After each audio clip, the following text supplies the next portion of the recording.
Hello travelers, I'm Serio, your caster for tonight, together with our friend Jatnad here. Hello. And tonight we're going to have a special tournament. It's a clan war between AAA and TAP.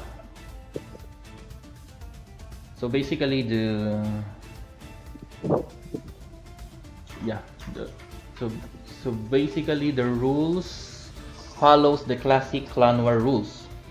But instead of 3 versus 3 team fight, we're doing it 5 versus 5 with 45 unique characters. As usual, it's best of 3 conquests per round with 3 decks and 1 ban rule. So yeah, let's proceed to the player's introduction.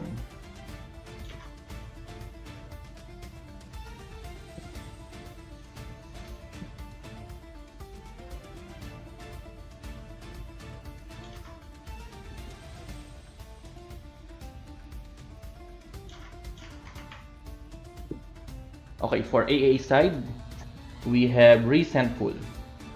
An off-meta player, but gotta say, he's doing great with that.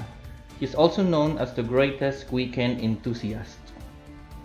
Followed by Estes, a veteran EU player with 3 Catstail Gathering knockout phase and 3 GITCG Majors appearance under his belt. He also won a few Russian tournaments.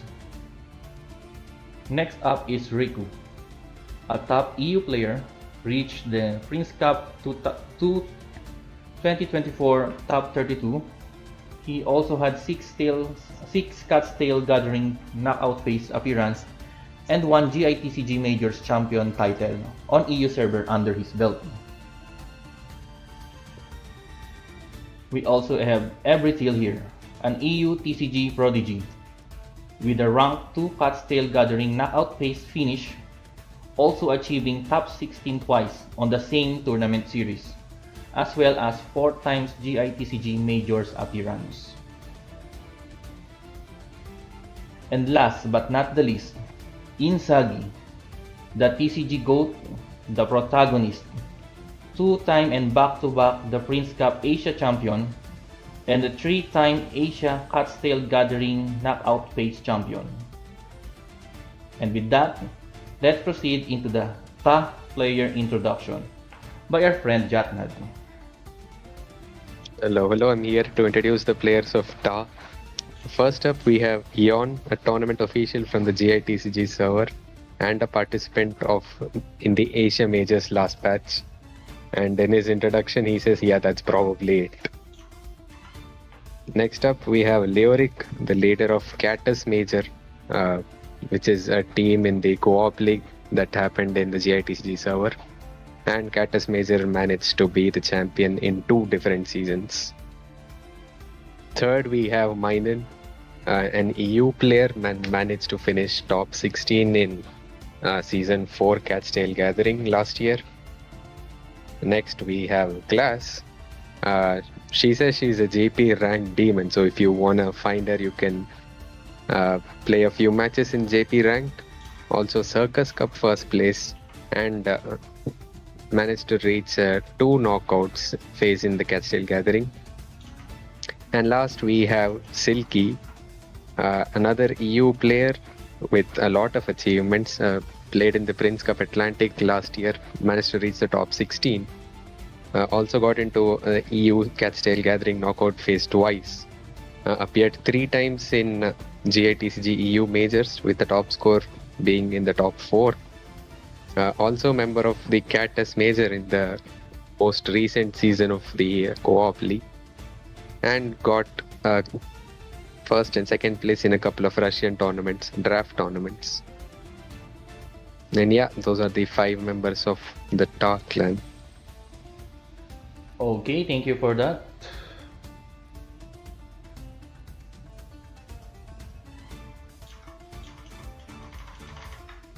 Okay, thank you for that, Jatnad.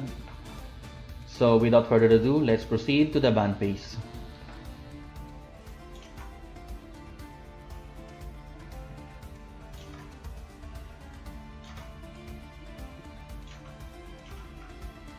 So our game 1 is Inzhagi versus Silky.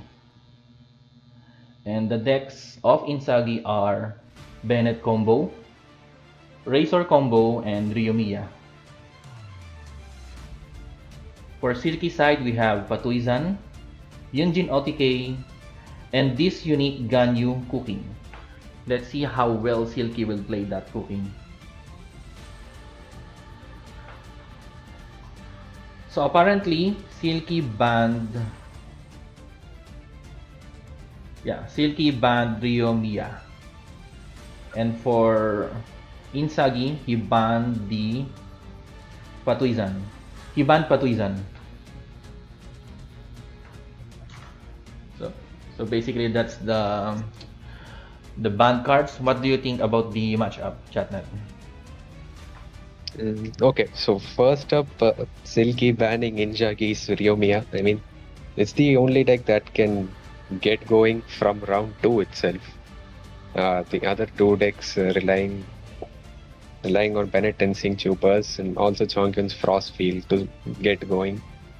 So I guess it's a fine ban by Silky. Okay, for And me, also on okay. For me, unless Yunjin OTK like really high roll round 2, I think they will have a hard time against Inzagi's Chongyun deck because he can basically freeze Yunjin, right? Yeah, and there's also the cube revive, not letting Yunjin two-shot cube. Okay, so while the players are preparing, we will get right back to you guys when the game starts.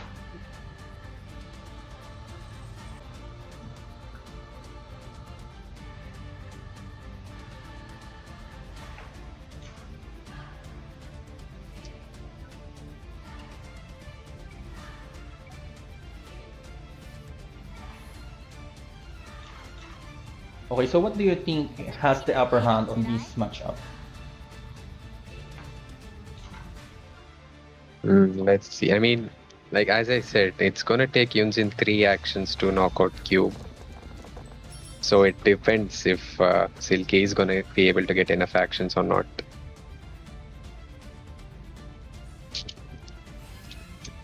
But so far, I think it's not looking great for Silky's side. What do you think? It's not that high roll. Oh wait, he actually got the Primordial Spear. Primordial Spear, but really no kind of dice ramp. Yeah, that's the problem. Let's see what would he do on this situation. Yeah, no.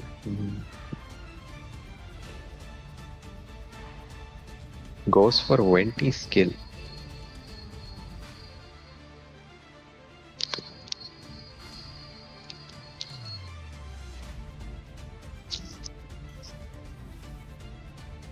Okay, so Inzagi used the countdown, but apparently he didn't get any ramp cards. But at least he got I think he got the Golden Troop on that. Yes, the golden. So I think he will equip that onto Electrostasis, right?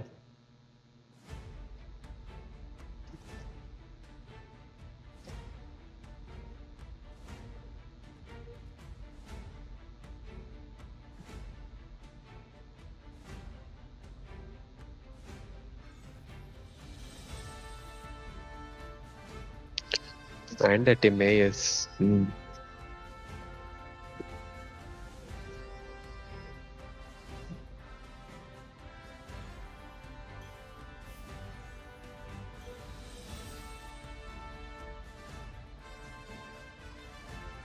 Gets the GTR. I mean, now you can go for Golden Troop on Cube, GTR on Ashtaha. That's a pretty good roll, honestly.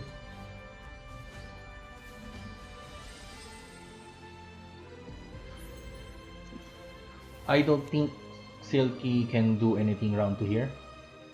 There's no dice ramp to actually prompt a round 2 OTK using Yunjin, right? Yeah, but there is, gamblers and minty meat rolls. Silky will definitely try to go for something on round 2 because Inzhagi's deck can't really pressure Yunjin this early into the game. That's also true. That's also true because he also go for a kinda full round, and his Bennett doesn't have a single energy right now, so it will take two actions to do the burst and the electrostasis smashing.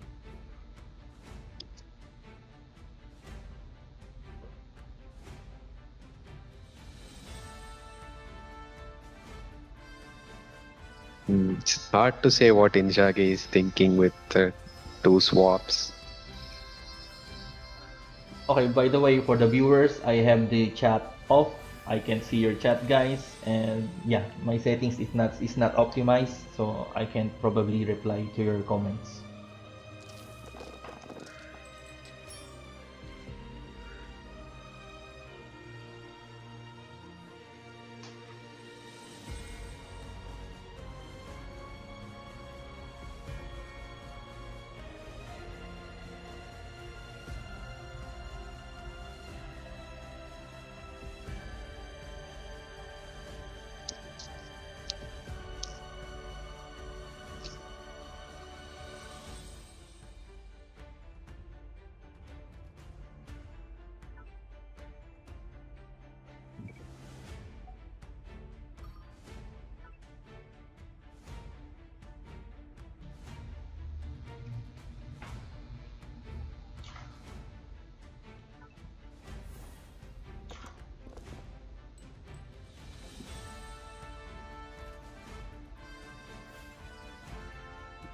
Okay, so Silky dice doesn't really looking good, right? So Silky purposefully rolled away the geodice to tune away the cards, so you Yeah, can true, get true, the true. I discount on forgot. Yunjin. I forgot about Yunjin's kit.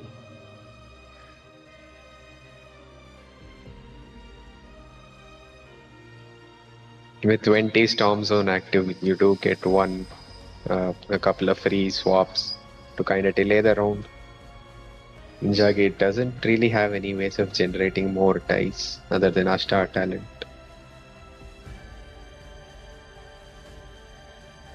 Also, Wait, the dice on Inzhagi's side yeah, are yeah. I pretty just bad. noticed that he doesn't really have a pyro dice rolled.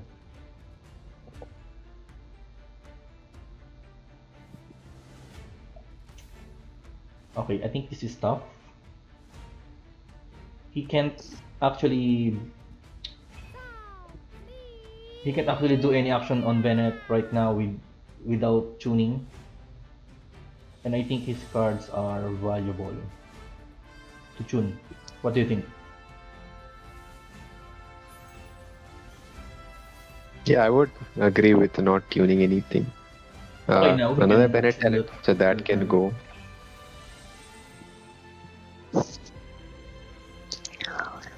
With free equip Jade Spear.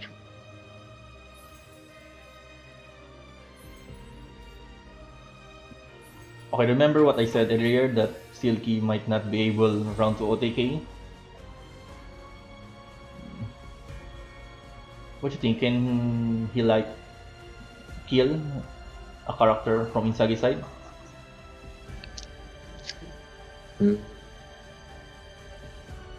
Kinda hard to say from here. But yeah, let's see how Inzagi will respond. Whom he will tank the Yunjin skill.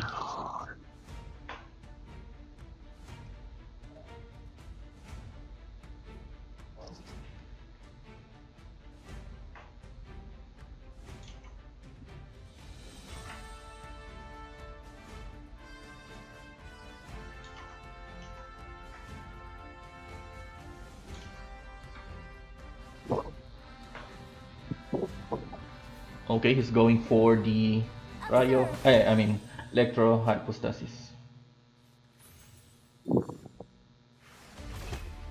Okay, he's actually going for the straight up uh, elemental skill.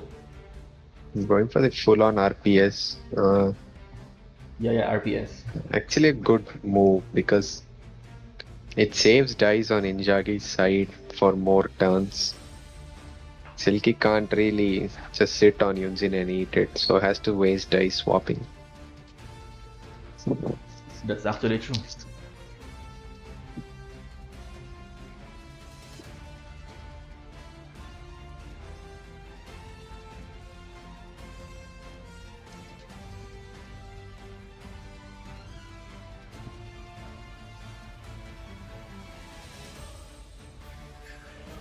Okay, now the tables had turned. Now it's Silky's turn to think whom he will tank the RPS.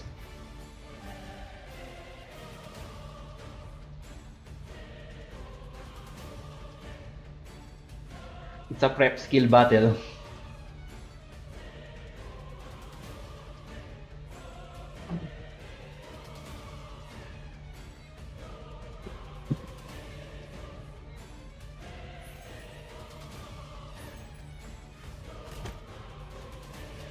Okay, with that, Electrostasis Revive is gone. And Silky has Gunburst. And Minty, right? Didn't keep you waiting, did I? But not Okay. enough dice for this round. Yeah, So yeah. just simply swaps off. He also doesn't want to risk too much damage on Yunjin in case if he lethal Electrostasis.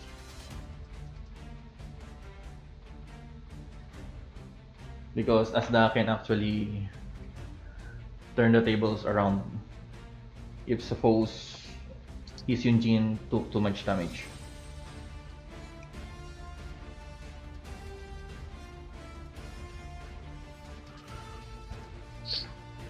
Goes to Azdaha, probably gonna set up Azdaha's burst. That's also a free element stack for him.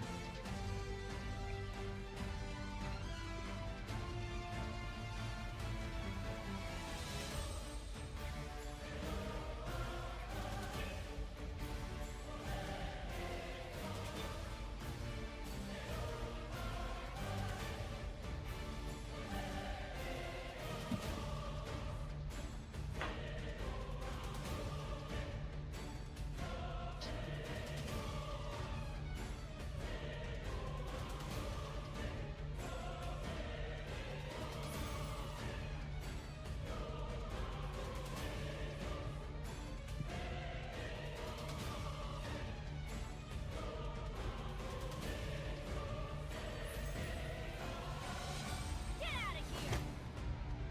Oh, no. My lyre is broken. Let's get this show on the road.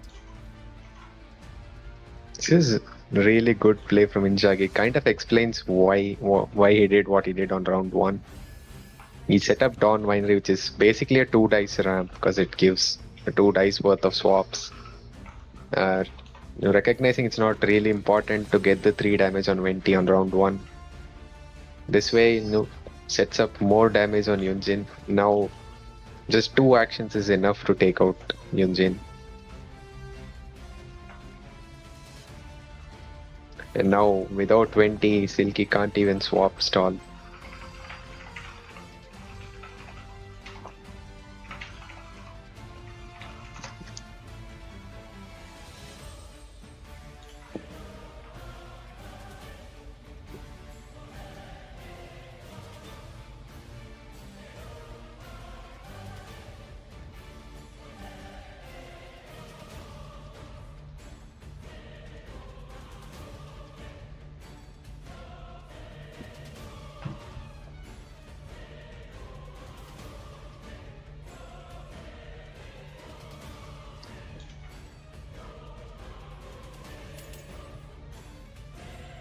Your grand finale!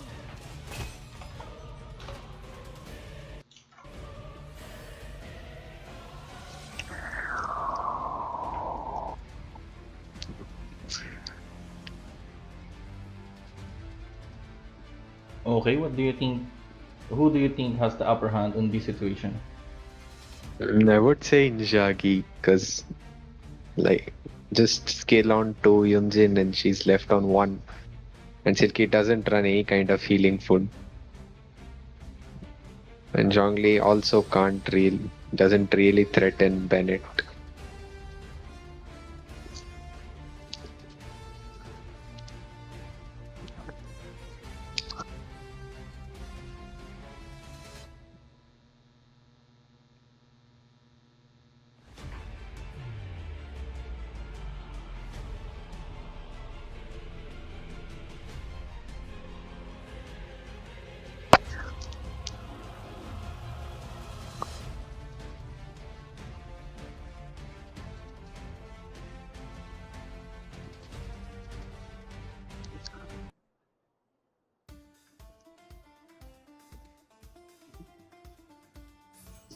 Let's light it up!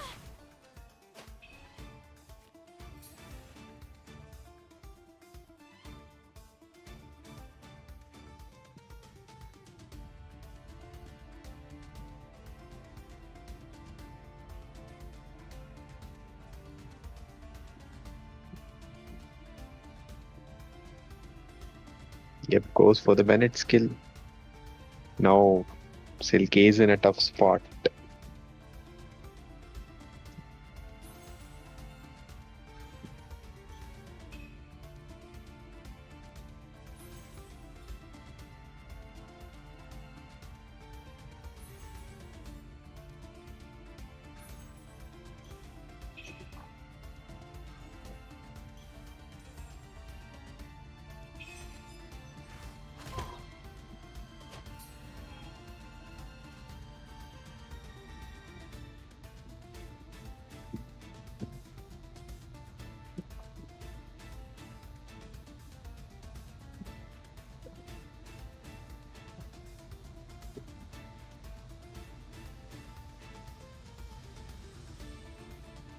Okay, let's see what Inzhagi will do from here.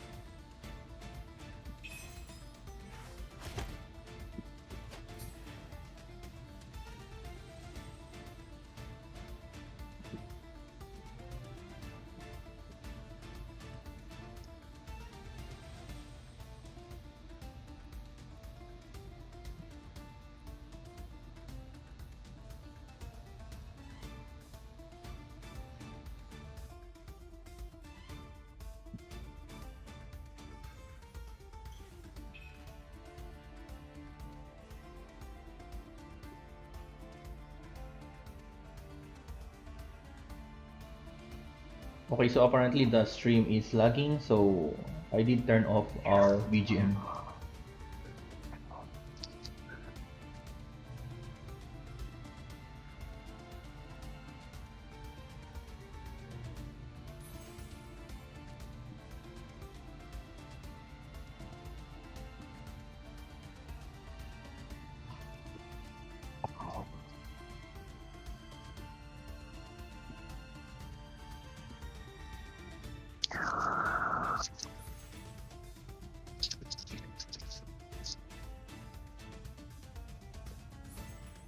There is no atonement for 1,000-year pain!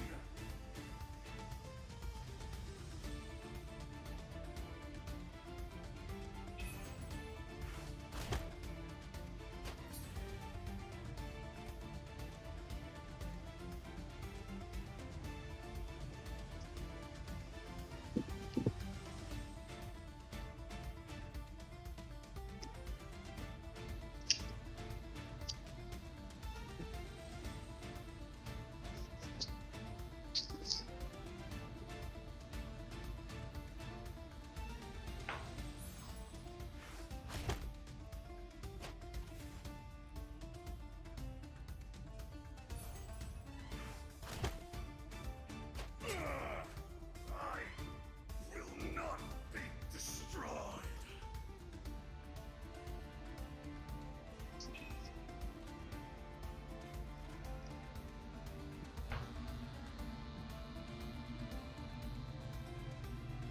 Why would Wait, why would Inzhagi normal attack there?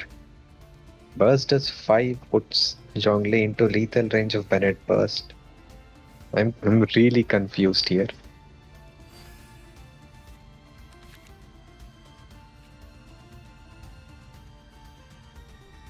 I think Silky will get the win here, no? On this match, what do you think? Yeah, I mean, like I said, I really don't understand what Inzhagi was thinking there.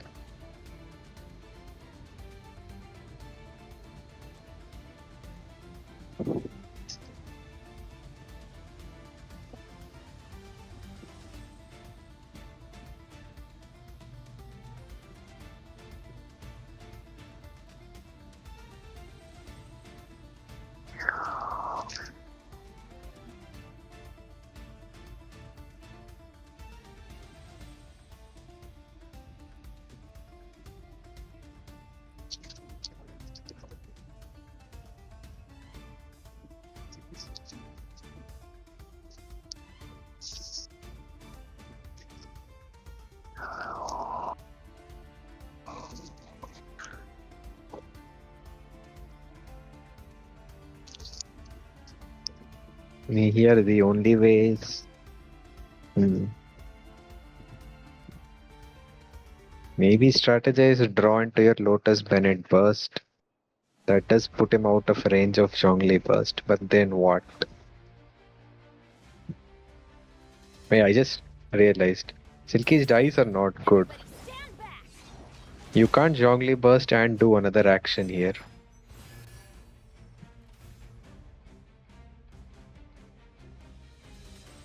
Yeah, Zhongli NA does 2.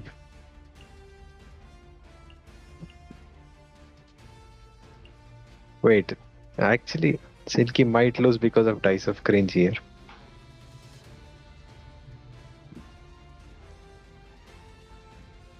Yeah, that's actually true. He can first. Wait, what is the artifact on Zhongli right now? It's Gladiator. Yeah. If only it's a gun burst, he can like tune burst, right? Yeah, but unfortunately, that's Let's get not this the show on case the here. road. Goes for a swap, but And let's- Inzhagi has a free gamblers. And let's not forget that Inzagi still have the arcane. Yep, Arcane and fully stacked Golden Troop on Cube. See.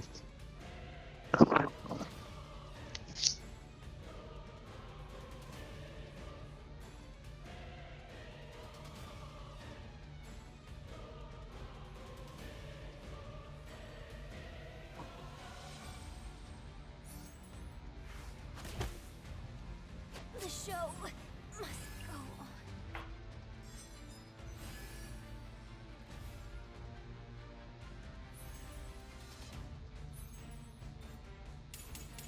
This is order.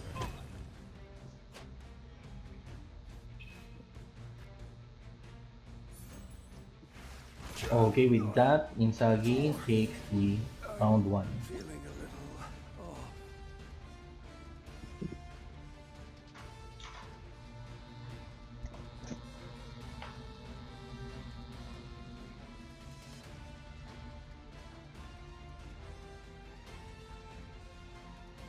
Okay, Silky sticking to the same deck, and Inzhagi only has to win one more time to win the match.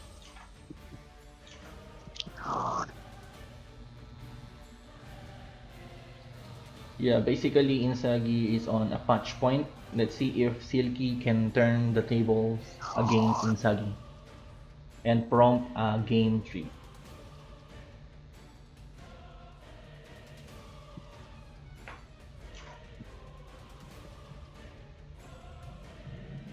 Okay, Silky deciding to keep the Arcane card in the opening hand. Means smart choice, obviously, because there is no threat of freeze now.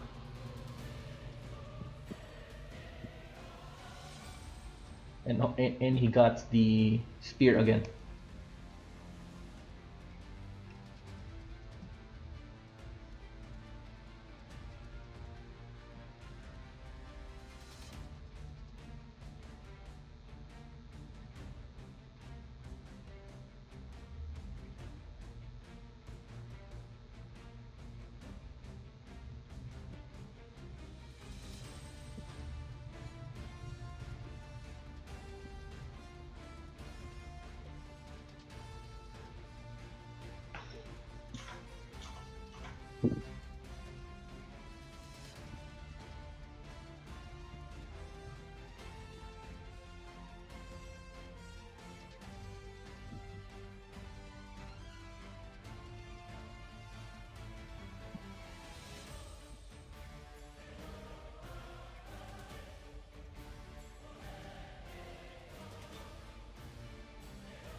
Okay, so definitely Silky will live and Passy, right?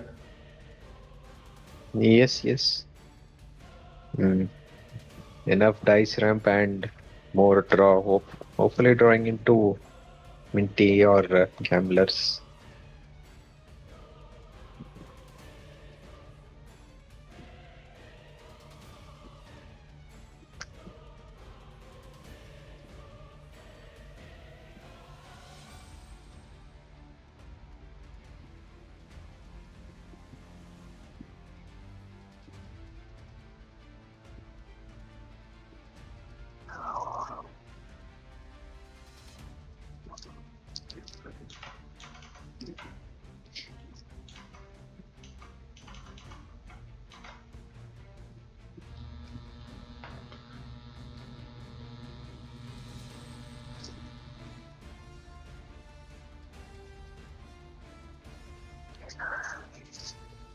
Okay, so Inzagi will definitely NA here, right?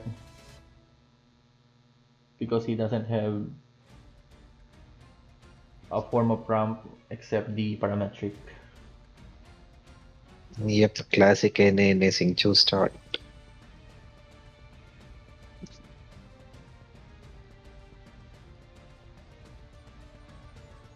Okay, so Silky doesn't. Okay, Silky actually have a good role here.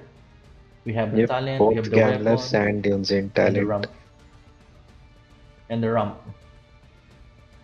Inzhagi drawing Lyre's song, but no gilded in hand.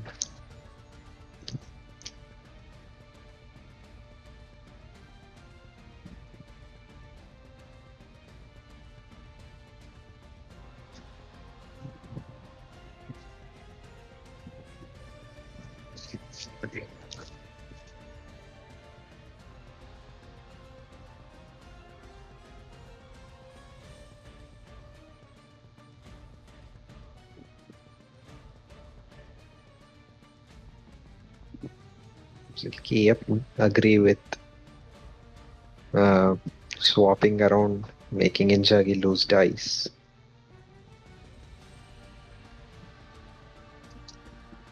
Do you think Silky will take the pre-crystallize here, or probably not?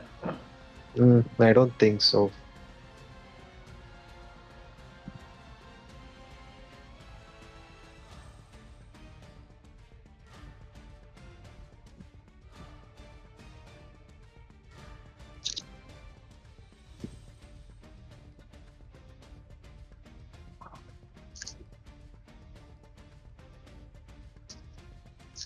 Okay, there's the gilded on Inzhagi side, uh, which is effectively plus one die. Yeah, it's plus one die. Okay, Silky's 10 dice is actually scary here.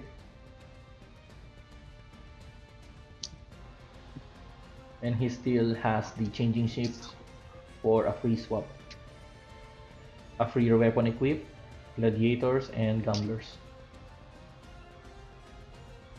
And he also had the Yunjin talent. Why I never roll like this when I'm playing Yunjin OTK?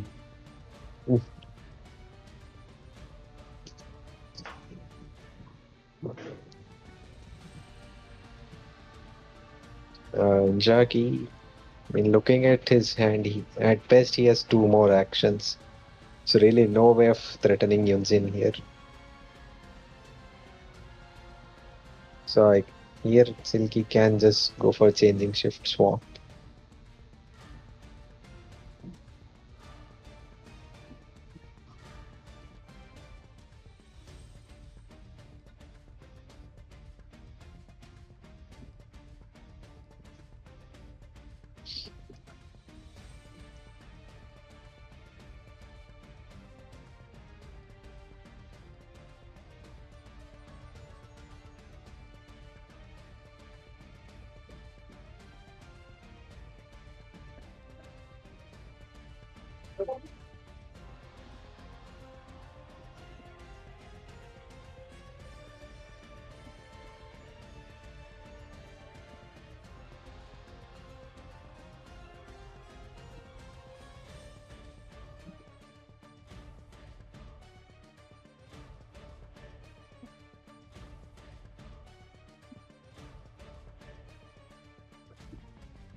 Okay, I think Yunjin round 2 finish is actually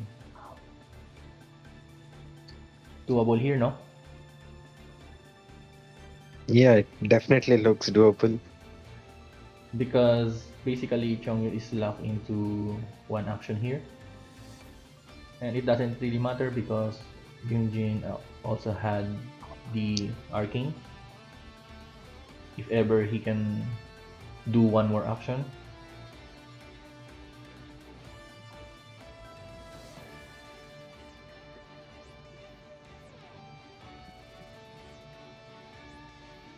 Jade Spear, Tune the Engulfing.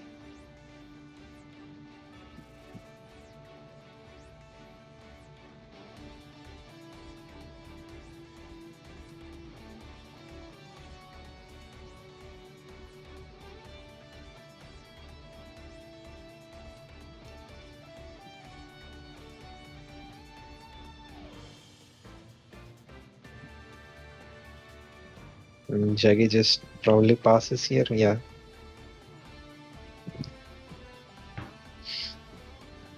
And now Yunjin can just go.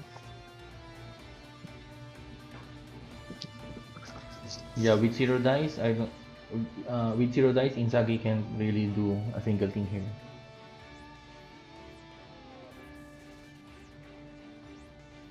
It's like watching Ito to bam bam bam.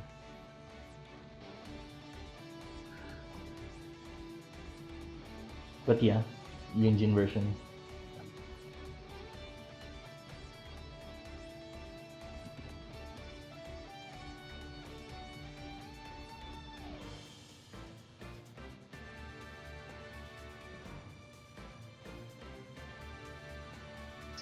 He'll come down burst here.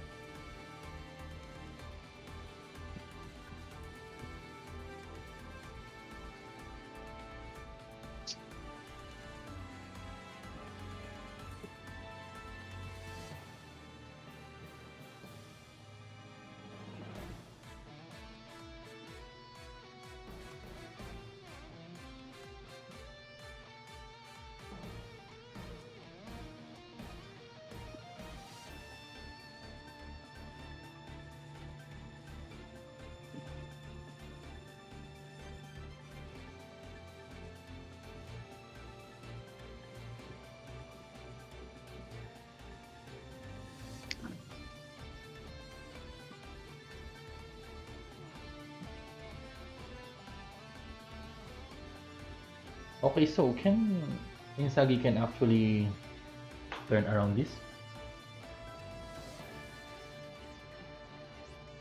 But I think with that arcane, there's no chance, right? Mm, Because the only line for Inzagi here is to freeze.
Okay, let's see if the protagonist can actually turn this around.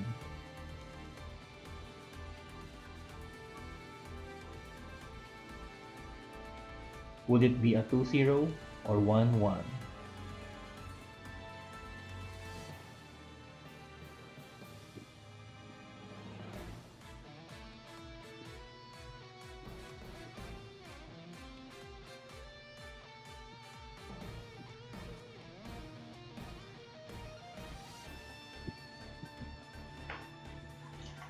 okay, with Yunjin's buff active, 20 and only can do 4 damage normal attacks, Yunjin can do 5 damage.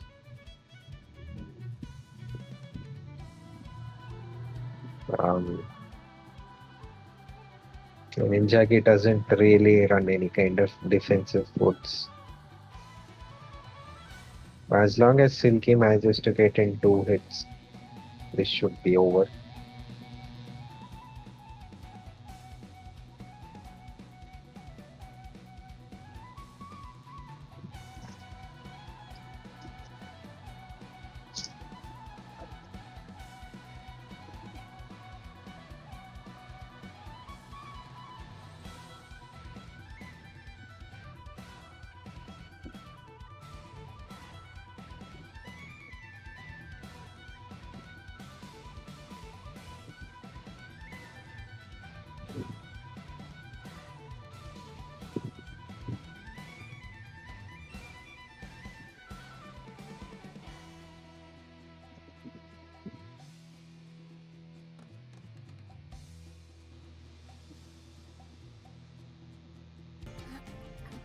Okay, we're back for the game 3 of Inzagi versus Silky.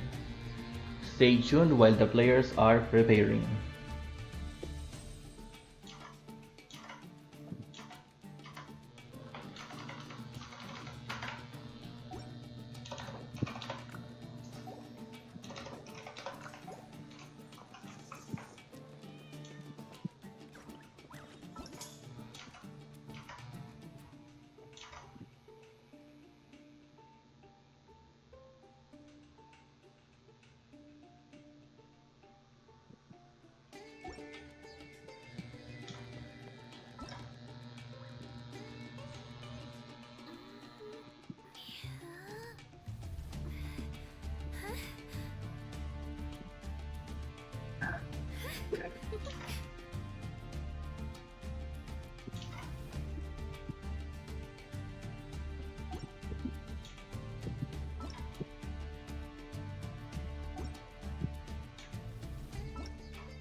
Okay, so the score is 1-1 and it's the Silky's Ganyu Cooking versus the Razor Chongyun deck, right?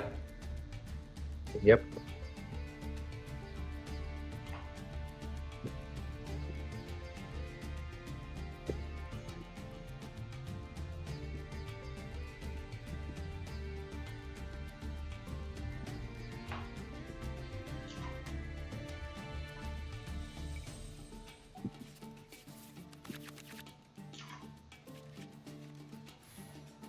Okay, so let's see how Chivalry well will never die. Silky will pilot the deck.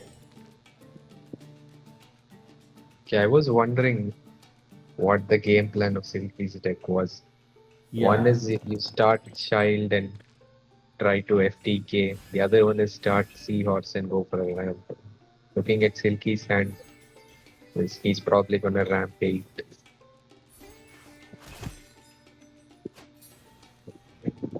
Inzhagi just gonna do NA.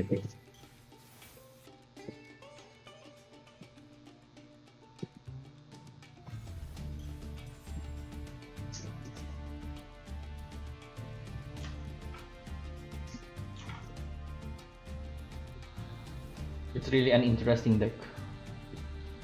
Let's see if it can actually work on Inzagi. So yeah, definitely Silky is ramping here, as you say.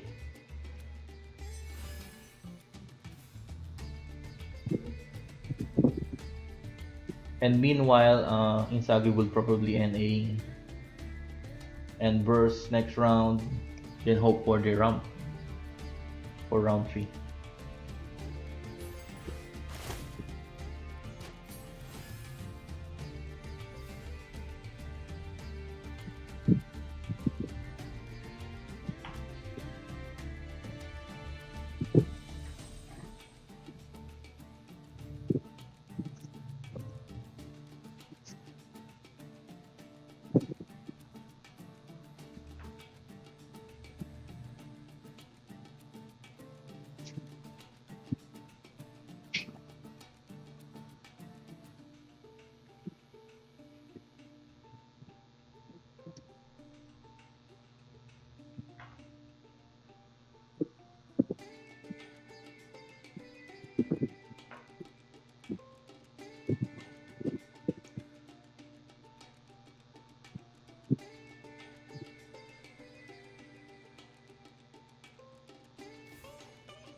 Okay, so what do you think Silky's game plan here at round 2?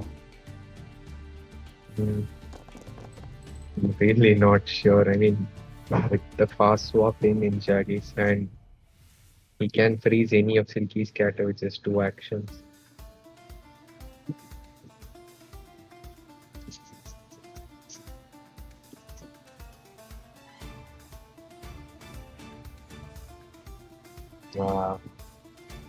Maybe go Ganyu. He'll do some AoE damage at the start and then Child can finish up with single target damage.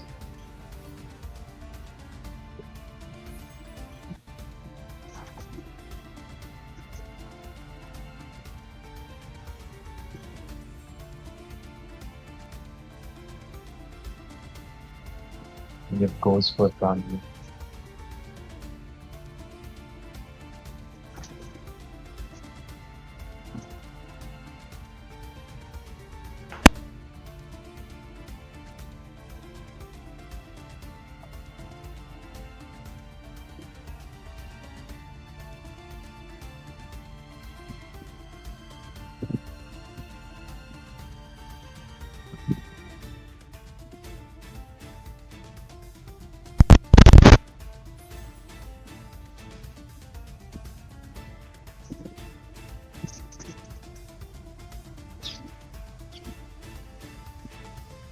Let me weave you a verse.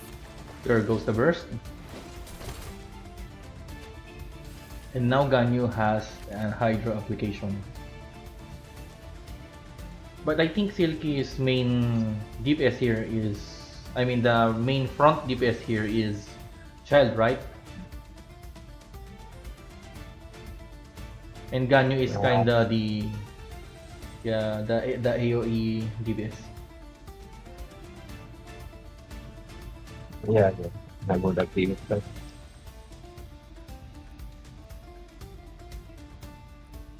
So be like if Ganyu frozen, Child will do the damage, but the problem is Child can also get Breath frozen.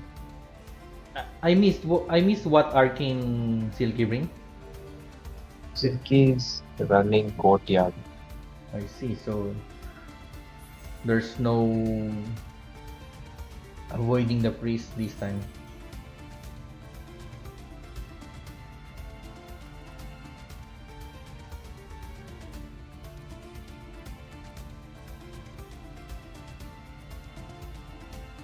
But looking at Inzhagi's hand, he can get one more action this round, and that's it.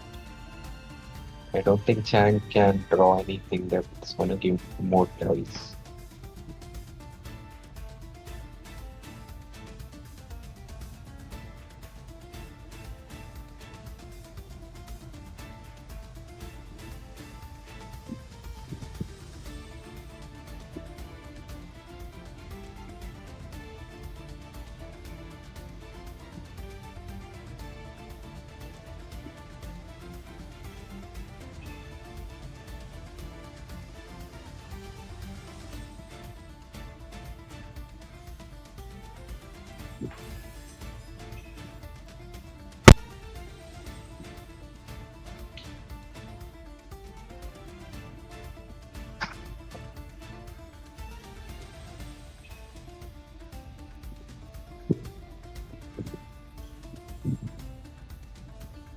Okay, honestly, at this point, I don't know what actually Silky's game plan here. Can Chad actually pop off with that 11 dice round 2? I mean, if he can somehow kill 2 and apply Hydro up on Inzagi's last character, then he can freeze next round, right? I mean, without Minty, without Gamblers in hand, I don't think Chang can do that. Yeah. I Another missed thing Silky the did, artifact. What's Chad artifact right now? it's Kavarina. Oh yeah. Another thing Silky did was play Gilded when Golden House was active, so one stack of Timaeus was not used. Now you had to pay 2 dice for your King Squire. It is -1 die this round.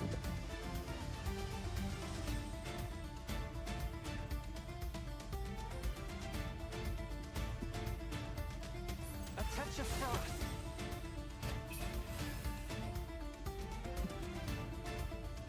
Lost the Unseen Razor.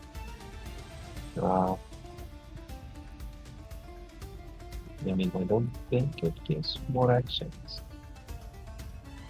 Well, You're mine.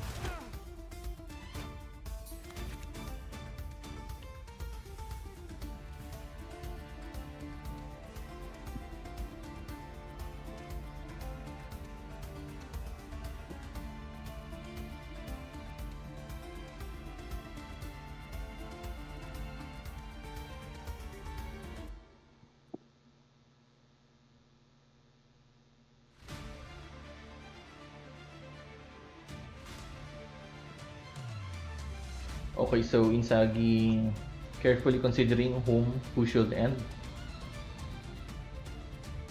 And possibly I'd thinking say the ahead. best should be Singchu. The Singchu can tank the 2 hits.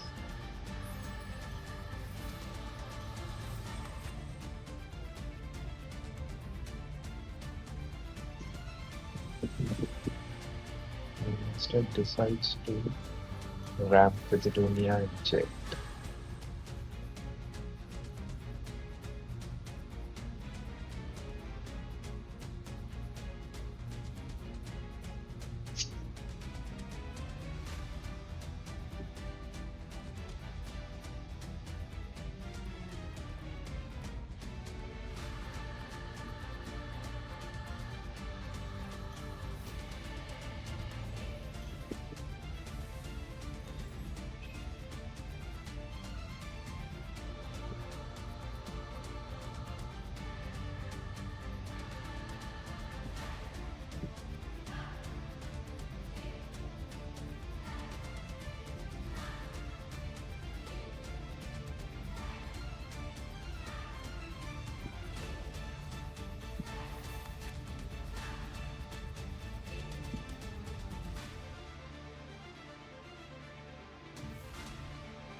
Okay, so with Inzagi ending, let's see how far Silky can go this round.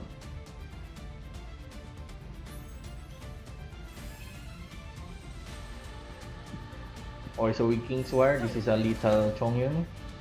After all that training. Indeed. And it's trains to burst.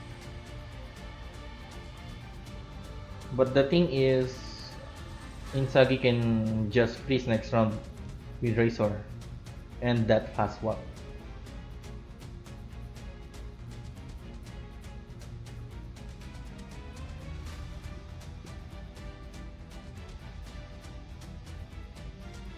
Who's next? So Silky has to swap off. With one stack of board left, can equip the GTR and swap on. Does exactly that.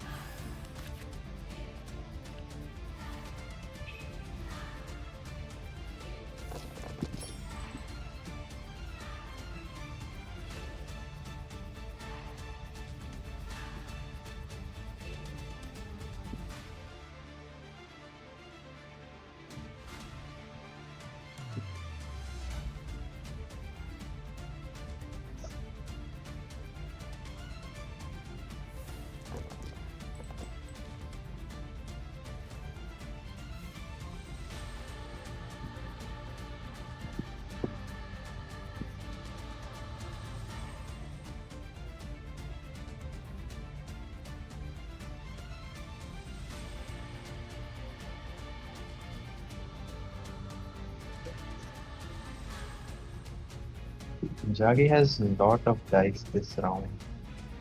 Free Gilded, free Timaeus, with the Memento Lens can be another free Gilded. Gamblers in hand, one board and one parametric, and a jet ready to draw. I think Inzagi can just sit on Singchu, start freezing for these characters. Once it's safe, he can go over to Razor.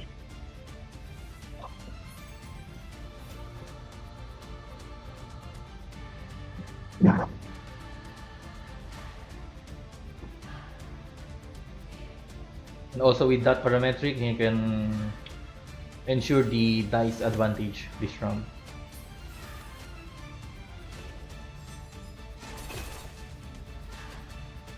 Another board, That's a lot of magic.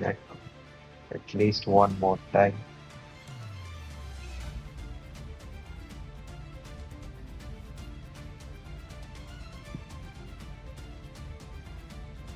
Born of ice and frost. Fast swap uses Singchu, but Inzagi has a fast swap of his own.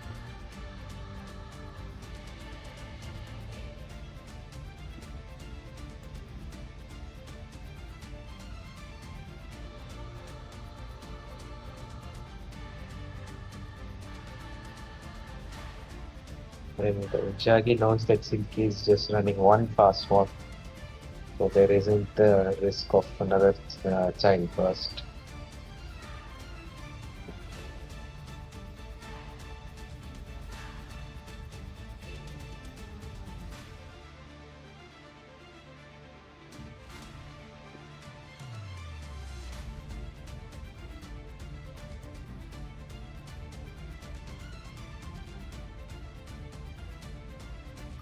This is definitely a fast swap.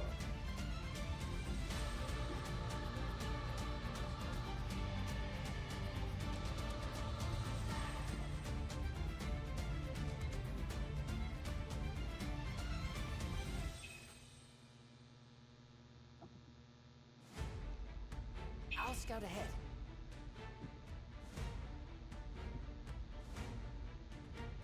A bit gilded here and just an A. And the parametric will also go.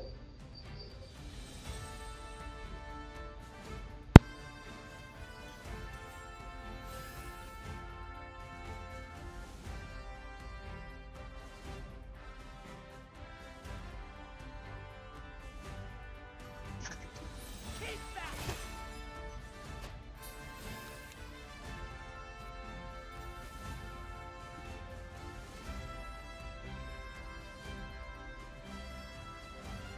Goes for skill instead, not the deciding to freeze. Does it change anything? Because you can get 2 from King Square, 1 from GTR, 2, 3, 7 dice. Hmm.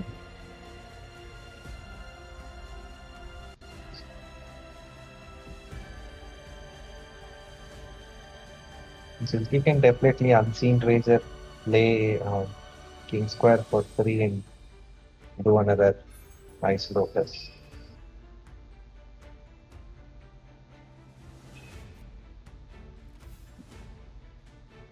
Goes for Lotus on Seahorse. Interesting. Isn't that still a lethal NA? Yeah, NA lethal skill does not. I wonder what Silky is thinking here. Yeah, basically NA for the to absorb the Lotus, then Rain Swords will just get through.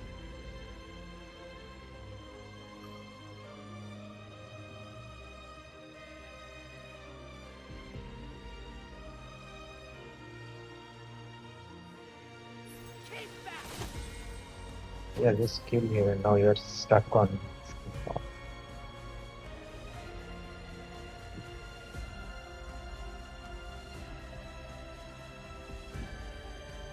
Okay, so Inzagi doesn't want to lethal so that Silky doesn't have any free swaps and to avoid any surprise moves from Silky.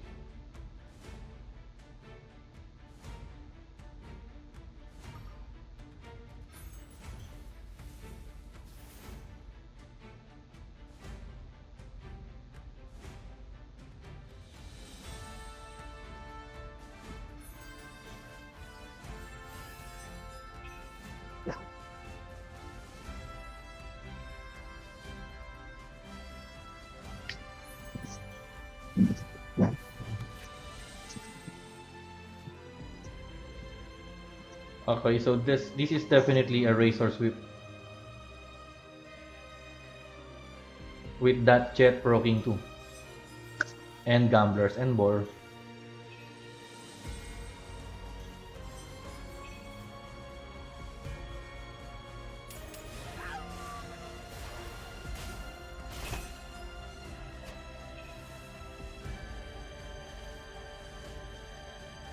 Silky still can play Unseen Razor, King Square, and 4.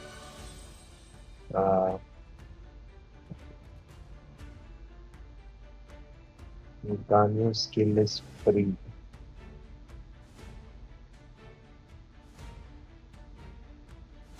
Yeah, that's a good play. Like you can Unseen Razor, King Square on Ganyu. It's a free 1 cost skill.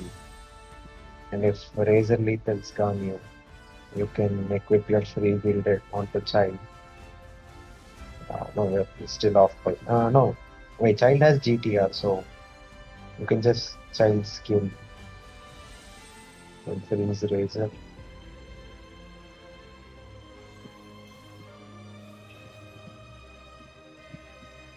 Still anyone's game.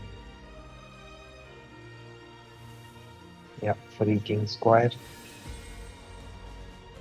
Play the board with and yeah, Dynasty.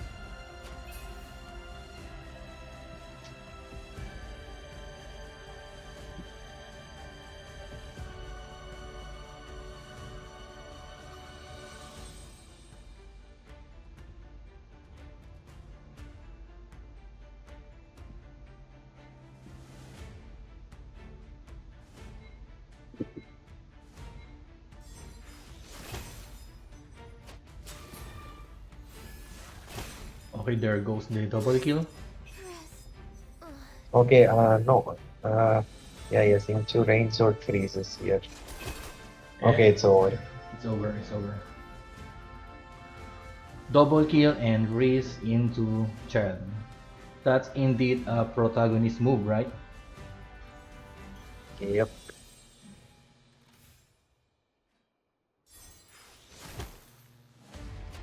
And with that, lethal, Inzaghi takes game 2.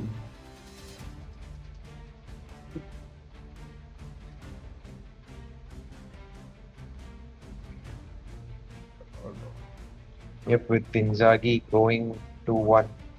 That's 1 point to the AAA clan.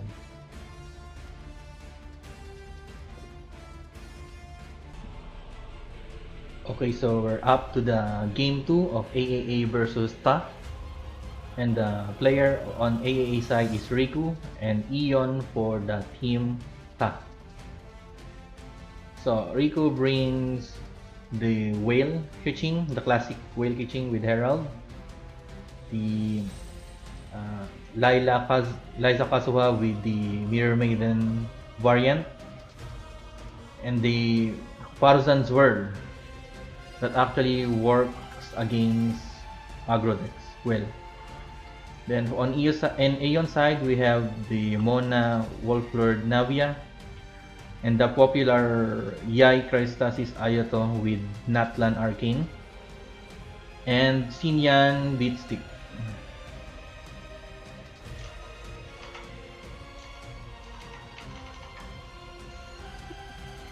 Okay, so on Riku's side, his band deck is the Pharosan's World.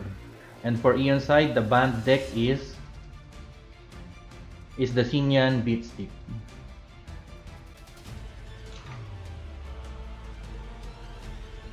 Neon starting with the Mono Wolf Lord and Riku starting with the Whale deck.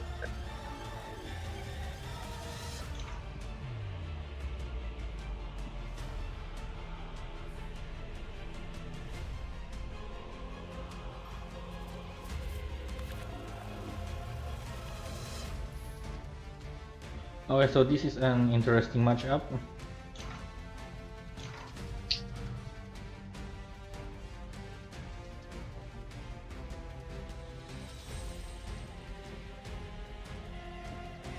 Who do you think has the upper hand with this matchup? It's kind of hard to say because both decks want to build up their resources. Like you want to build up whale HP and you wanna gather enough shrapnel stacks on Navia.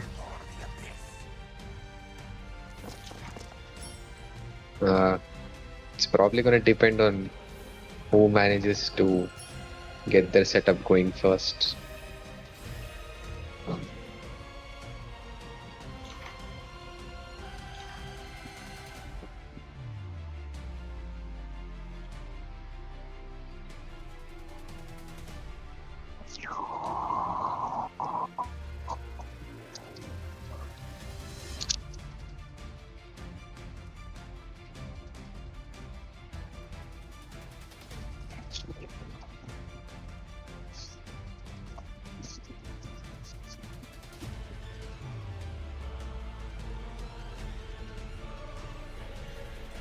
Okay, so Eon dice is not looking great, but he can definitely tune for it.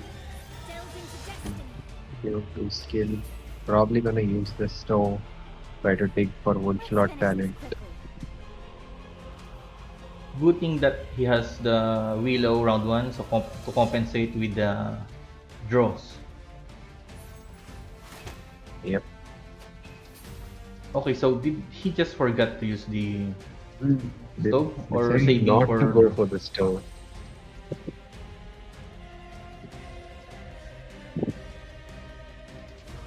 It's either he forgot or he was saving it for later draws. Lumen Stone on Riku's side, but no way of proccing it round 1.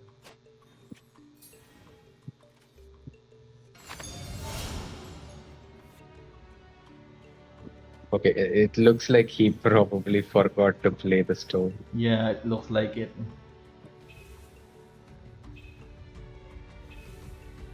Incoming.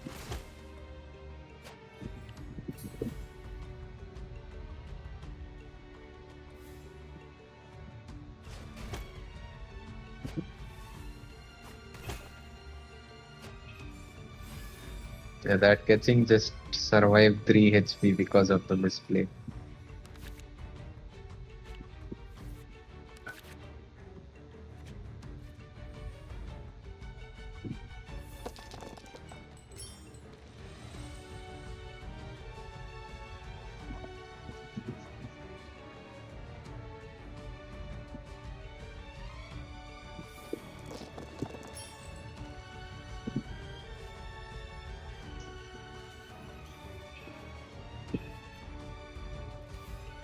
Okay, at least this round his dice is looking great.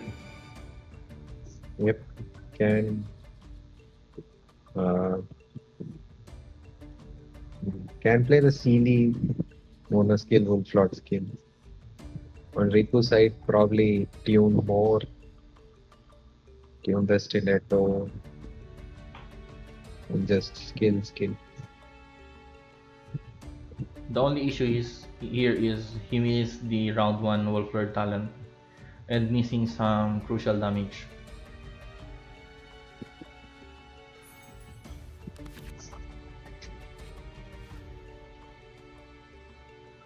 Okay, with that lab draw, Whale can literally pop off soon.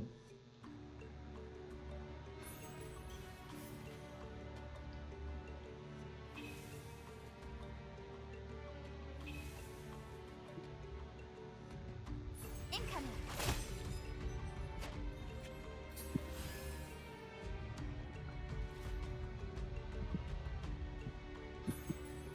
Okay, so Yep, this is plays the Sealy. definitely Mona E. Into destiny.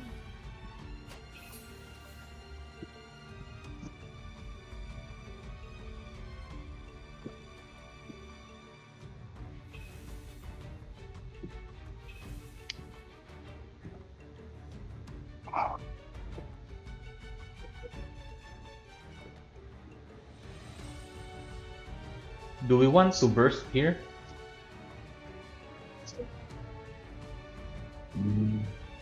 I mean, Burst does put 3 damage on Navia, who is your end game character. I think Burst is fine.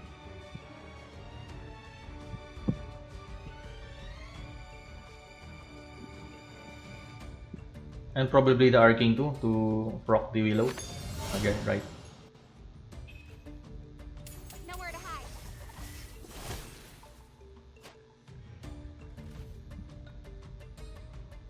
Okay, this is not looking good for Ion. And catching just wiped half of Eon's HP.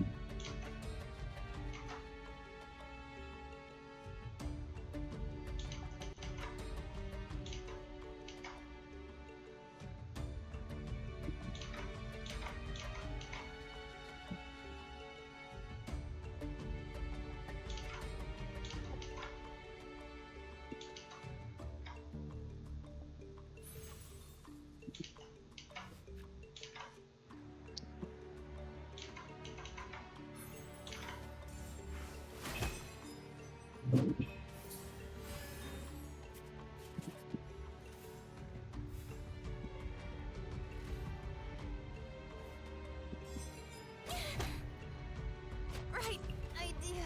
Wrong time.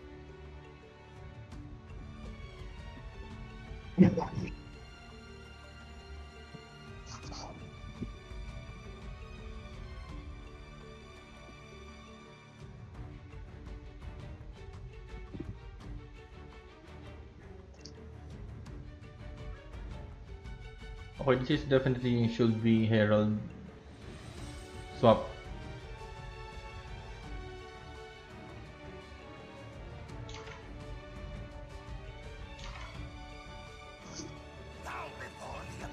Yep, swaps to Herald. And with that Herald talent draw, the actually the skill tax is actually very bad for Ion because his deck literally revolves around using skills.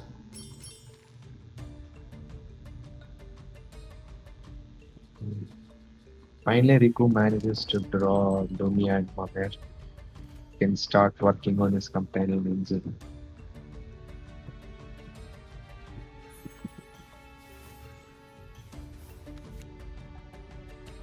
and gets the serene.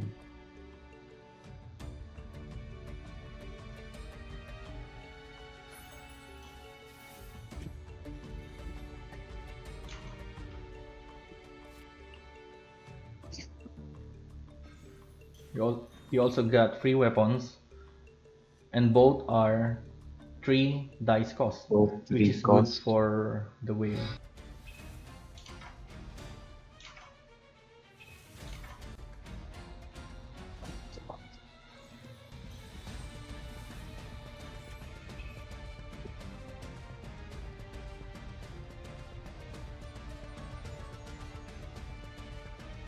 Cards are looking great for Riku.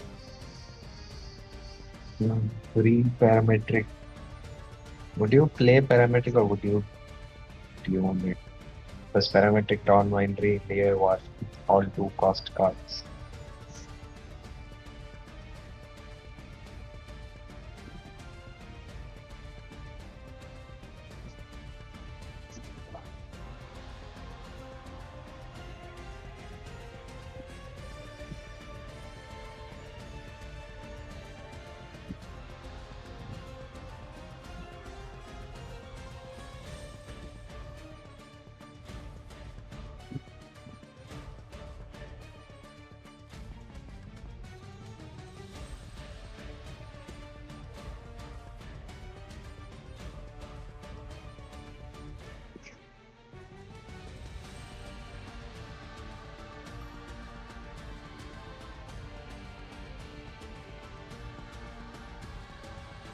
This is honestly tough for Ian.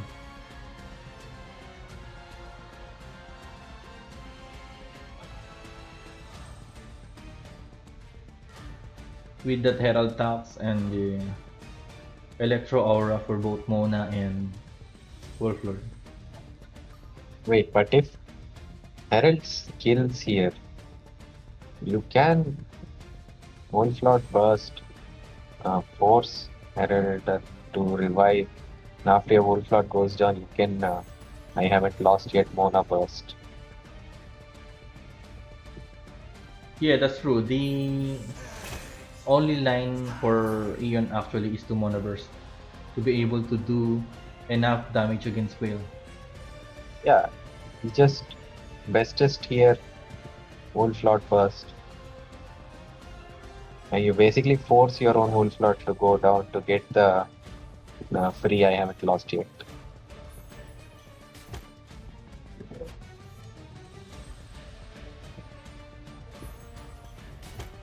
Okay, with that Sharpnel, Herald Revive is down.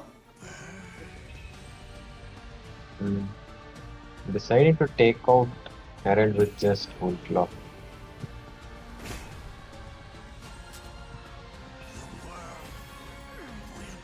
I guess that is also fine, yeah, because Whale doesn't have any actions left. When you can, I haven't lost your burst next round as well.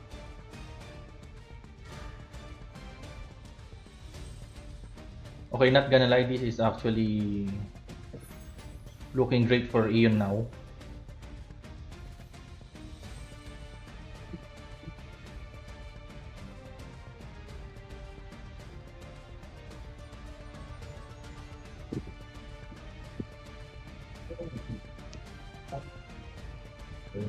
I think you just end here, so it's float your 2.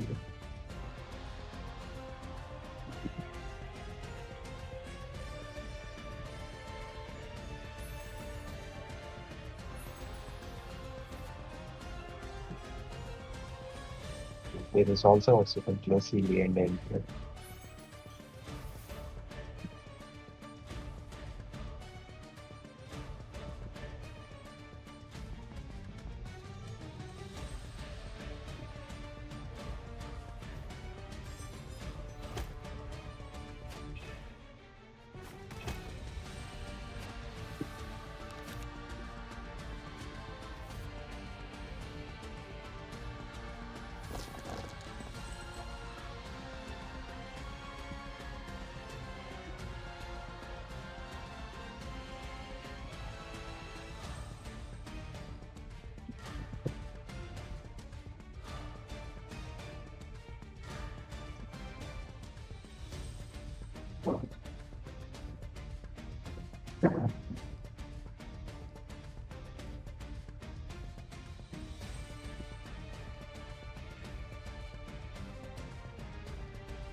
Okay, let's see that the Mona burst line is actually scary here because Navia can deal a lot of damage with that.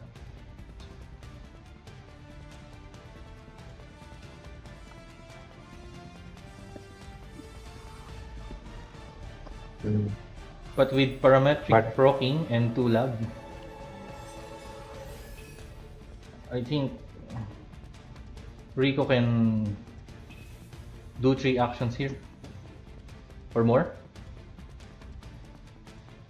Can you do the math? I mean, with 3 more tune, that's 1 die from laboratory, 3 from parametric. So it's 4 actions.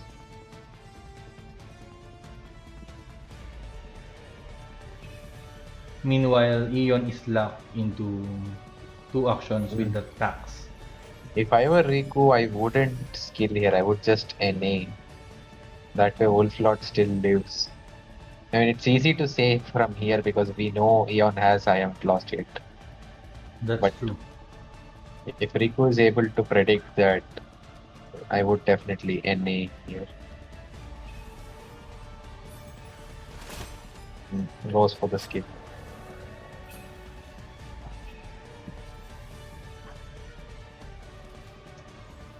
I think it's over now. Yeah, just safely Mona first. Swap Navia, tune 4. I my skill does 15, no, like 4, 8, 16 damage. Yeah, NA is actually move, the correct move.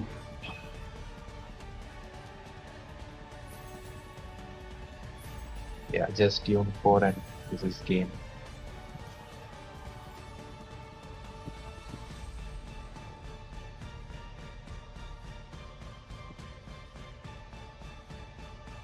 Coming at Insane 16 damage. And that actually take the game 1 for the game 1 of this round for Team Ta.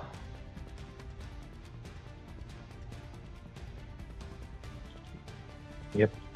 The deck which I thought is gonna have a hard time winning managed to get the first win. Now Riku has an uphill battle.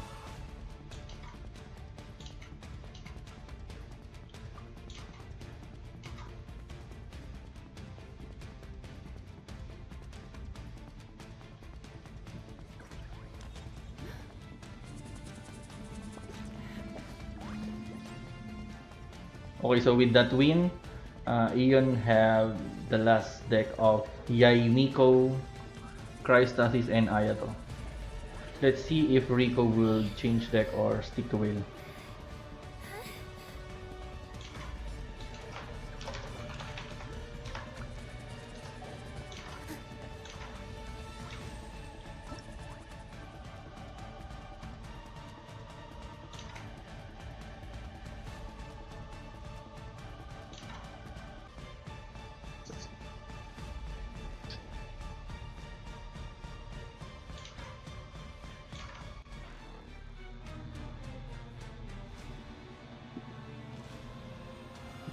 Okay, Ion is actually doing it.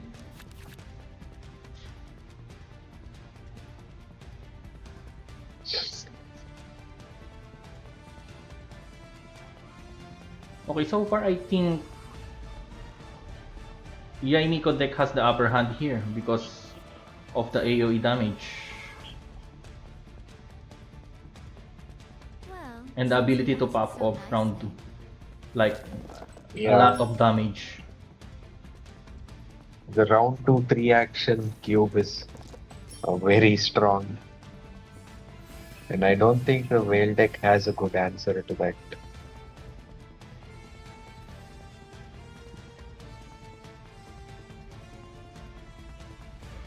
And there's also a freeze potential for Ion side, which is hard to deal with as a whale.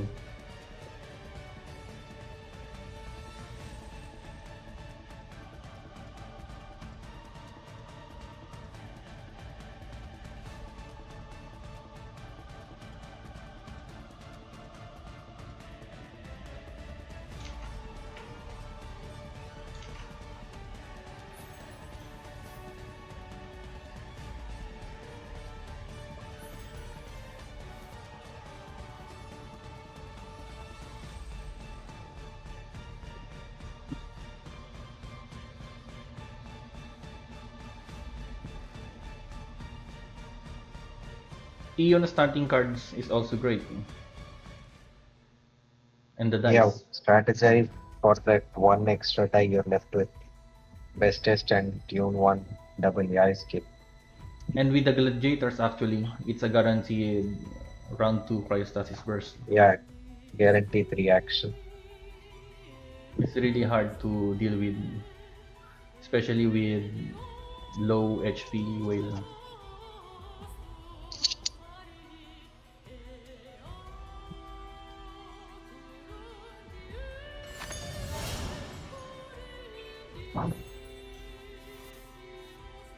Force proccing Lumen. Uh, Speed of light. Lumen skill.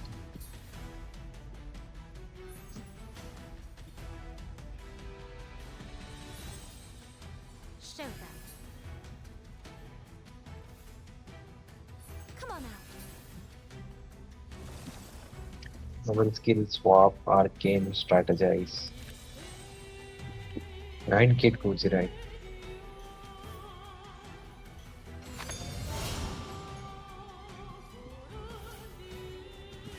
There goes the arcing.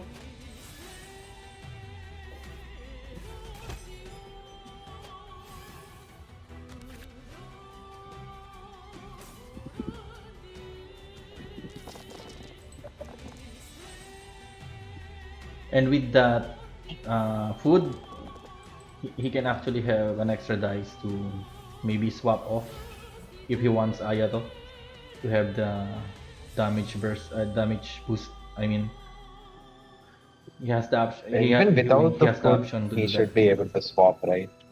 Because he has Gladiator equipped. He will have one die left over.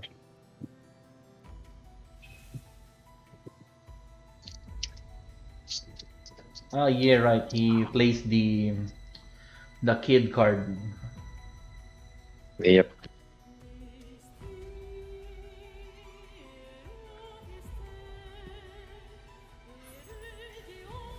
Yeah, this is really tough for Will. Riku managed to draw Serene early this time. Mm.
Riku with 6 dice, no way of generating any extra, which means the Ayato will remain on full HP for next round.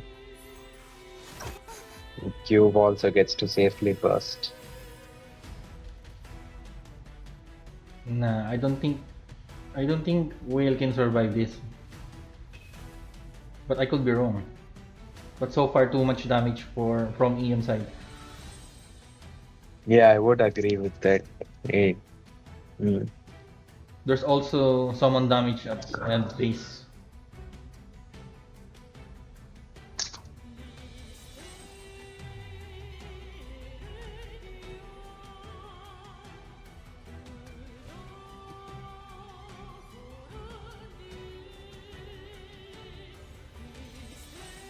I think every deck in general that ramps 8 has the disadvantage against the Yai Tristasis combo.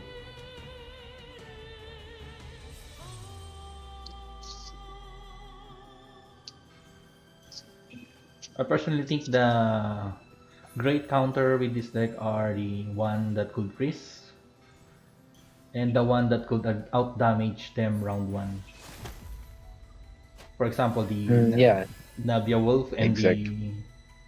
the Mona Parasan Shenhe is actually a good matchup against Yai Crystasis as well because Shenhe can just freeze Crystasis next round. But with Whale, I don't think so. I think it's just over this round. Gets one extra die from the gambler, enough for one more skill.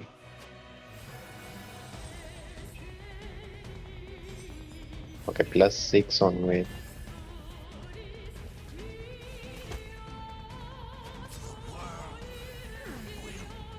That's too much damage.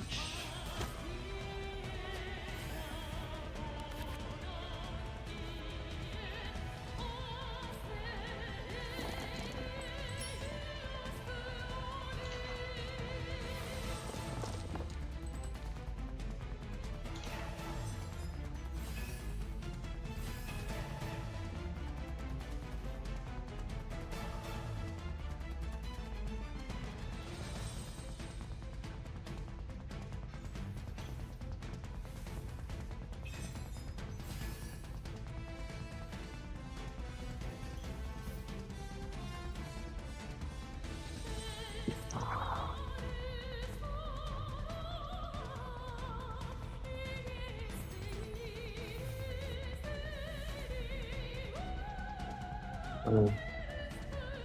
I don't see a way where Whale can heal more HP this round. There is 2 random foot cards that can be added.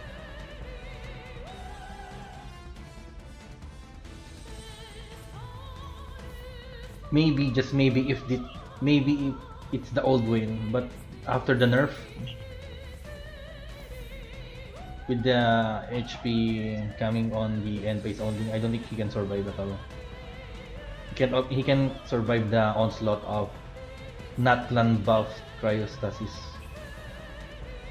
Okay, one thing though, Cryostasis only has 2 actions this round.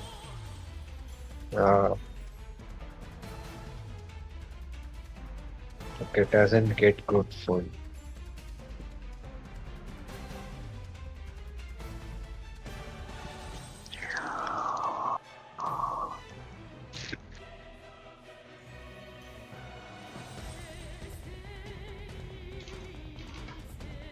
Plus 1 HP from Sweet Madam.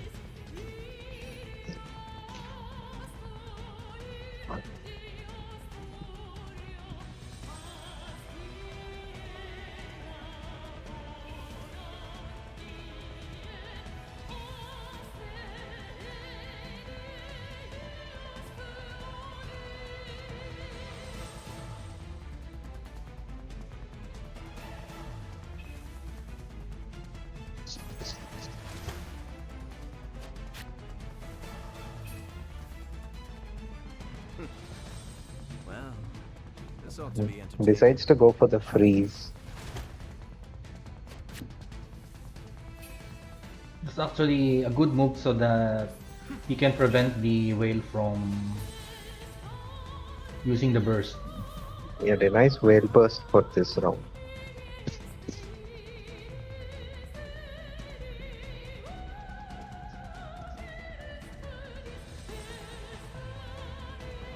I'd say I ought to NA and swap off so that next round you can set up another freeze. Cryostasis skill also works here. That's also fine.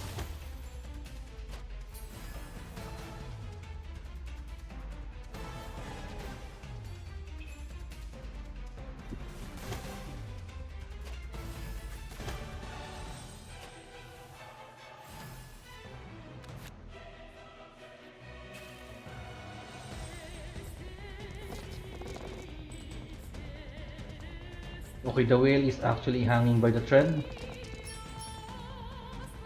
And actually survived to up to this point. Gets Looty. Is Rico gonna gamble on Looty here? I think you take it here. Yep, goes for it. Draws another lab. And definitely has cards to work with.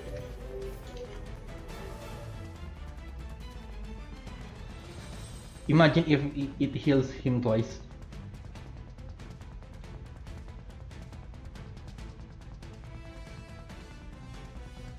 I mean, that's what he's probably praying for right now. With the whale burst, then double routine heal plus the talent heal. He has the talent, right? Yeah, he has the talent, hasn't drawn it yet. I think Storm Terror will draw the talent here.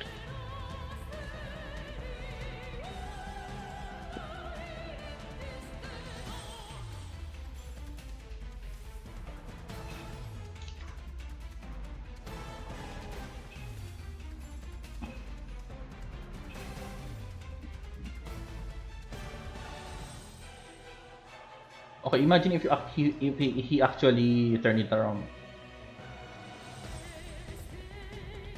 That would truly be a super whale moment. Lutin Gamba as well. Yep.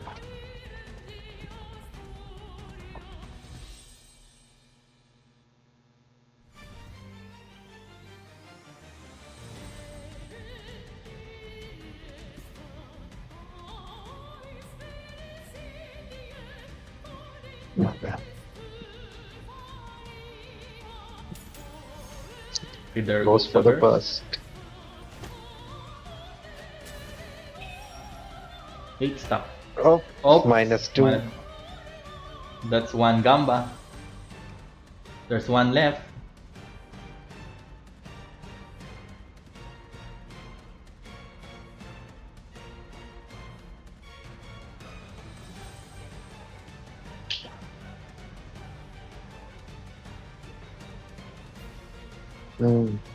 Does Eon have enough damage this round? Because Cube does 3, and then Yai is gonna do 4-2. 3-4-2 is Yeah, actually it's just 9 damage. just GG. I think. Yeah, even if you get the heal here, Yeah, it yeah. looks over. Yun is actually doing it.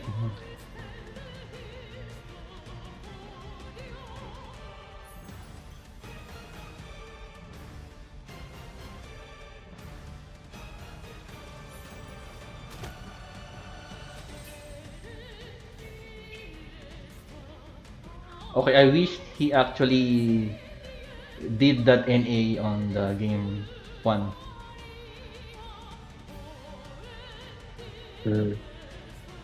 But can't Eon just swap here? Because Yai is not in danger of getting lethal.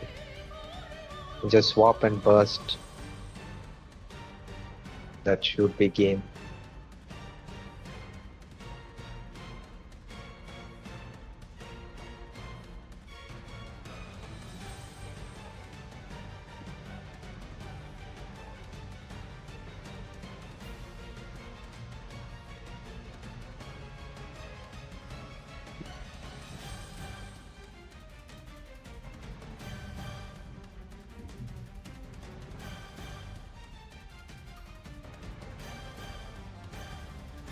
Whatever would you do without me? Yep. Now I don't see any way the whale can get out. Kill takes out cryostasis. Wait, that's actually crazy. Eon sweep. Eon is actually doing it. Yep, that's game.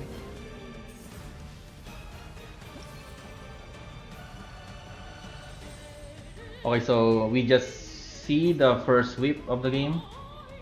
And with that 2-0 win, TA has even the playing field with AAA now. I mean, Ta.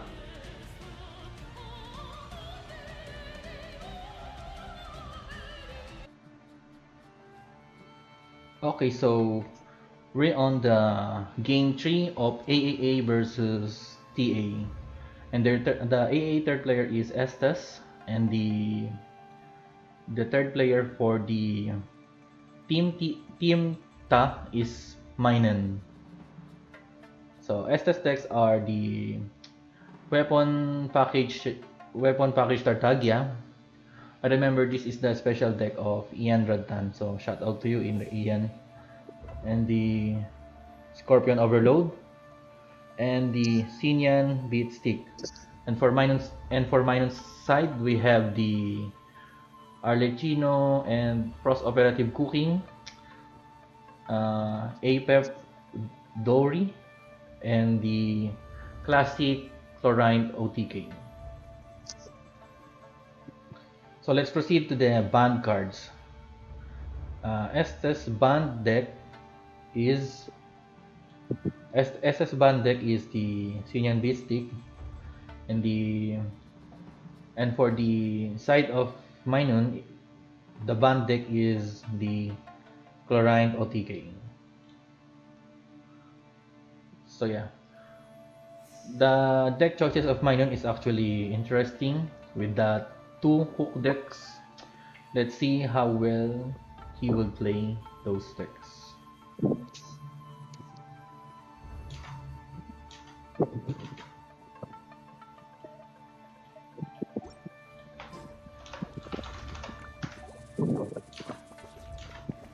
Okay, so let's wait for the players to start the game.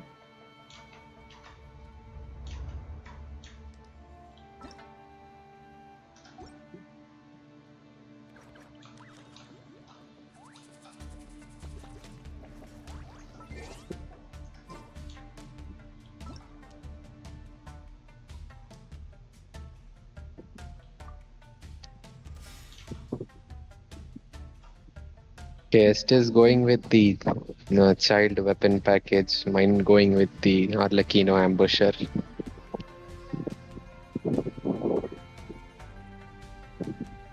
Okay, I didn't actually expect to see Arlecchino for Frost Operative here. But let's see how well Minun will play the deck.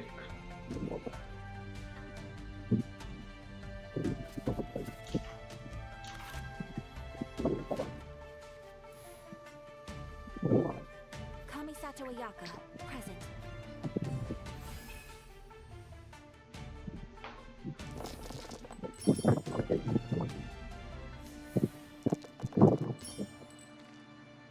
Estes starting on Ayaka because he got the Sapwood Blade. Okay, Minun deck is actually interesting with that Lore Master.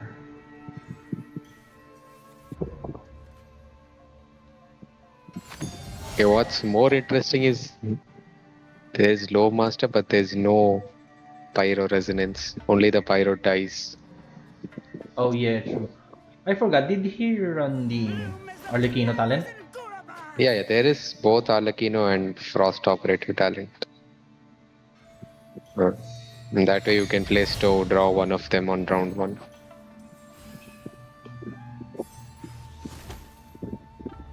It's just going for the classic 3 action round 1. Yeah, this deck is actually hurts, especially if you high roll the stuff. I remember Ian actually finished me off round 2 with this deck. I forgot what deck I'm using. But yeah, I met them on the random match.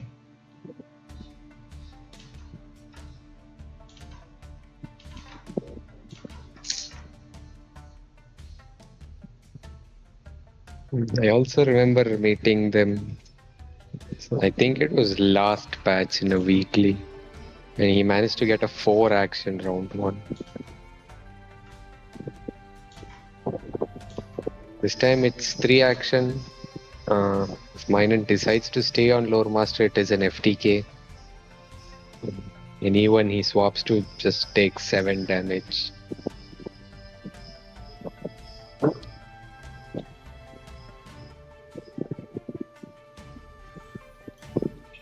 To be honest, this type of deck is actually strong, but for some reason, whenever I play this type of decks, I keep low rolling.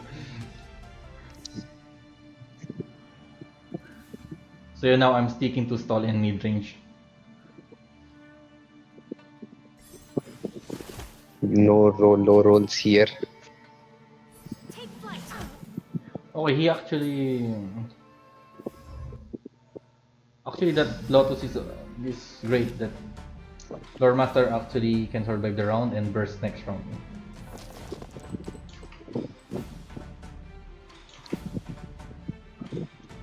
Draws Arlecchino talent.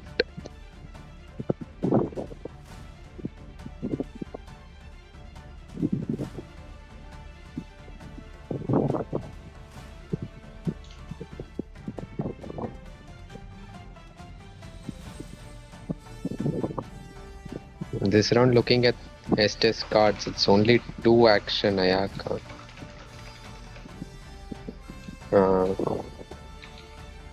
I wonder what Minun is gonna do. So many cards in hand, so many options.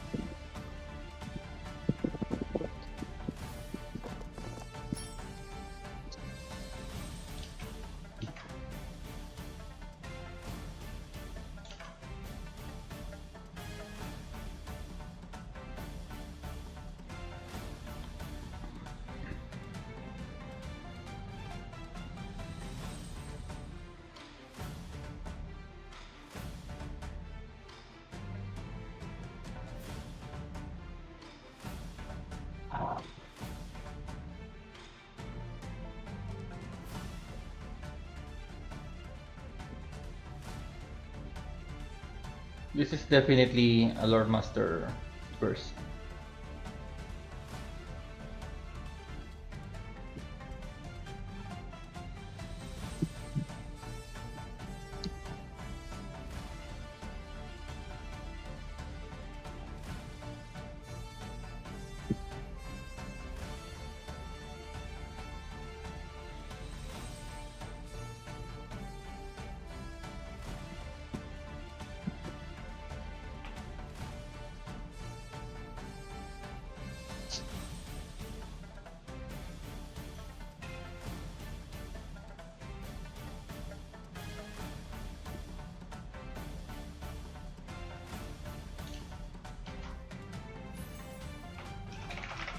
Found as one like a 99!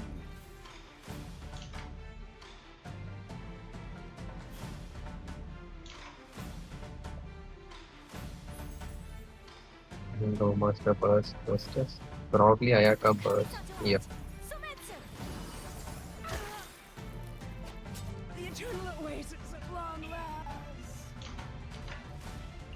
Minun can lethal with Frost operating.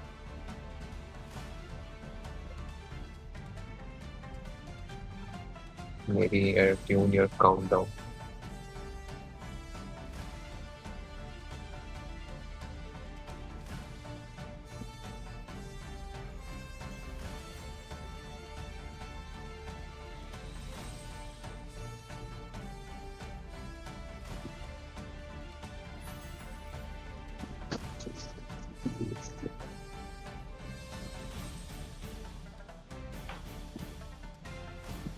Banquet must go on. Pardon my discretion. Goes for lethal but does not get in the... Oh, gets the Bond of Life on next character. I did not know that. But now with the Golden Troop equipped, Sino can do 2 actions.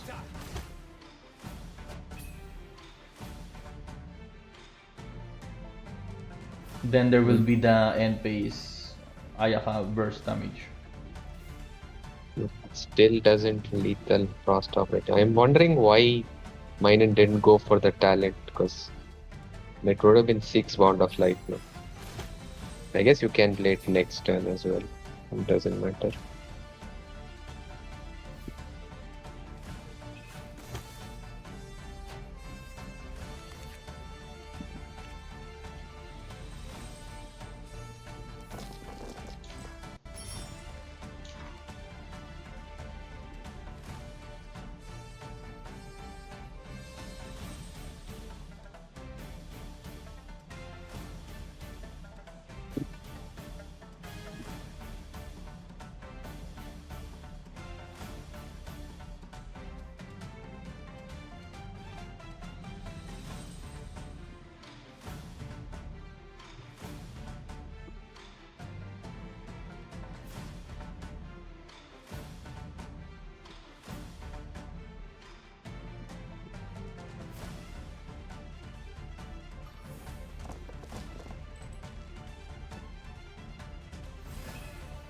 Okay. I'd say Minun plays talent, swaps here to play the talent. Because you can't let your Frost operative go down to Sino here. You want, you don't want Ayaka burst applying cryo. Though I guess, if Estes has to do 2 actions here. Honestly, both look fine, just playing a Frost operative talent or swapping to Arlecchino.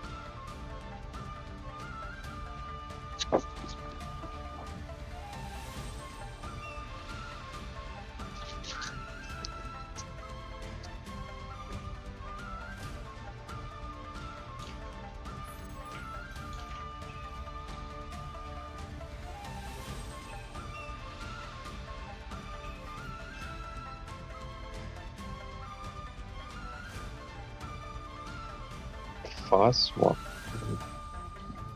Overruled.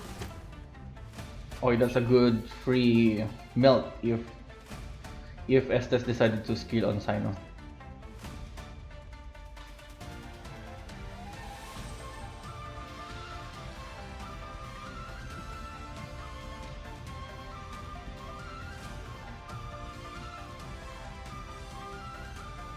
Keep your eyes wide open.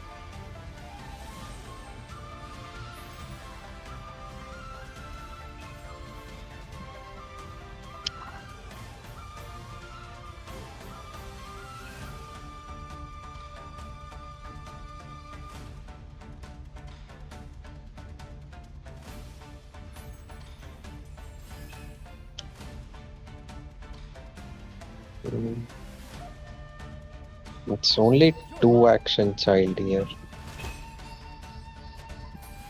Now Arlecchino can safely live this.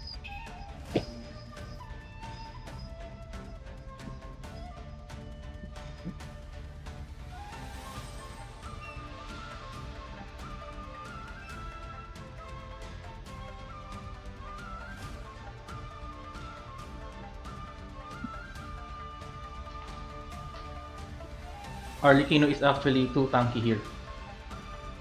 With the talent, the artifact, and the lore master talent, no, technique.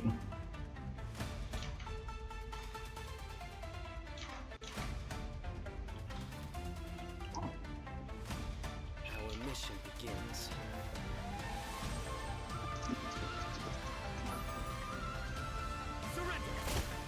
Okay, this gets cryo onto Arlecchino. Really good play from Estes. With the fast swap, you can just freeze Arlecchino next round.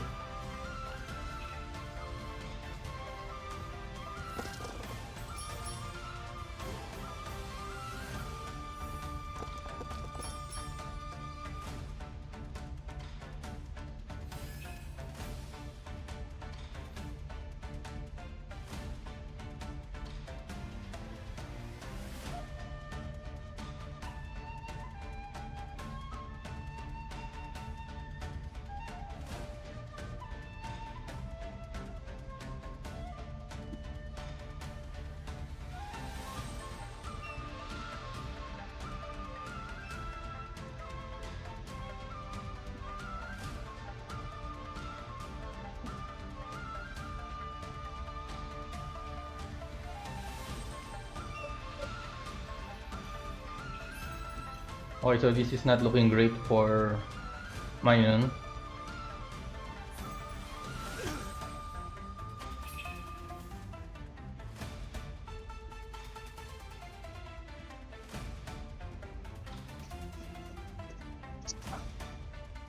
Oh yeah, so basically all Estes need to do is to pass swap, freeze, and he also has gladiators on hand.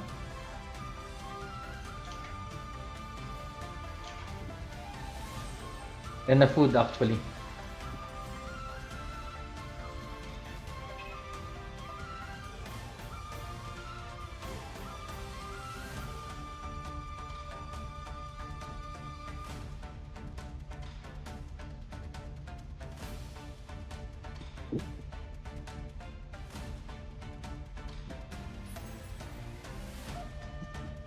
Mm. Yeah, child just lethals here.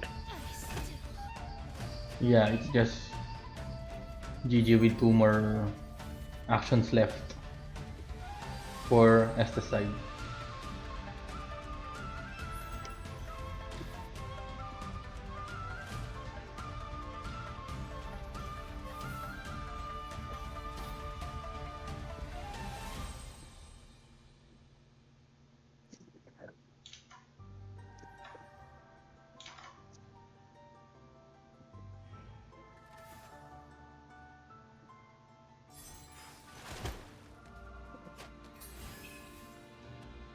Brace yourself. This is gonna hurt. And with that, Estes is now a point ahead of Minun.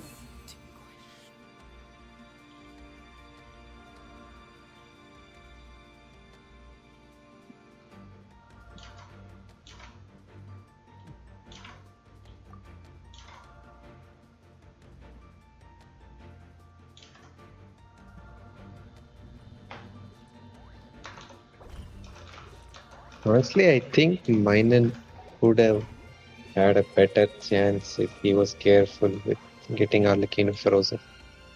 But even then, Estes had too many actions every round. Yeah, you're right.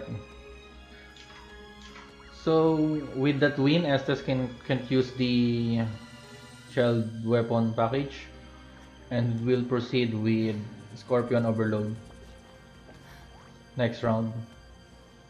I wonder if Minun will actually play the APEP cooking. I just saw a brick that was Mm. properly stacked. I mean, with Dea and Dory, it's gonna play Now it feels like a the lot whole slower shop is than scratching some other thing like a Yai variant. So they have to depend on Spring O'Clock healing because once a Pep awakens, I don't think Estes can stop it.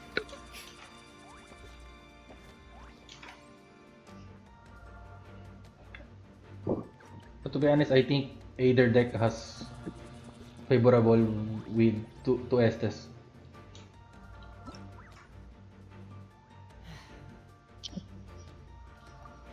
Okay, it is as you said. Minun is going with the Pep.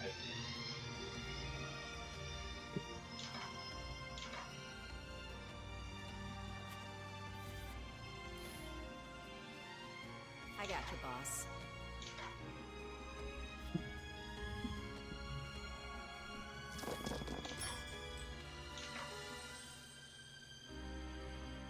Okay, I personally think the Lini Overload has the upper hand here, but we shall see. Okay, Estes drop both Scorpion and Linny talent without stove. It's a pretty strong start.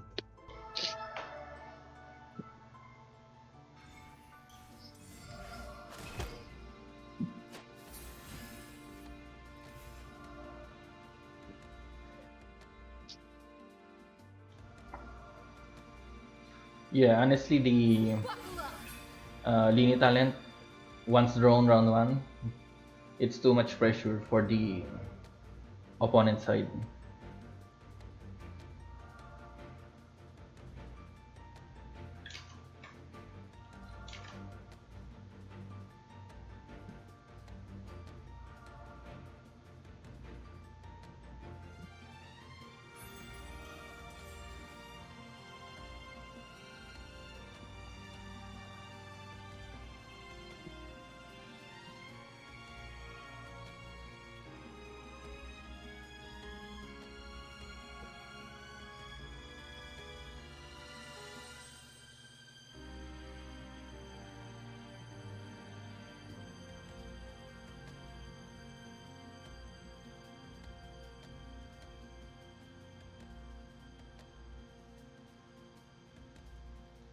who would he want to linear pressure here or try to overload using Scorpion?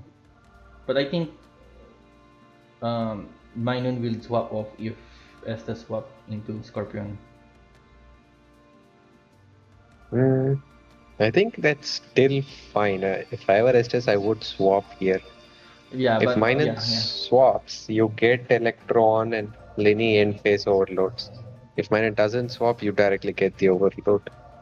yeah. So basically, both lines will trigger an overload for the Chevy balls.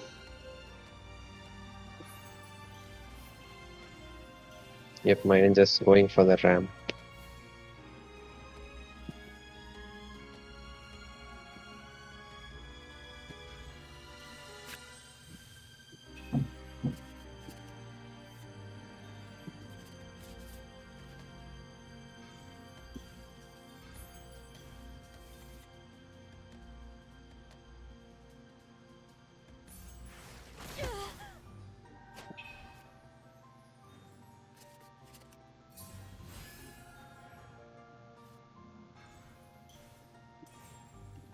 Okay, this is really looking great to for Estes side. The extra draw Yeah. from Cav is also good.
Plays resistance on Dory.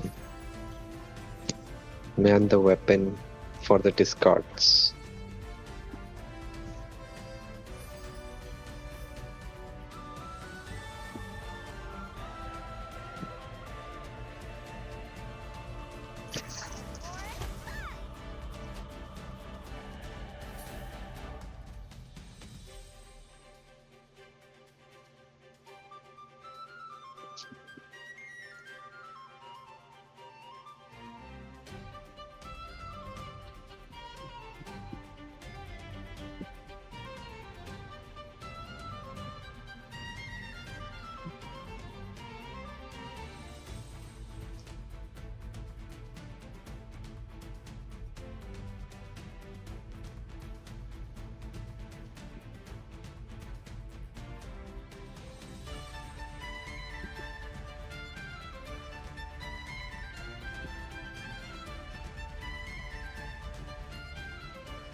What would Estes do here?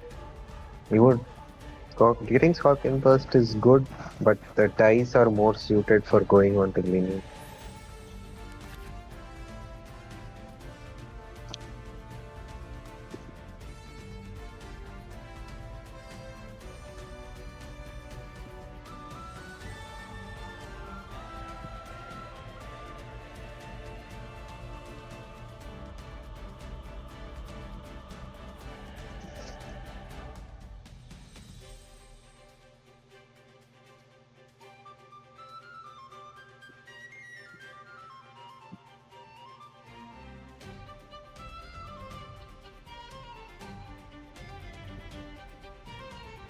Okay, what could be Minun should be doing here. Mm,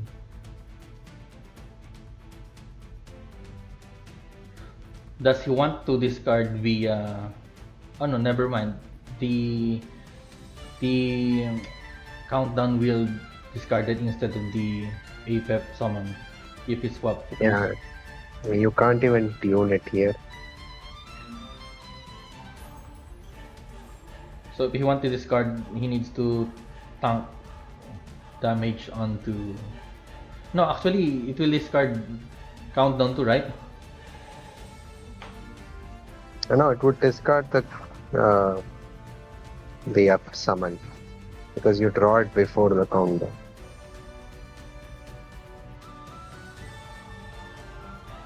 If you play Kukusaurus here and swap to a pet,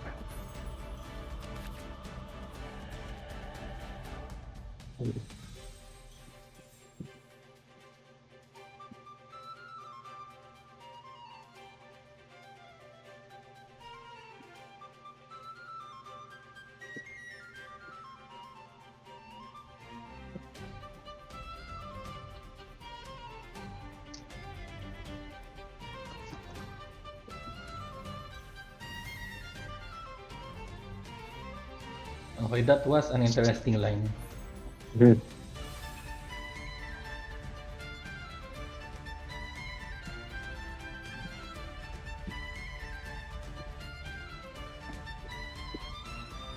Now disappear.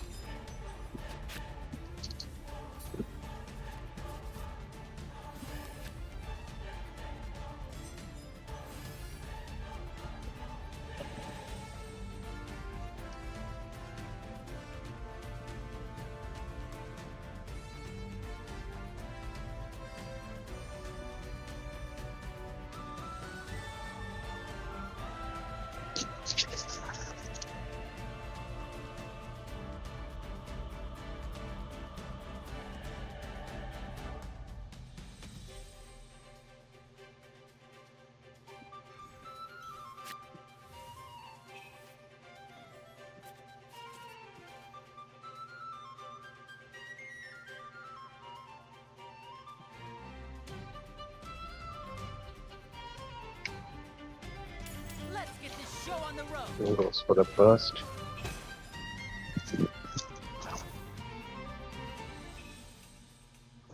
Because of the resistance, Dory gets saved here.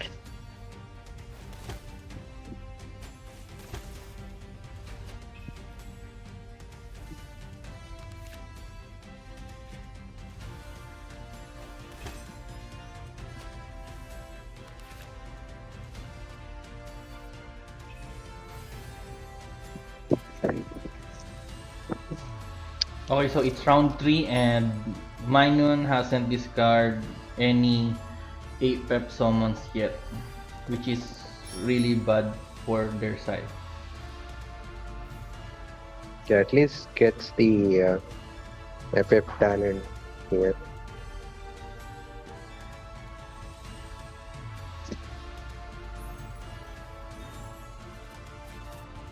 He has to discard summons this round. Here goes for the Kukusaurus swap. It's gonna discard one countdown. Okay, go place the countdown. It's still gonna discard the countdown and gonna get one summon. That's actually a break countdown.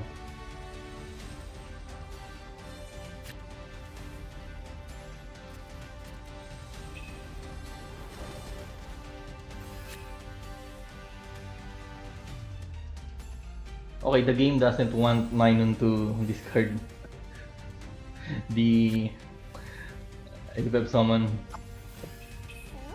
what's the deal? Okay, finally one discard.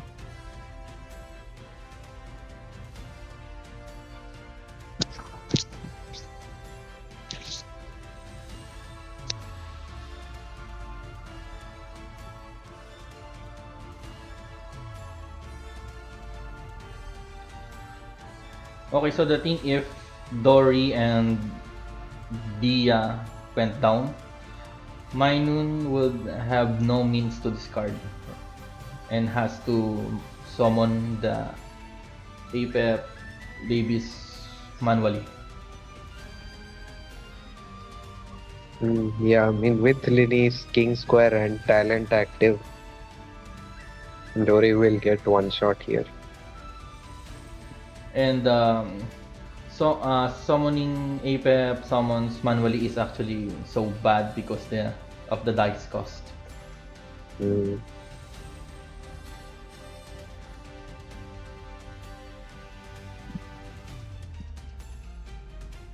And not to mention he still need to summon 3 for the Ape Awakening.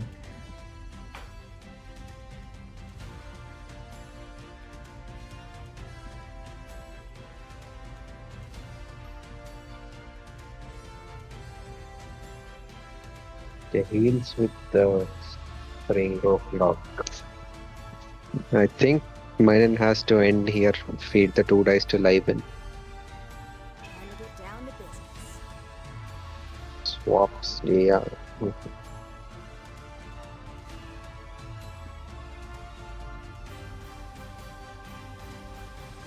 But even with that heal, isn't it's still a little Lini skill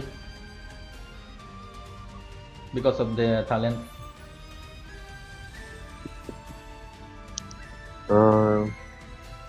Any skill does 5, 6, 8. Yeah, it's still lethal. Come on,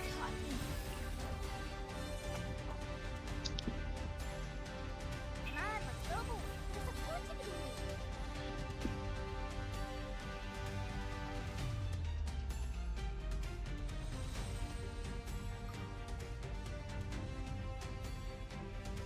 made. Minun actually can't do anything besides to swap.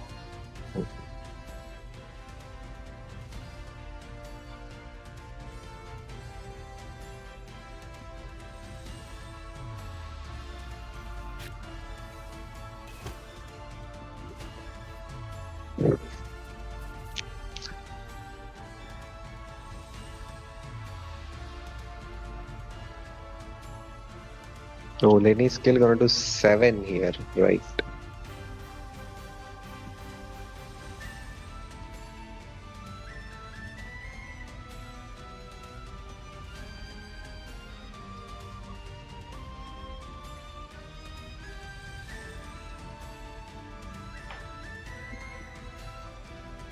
Now disappear.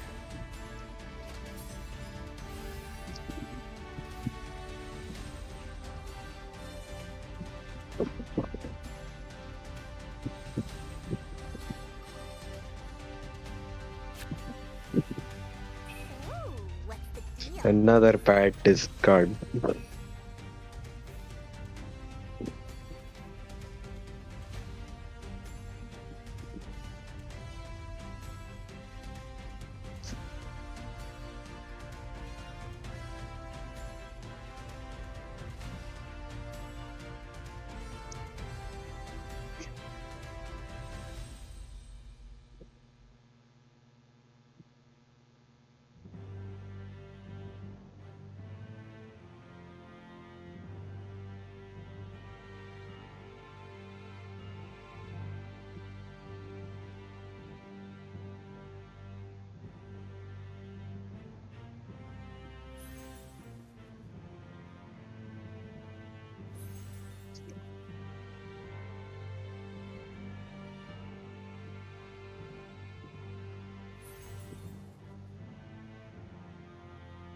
A round of applause.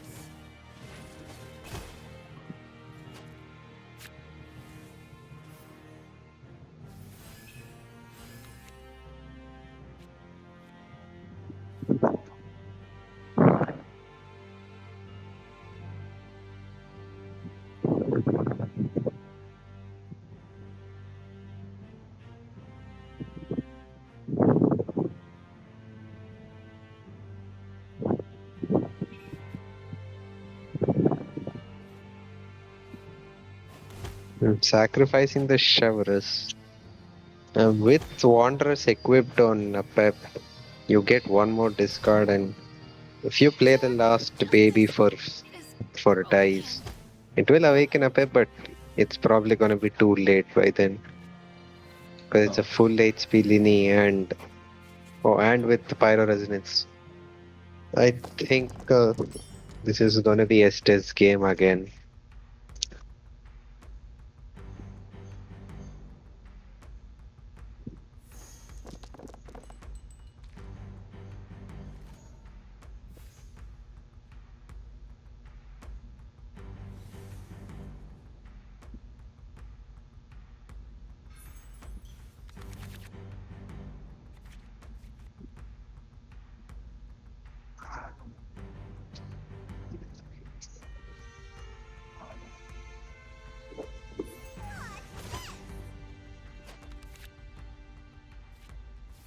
Yeah, I don't see any way out for APEP here.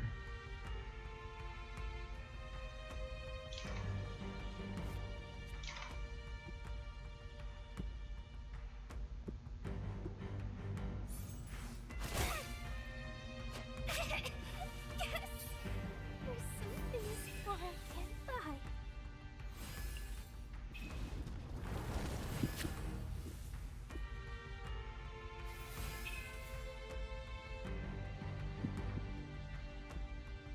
Oh, gets the awaken. That's interesting.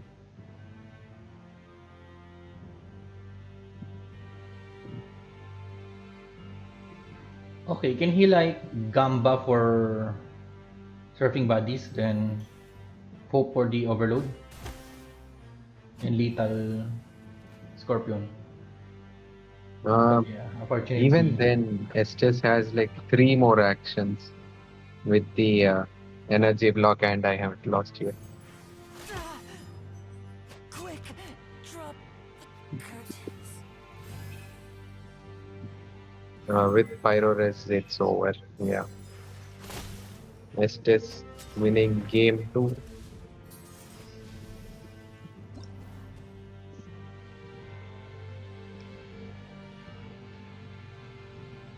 the fourth match is between Ebrithil and leoric. On Ebrithil side, we have Diona Stall, the classic crab deck, and Yai Apep. And for leoric side, we have Ryumiya with Diona variant, the Litic Xiao or Xiao weapon package, and the Bennett combo. For Ebrithil side, the band deck is obviously the crab. And for leoric side, Ebrithil decided to ban the Bennett combo.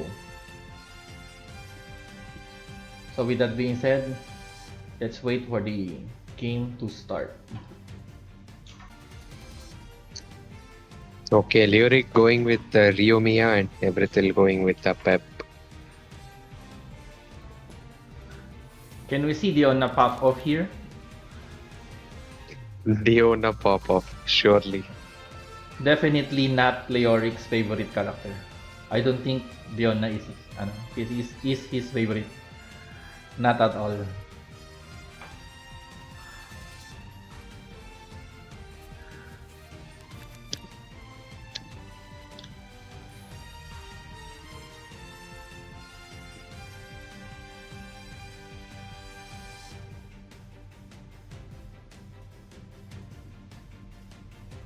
Okay, on Ebrithil's side, gets the Serpent talent, which means Stow guarantees a Pep talent. On Leoric side, gets Sealy, Yoimiya talent, and Minty meat rolls. So, Yoimiya, it's like 12 damage round 1.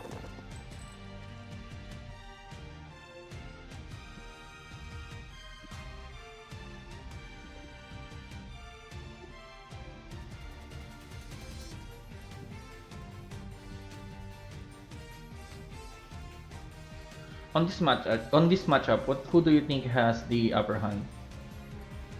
I would definitely say Ryomiya. Being able to get start damaging in round 2, late round 2, early round 3. I don't think Up is going to be able to get ready by then.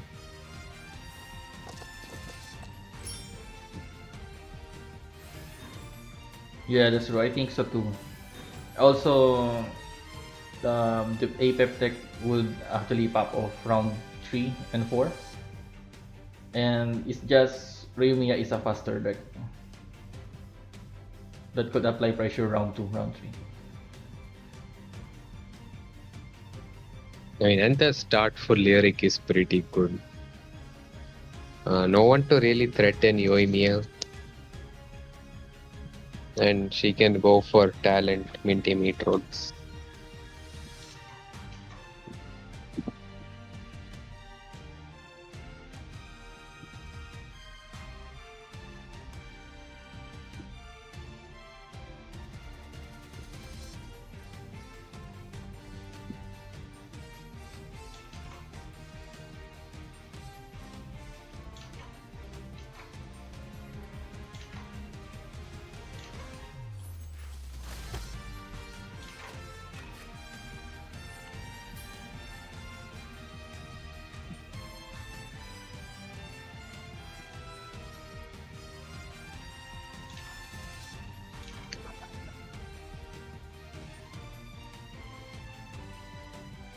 Okay, so Leoric dice is actually so good. I just saw that it's because the dice was turned off earlier on his side.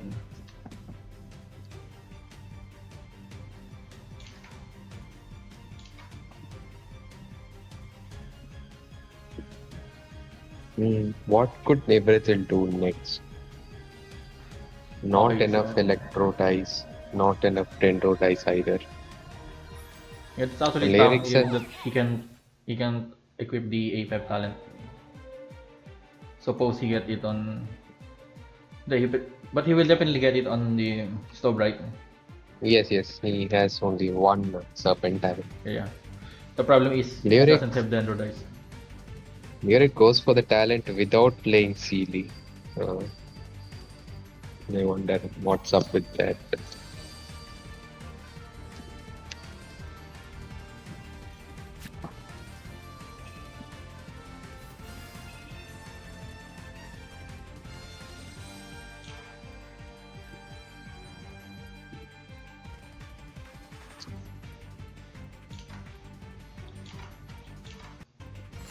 Okay, maybe he wants to minty for 3 NA without using the Covenant. Okay, with these cards, I'd say the best is Sealy talent. You NA once, then you play Minty NA again, play Covenant NA. Like you proc your Sealy, and you get full energy. Yeah, that's actually a better line. But yeah, they probably thinking the other line. Or there's also a possibility that he just forget it.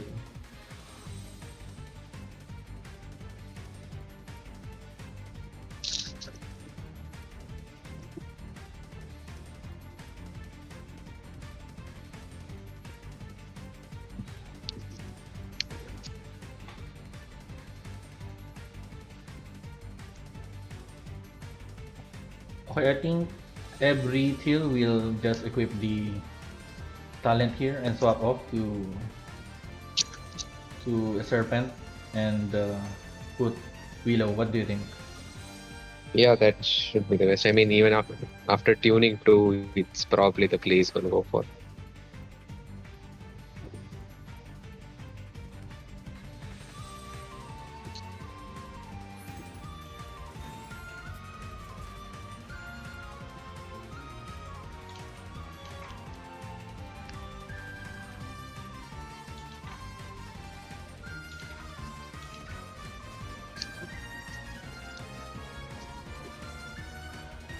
Whatever would you do without me?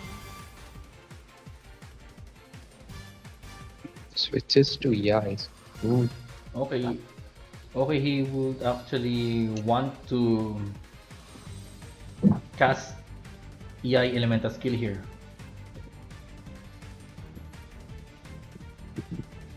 Or maybe he's looking to distribute his damage because Yoimiya can do. How much does she do? She does 12 damage here, right? With the talent.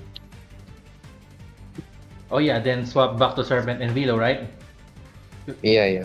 Because I think the draw is more valuable than actually using EI elemental skill here. I would agree, yes. We need too much draw on this deck to awaken APEP.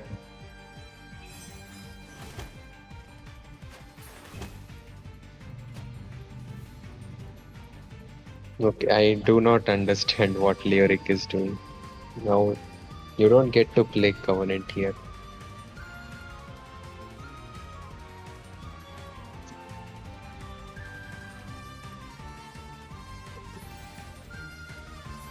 Wait, okay, Actually, he going actually for go for the elemental skill.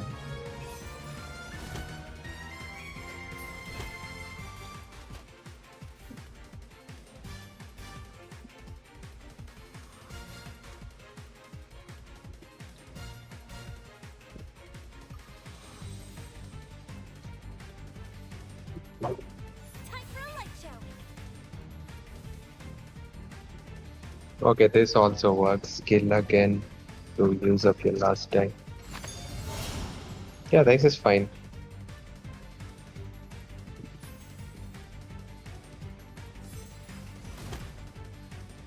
What a dreadful ending.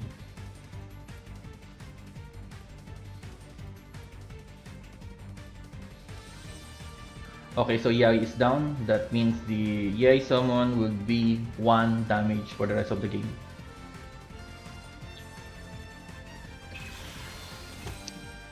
Yeah, unfortunately, I think the game is over for Ebrithil already. Because you have no draw, no way to discard, and a weak EI summon.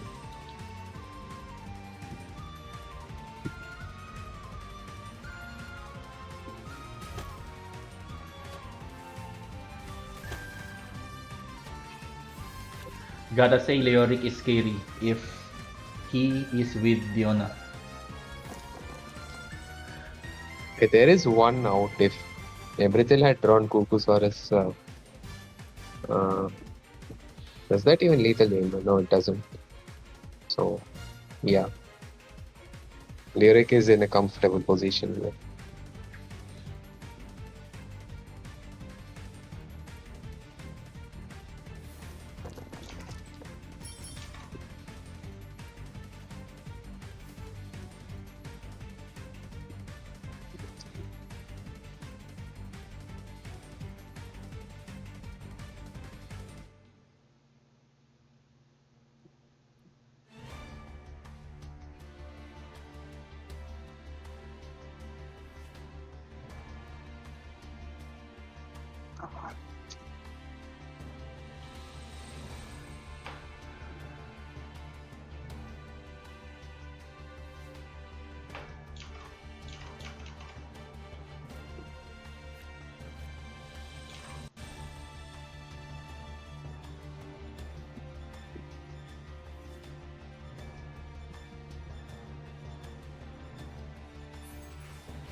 Oh.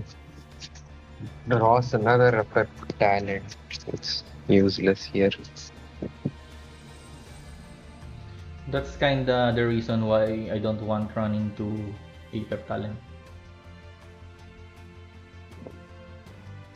Especially on the Yai version.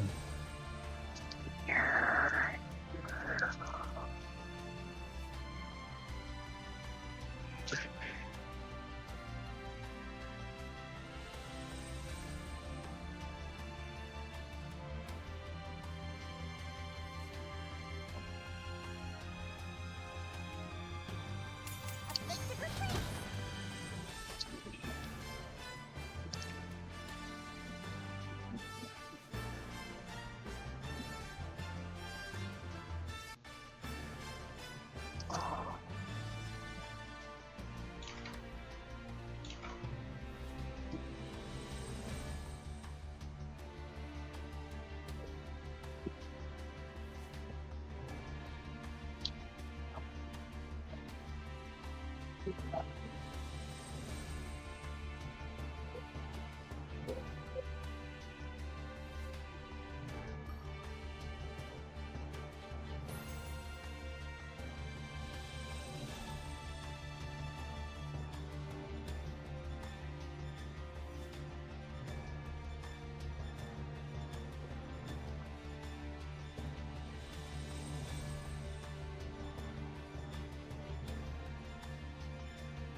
Okay, this is really hard for Ebrithil. I can't see any way out here.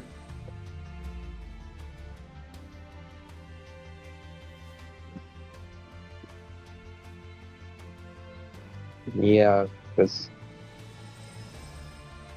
Risley has GTR equipped to cost skill and can do 2 more NAs with Northern Chicken.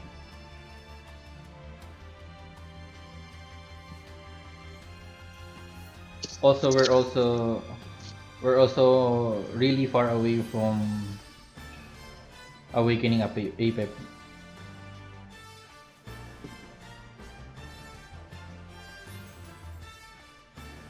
Let's begin.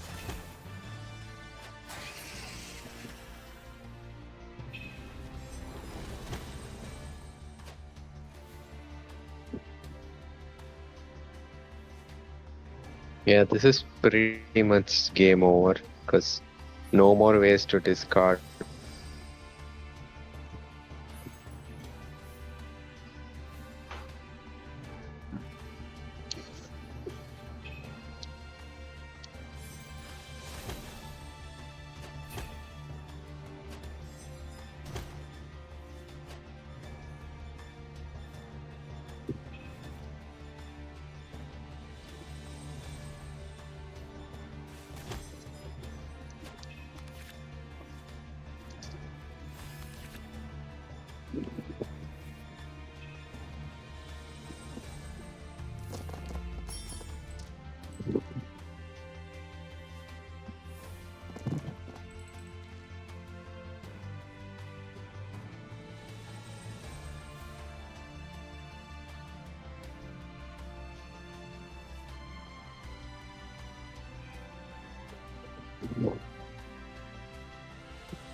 Okay, so Diona will just lethal Apep here. Without any food.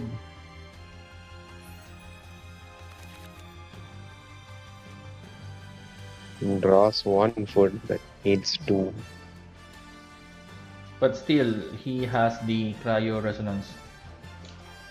3, 4. Yep. Wait, Diona carried through. The power of Diona.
Diona doesn't actually lethal with resonance, but it's still over.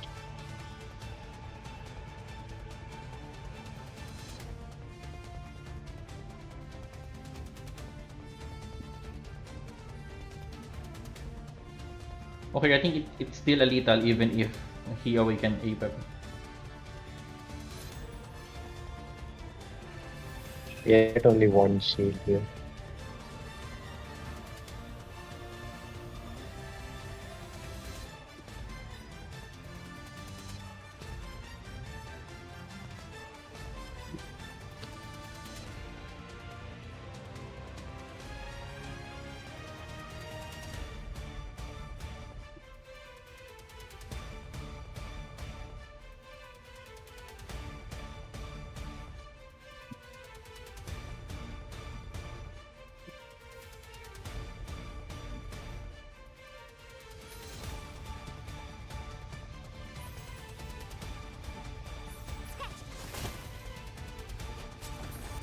Yep, with that leoric takes game one.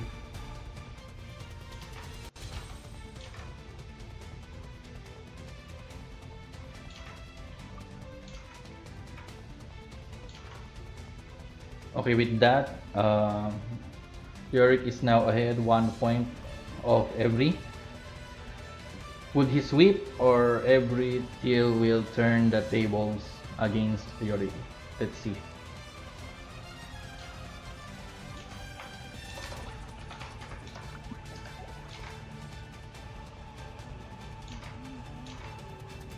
So basically, Leoric has to play the Xiao weapon package.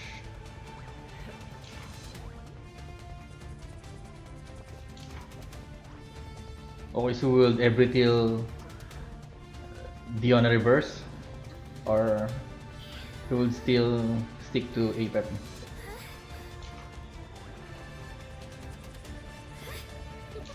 Imagine if both decks with Diona win. Okay, here we go. Game 2 is up. With Ebrithil on the Diona stall and Leoric using the classic Xiao weapon package.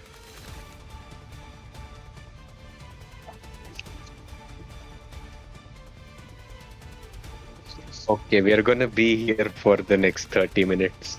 I can feel that.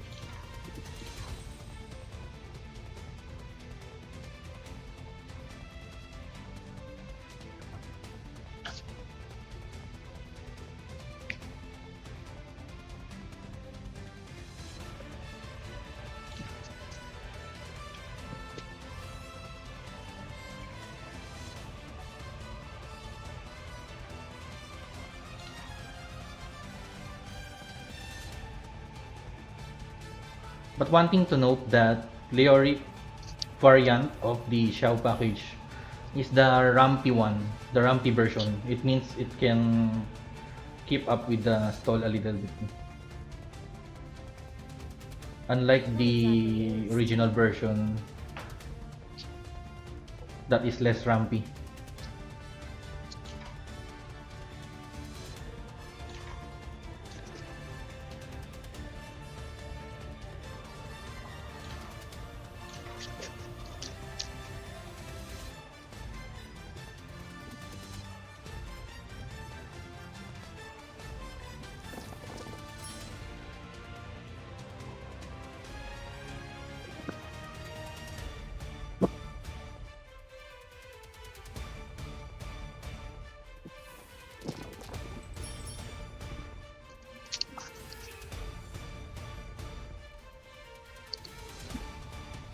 Okay, what's your predictions for this match? It has cleanse. It's going to get the so. Mm. Unless Leoric manages an OT.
Okay, so if Leoric actually can pop up early with weapons magic, I think he has the upper hand here.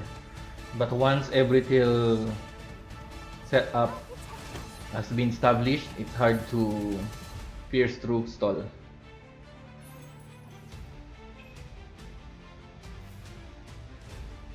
Hasn't to get just one US.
Okay, that's a lot of dice to deal damage for Leoric side, but the problem is he has the wrong weapon. Not a single pole.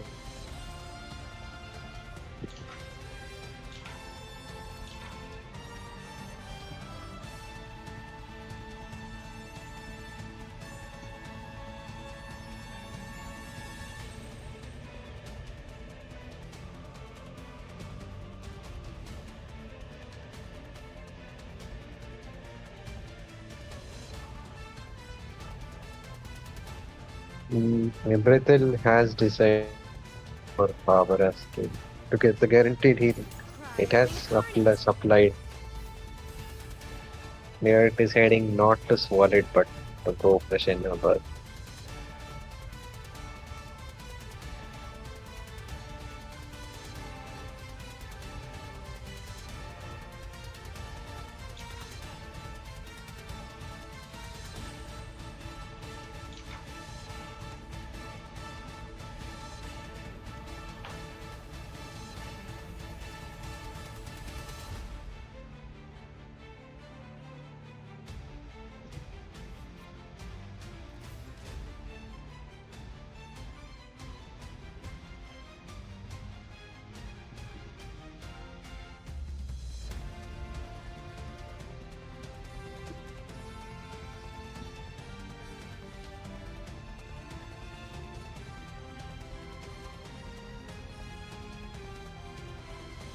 Unleash!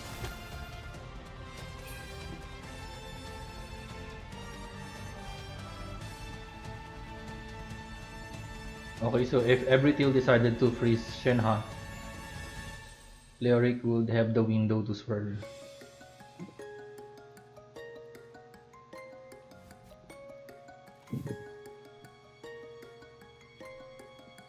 So yeah, But that's a better Ebrithil move. deciding Yeah. rather take the Who's our damage. target this time?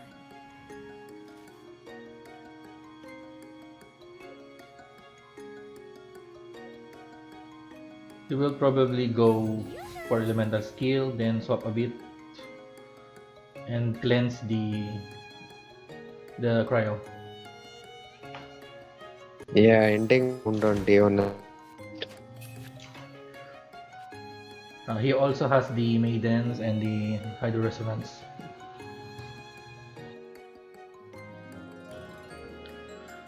The sustain is good on this one. So yeah, basically if Ebrithil finish the stall setup to mitigate the damage, Leoric would have a hard time. So he has to pop off the damage and deal damage early on. Because once his resources gone, there's no way to kill stall. Yeah, and that's why I was wondering, Lyric deciding to go Yelano, he had Dunya and Shag. Tried to draw either Leben Wagner off of the Dunya.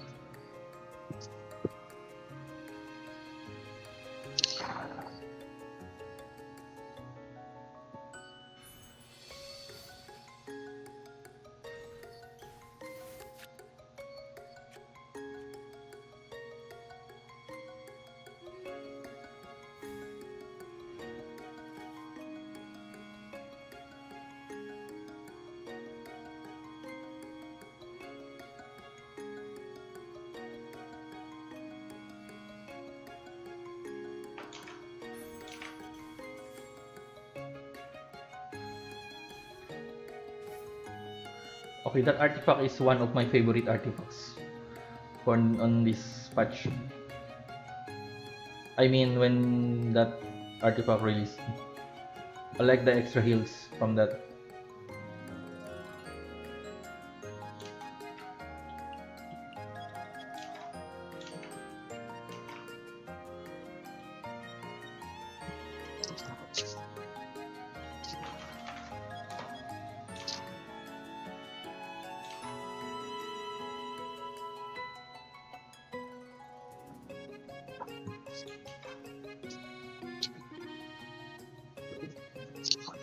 Now probably just Diona's skill and end.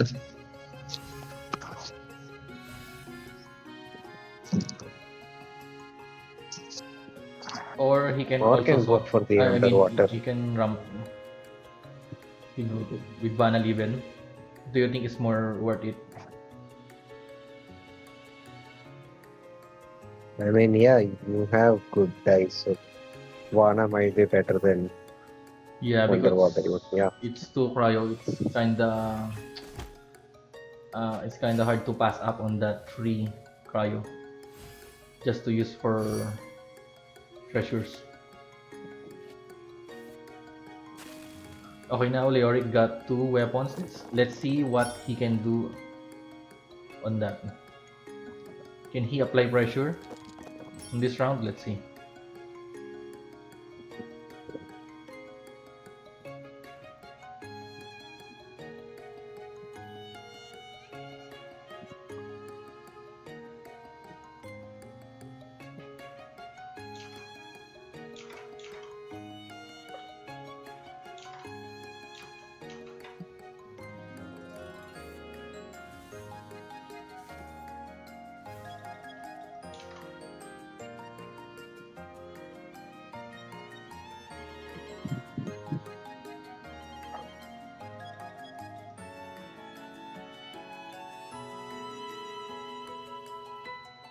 Okay, so basically, Ebrithil has a massive dice advantage here, especially with the down winery and the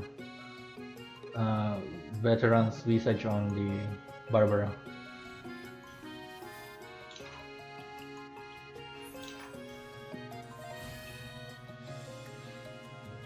Busted.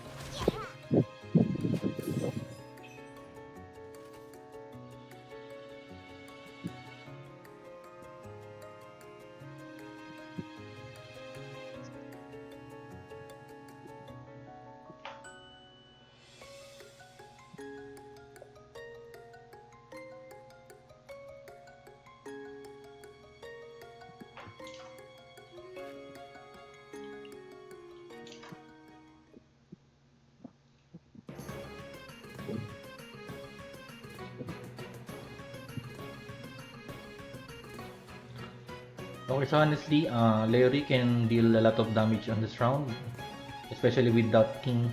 I mean, especially with the Razor card.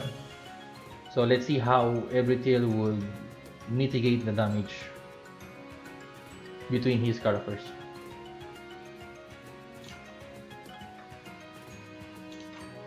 Hmm. I'm wondering, do you want to do your damage this round? Because Leoric has the option of live and pass and try to do it next round.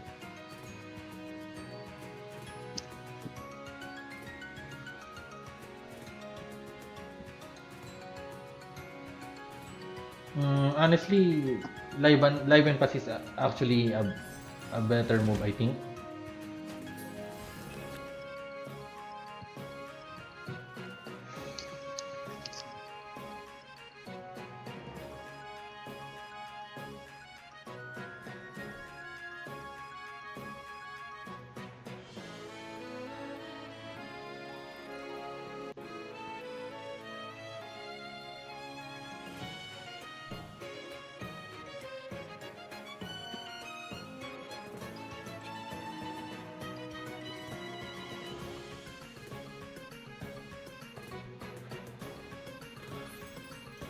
Also, that all Ebrithil characters has hydro application. Leoric can freeze them with Shenhe next round.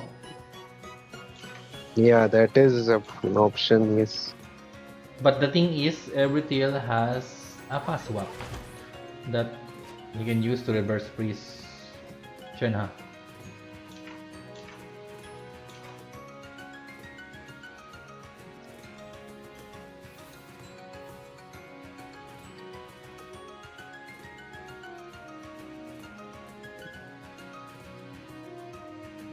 Okay, let's see what Ebrithil will do here.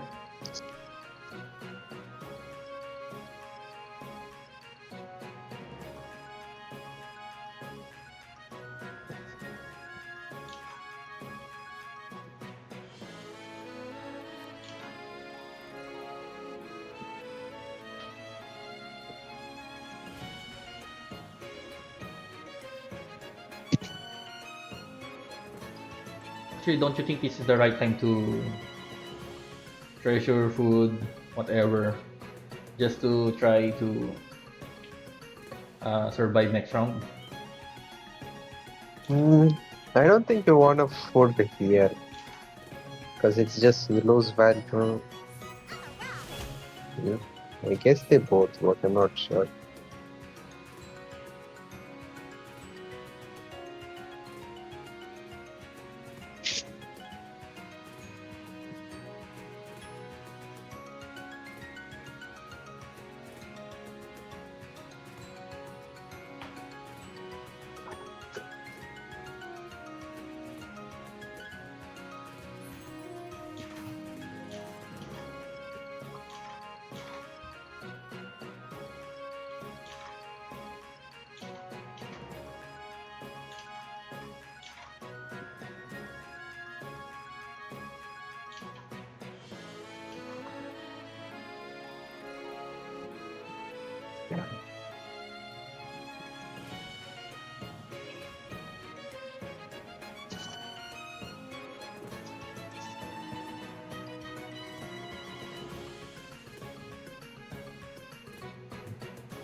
Then go to full HP even without food here.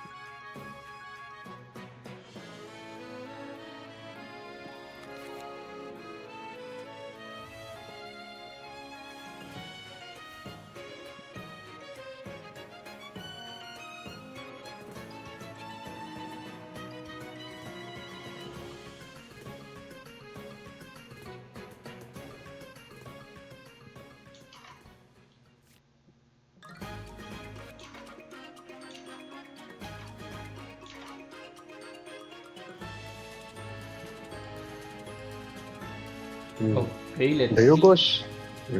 if leoric can actually deal damage this round. I think this round will be a breakpoint for both of them. What do you think? Yeah, I would agree. That's why I was wondering, would Lyric go Shenhe here or Xiao here? Because he has to know there's the possibility of getting frozen on Shenhe. And Xiao just does more damage.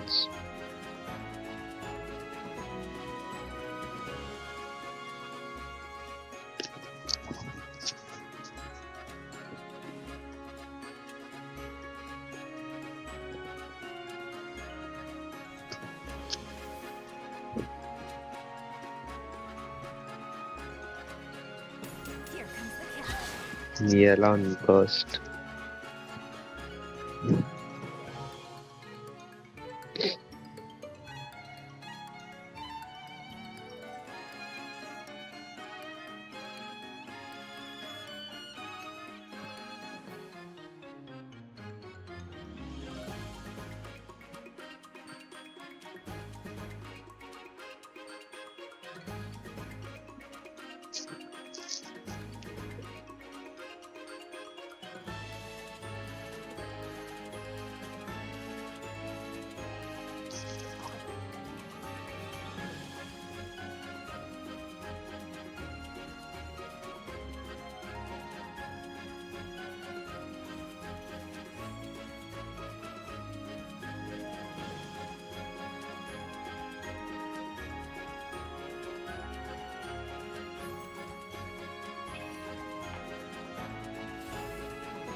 The show begins.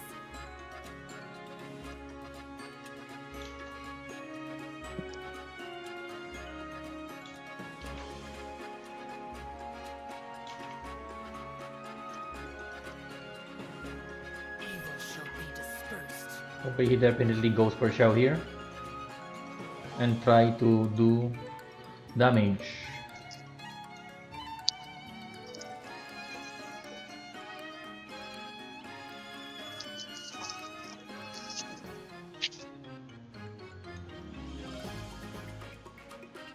But if he like spend resources on this round and fail to deal that much damage, I think the following rounds every would successfully mitigate the damage over and over.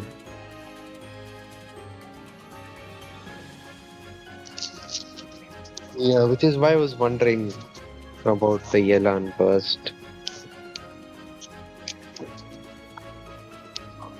Because neither of these characters really want a normal attack.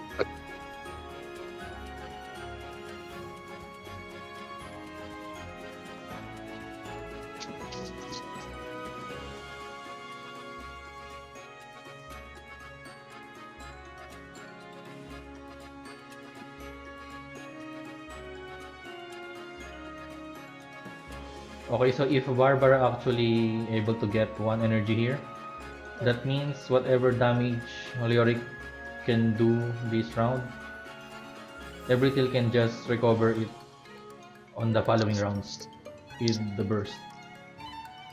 Goes for Lithic and not the Moon Piercer.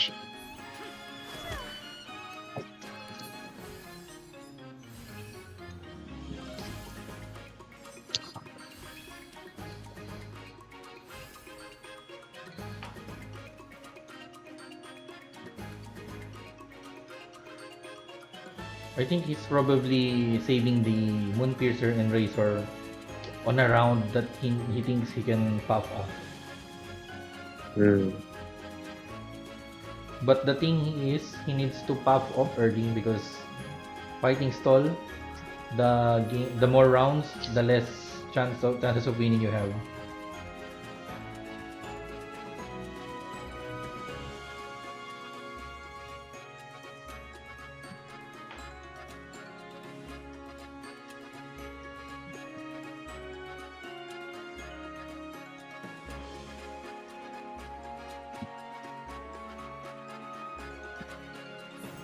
show begin.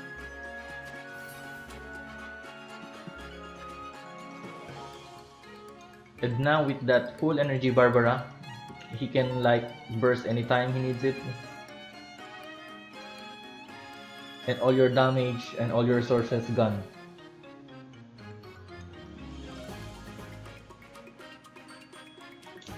Yeah, I mean, this was an uphill battle from the start. I would agree with what you said. Maybe plan your pop-off round to be next round.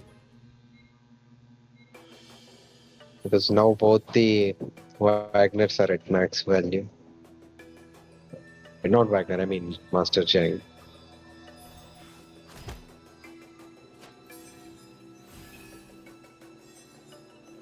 Okay, so also now that Xiao has the Hydro Aura too, that means Ebrithil has a free threat for both of leoric characters.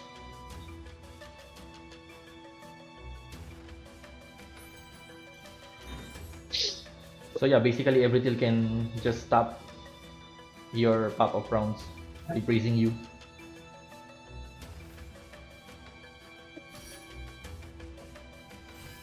Then I think like dealing damage using Yelan here is not really that optimal.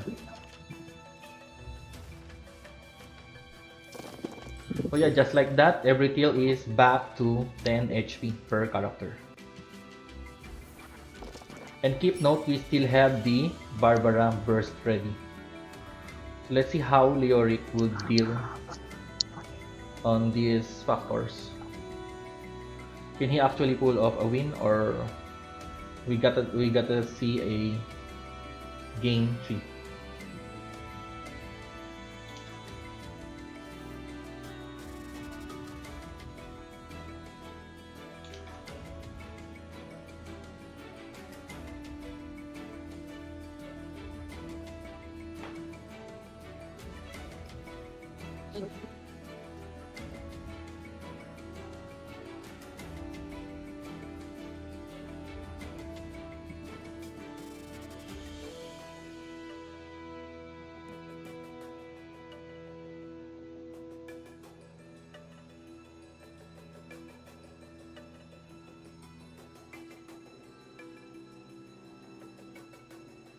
Okay, so Ebrithil will probably swap to Purina.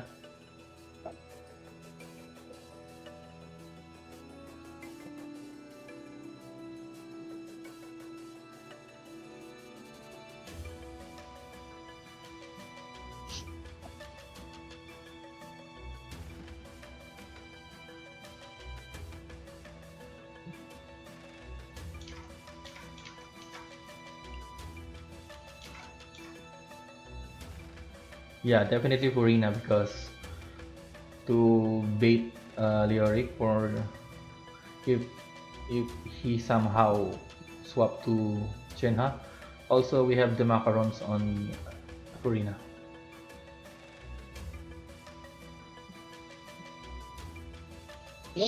Mm, I think still burst is the way here. You have a free Wagner that you have 3 weapons. You can draw one of the other rest 3. Uh, 2 Master Jang at full stacks, 1 Unseen Razor.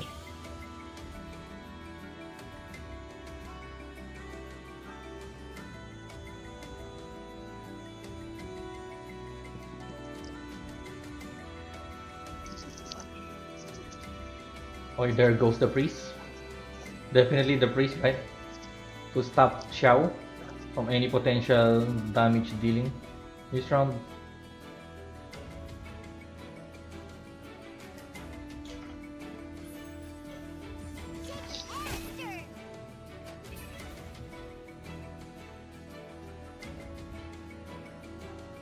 Leoric can fast swap himself and get Shenhe.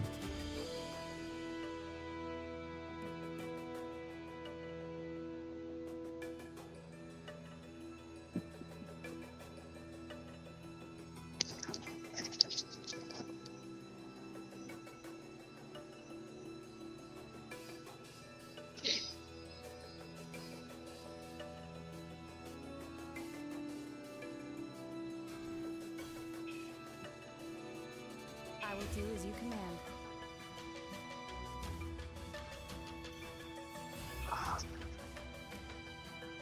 Unleash! Okay, there goes the priest.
No, wrong button again.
Do your master's bidding.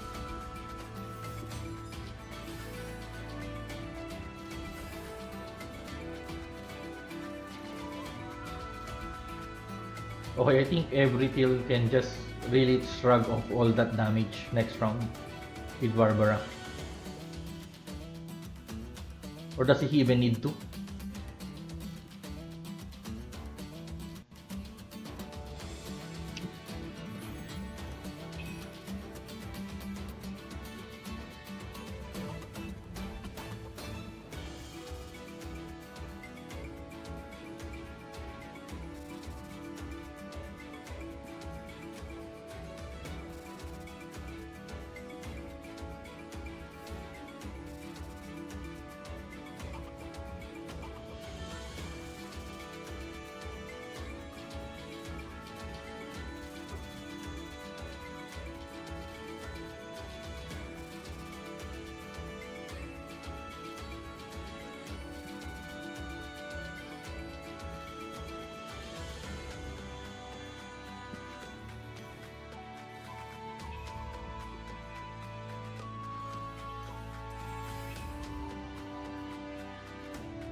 Unleash!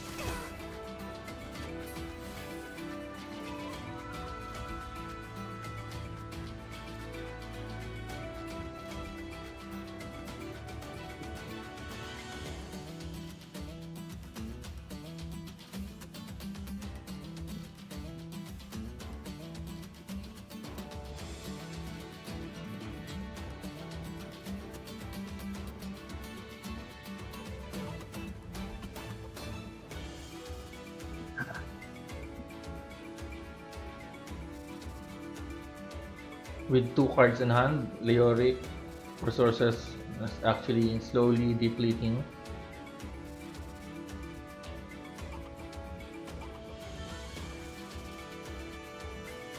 Let's see what he can draw.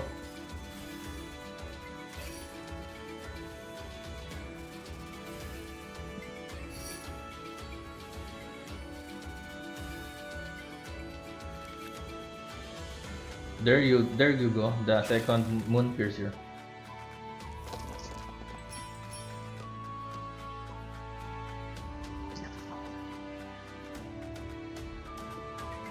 Second Moon Piercer, but it's Barbara Burst online, and you're almost out of cards.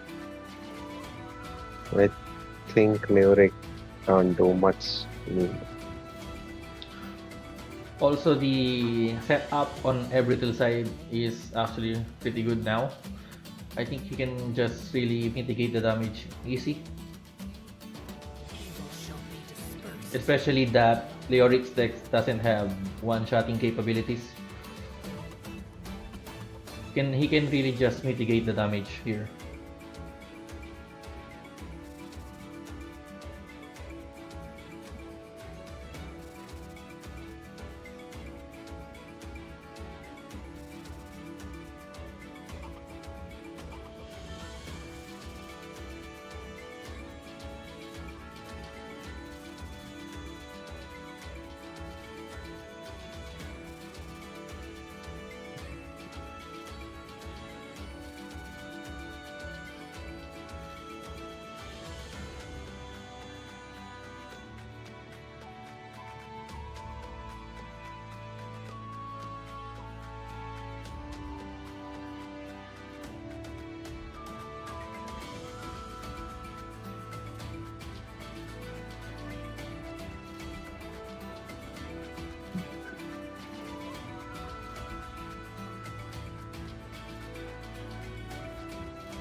Mm, 6 damage plunge here.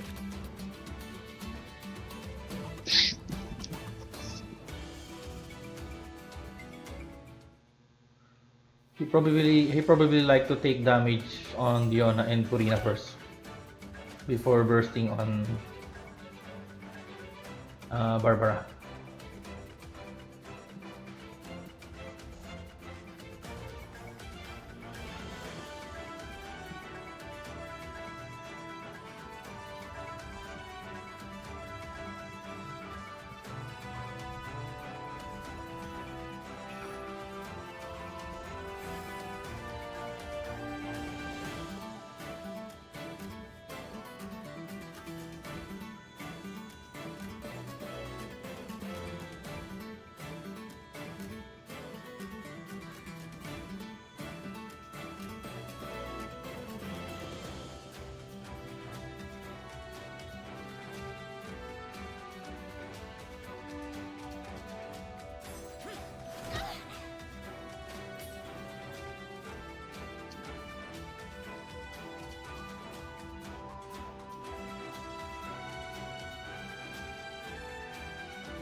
This is definitely a Barbara burst.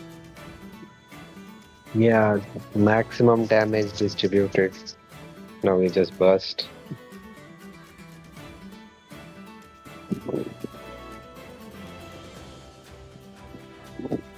To be honest, after the Barbara burst, I don't see any chances for Lyric side. Because basically his resources is keeps on getting depleted. Let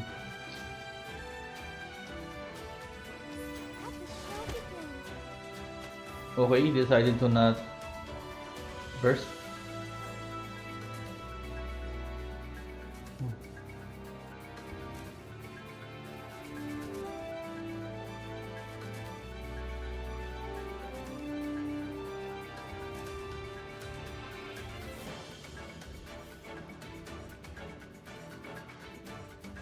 Actually, fair enough. He wants to cleanse the cryo so that Xiao will not cryo swirl anytime soon.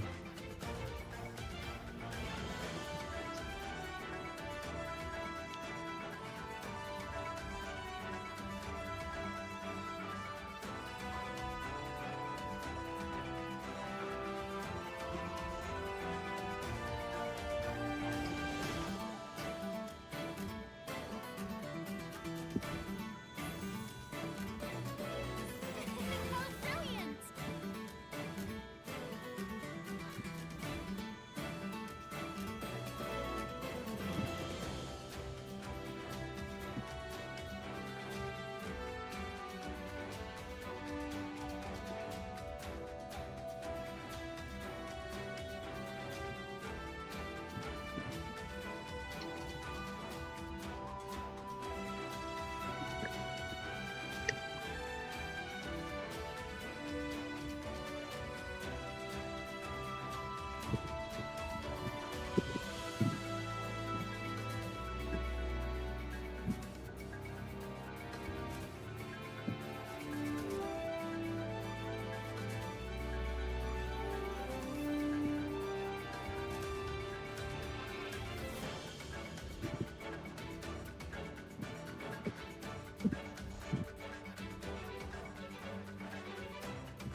Okay, this is a perfect damage mitigation by Ebrithil.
Who's our target this time?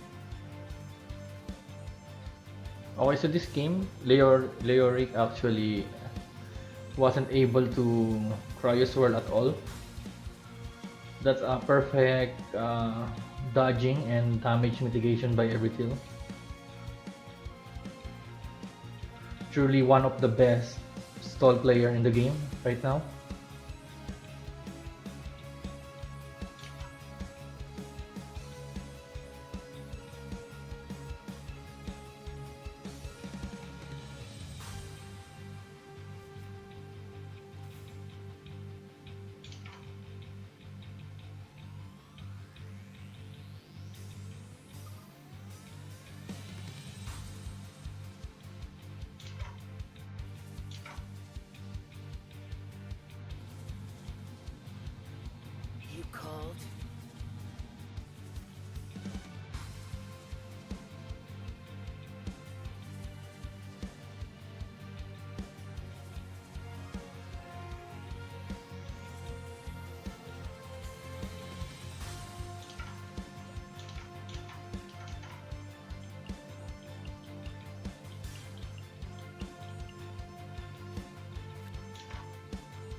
Okay, so this is definitely a Xiao burst. World collide! But Ebrithil can stop Xiao once again by pass swap freezing. Disappear.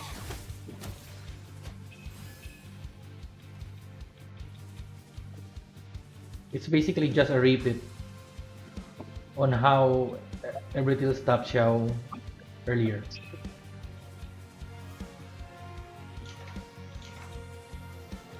Oh, it's so interesting. He actually decided to slow swap. Boring.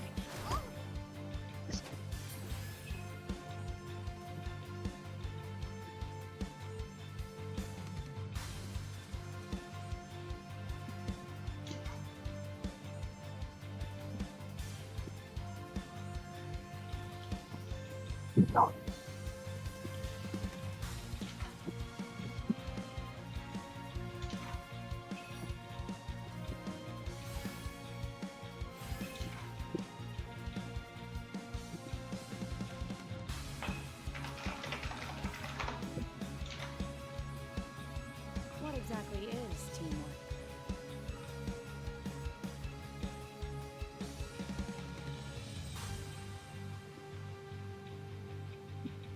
Okay, so will he still hold on to that Barbara burst?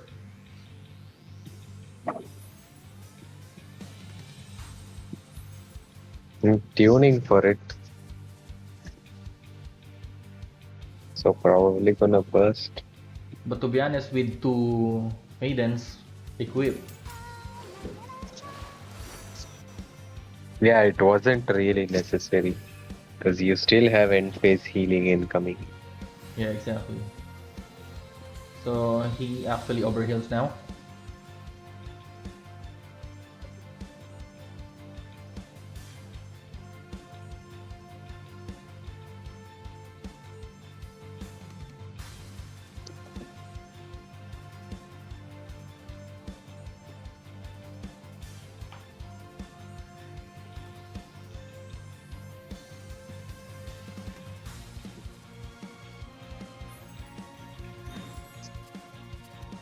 Place the second treasure.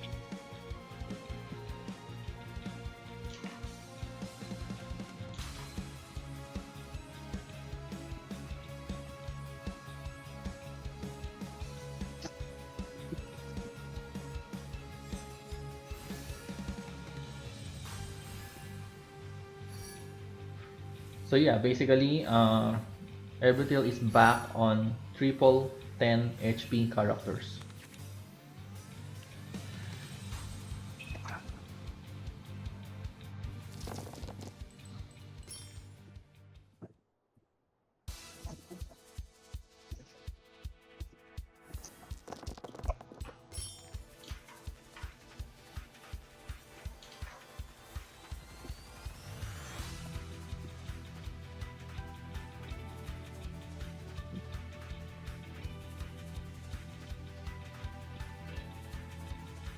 You called?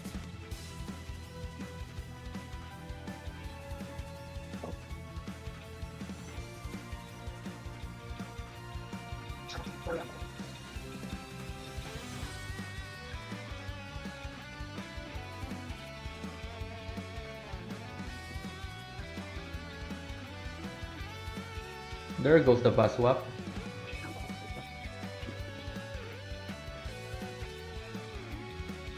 Basically freezing Xiao here. Shutting him down for the second time. Yeah. He just shut down Xiao twice this game to deal any damage. Now he has to deal damage using Yelan because once he swapped to Shenhe, Shenhe would actually get frozen too.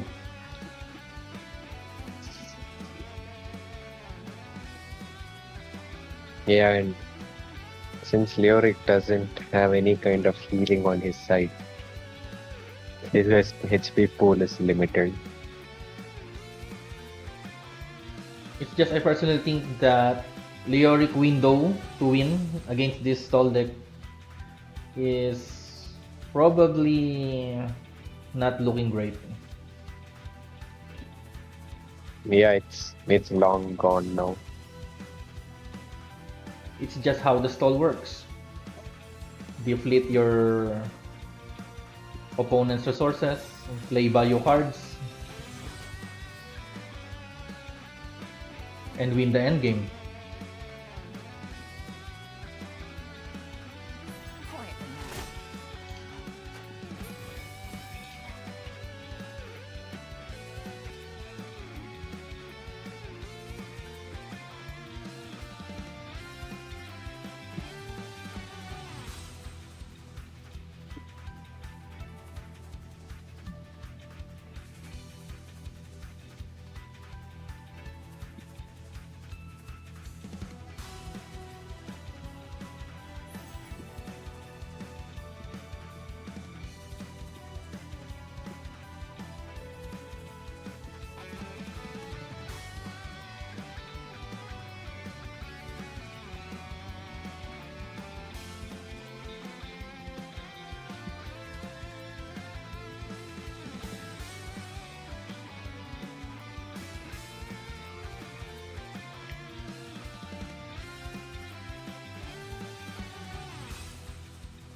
One character down.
Okay, there goes the last two cards for leoric side.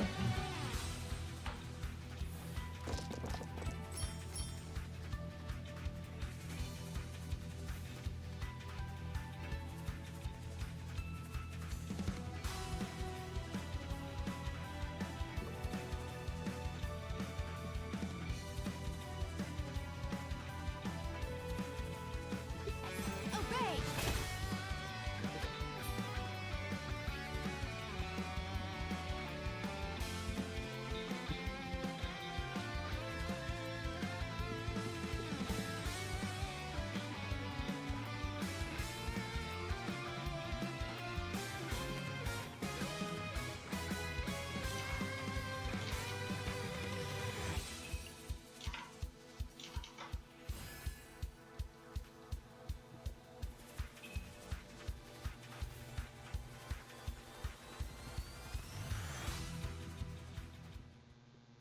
By ordinance divine.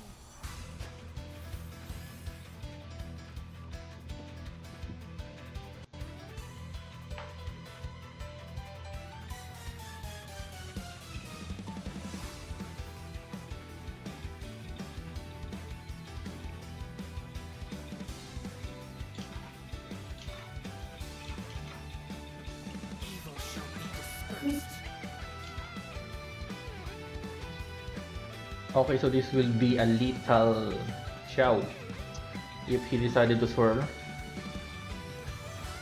The first cryo swirl of the game.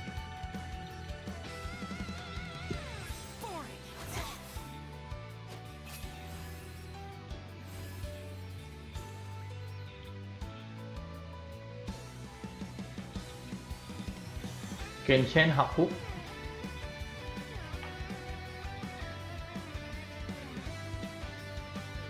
Wait, Kenshin Ha actually cook?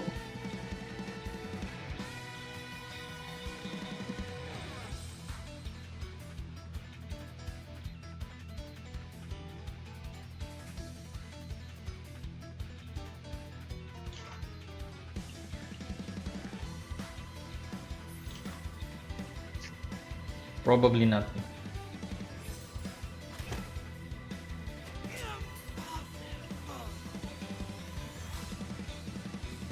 Mm. 2, 3, 4. I mean, you can tandoori to lethal Purina here. The problem is he doesn't have gamblers.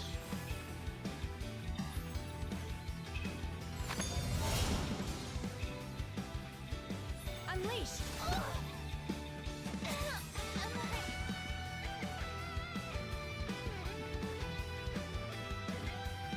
If he has the gamblers, just maybe. Mm. He has one more action with Gladiator.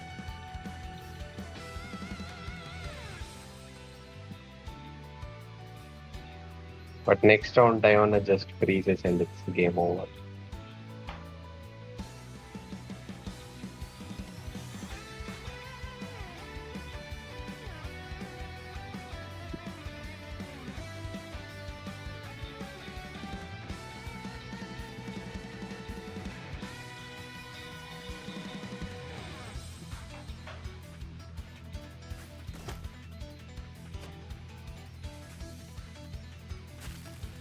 Yeah, it's just over for leoric.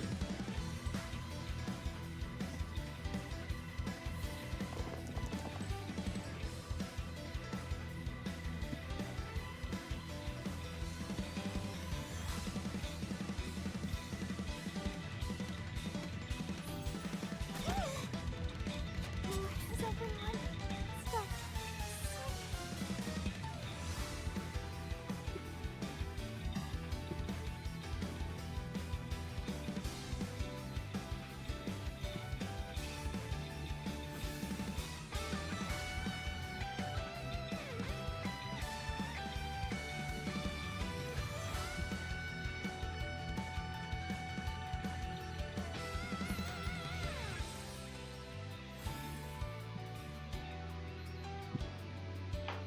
I'm a rock. Look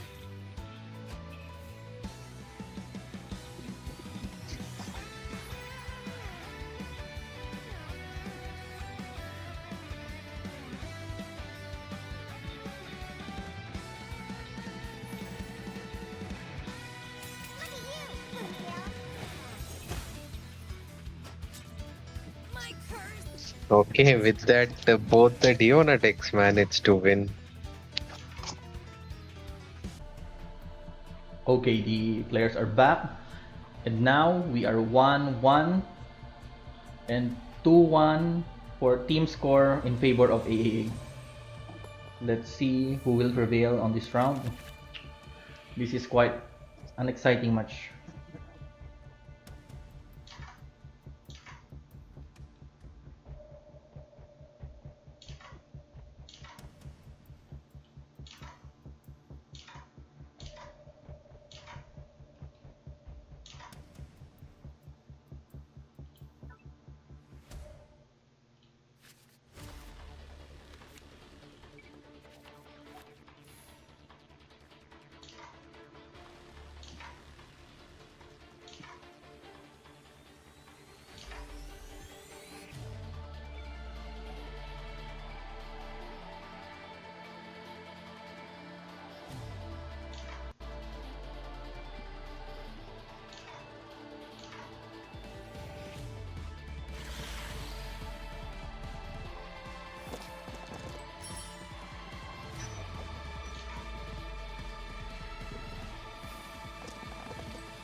Good ramp on both sides.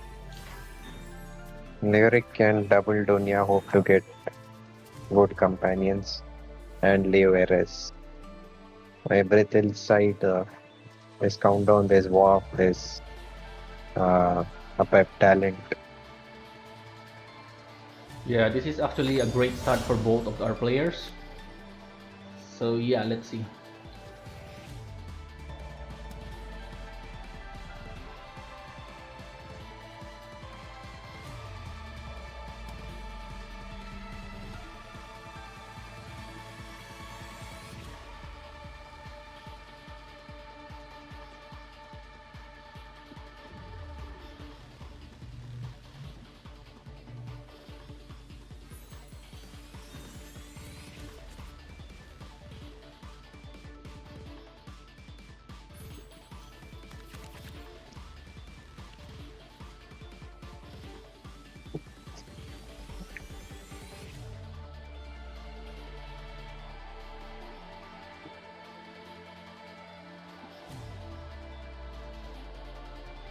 Mm, maybe Chef Mao Wars and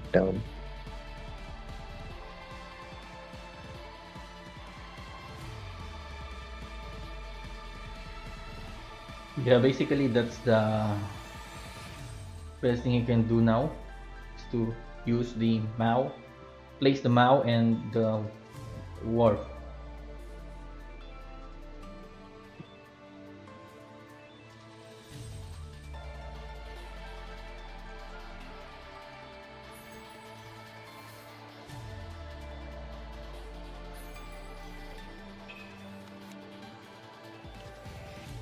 This is quite a good start, honestly.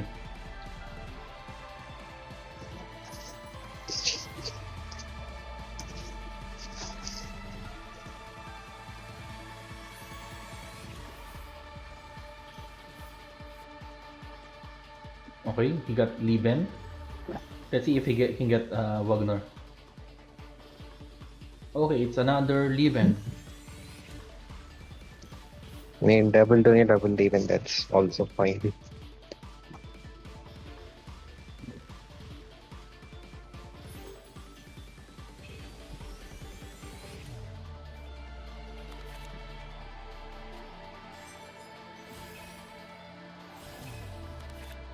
Okay, double ramping actually wastes the pop-ups for the side of Ebrithil.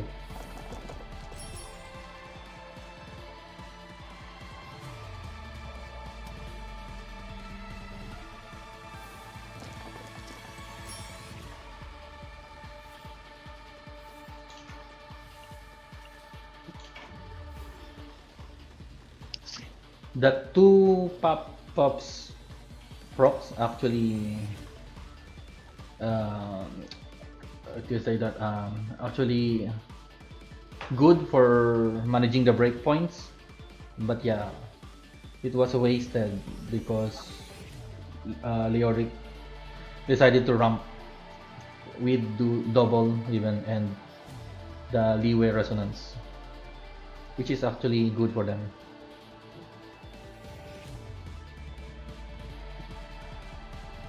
But unfortunately Ebrithil doesn't draw too many up babies. There's only one summon.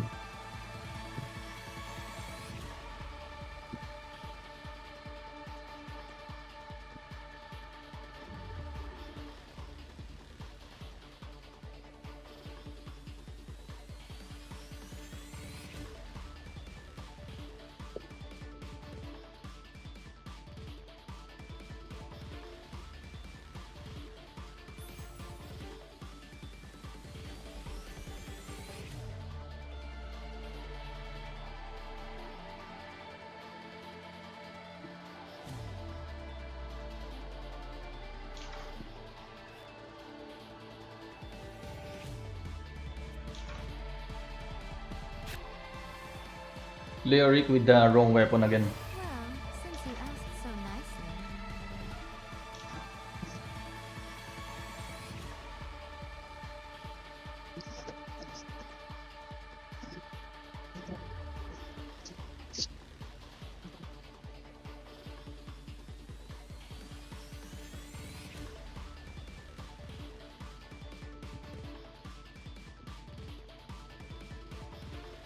Come on now.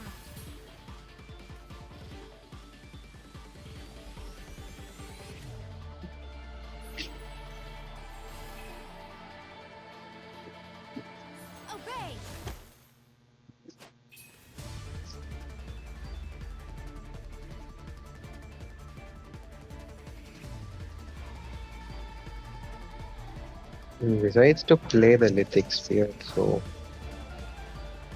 you know, maybe another skill Dawn Winery pass from Lyric. So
Right here.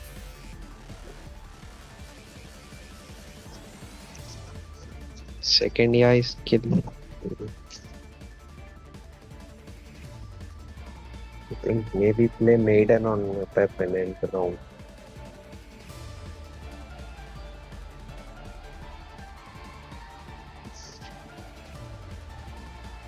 Let's see what leoric will do.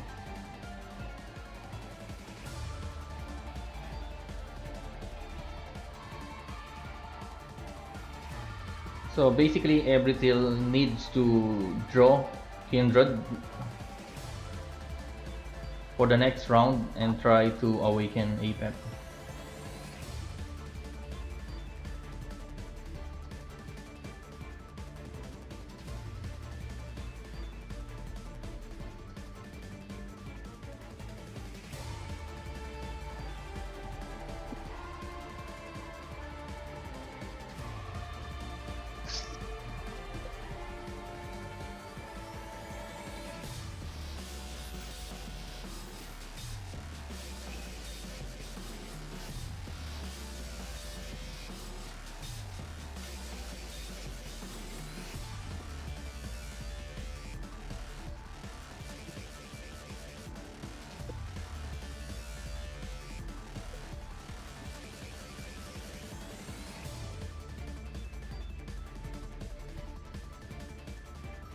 Swaps here, I guess that's fine because if everything swaps here, that's wasting Lotus value. But if he doesn't swap and ends, Lyric can go to Shao and start sworthing.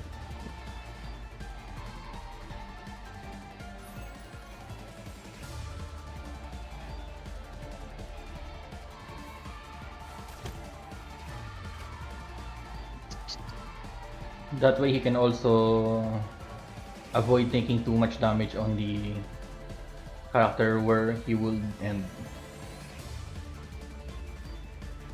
Because he tanked the first Yai hit on Yulan.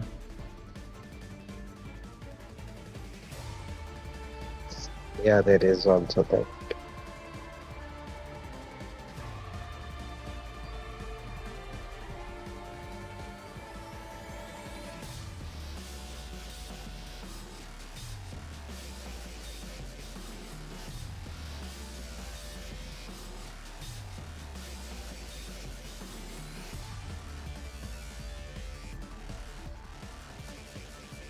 Hmm. It is risky ending here because next round Yai Burst will lethal Shao. Yeah, you just have to take the L, you don't get the live and proc.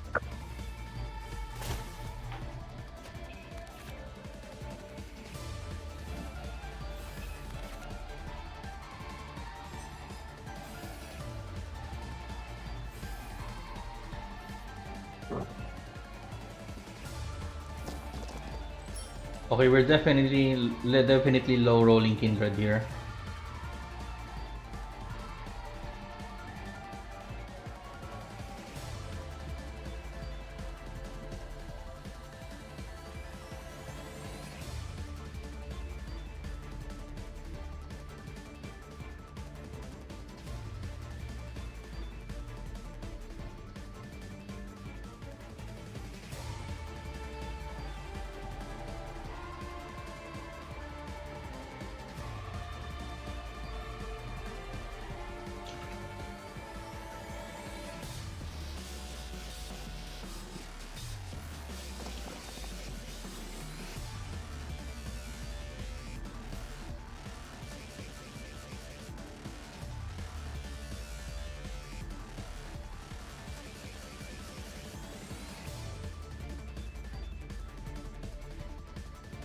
I think he has no choice here but to force a kindred from APEP skill. But the problem is APEP will take a lot of damage by doing that.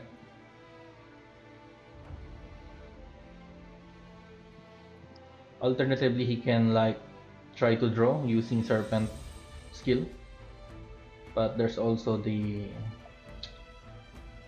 uh, the swirl threat.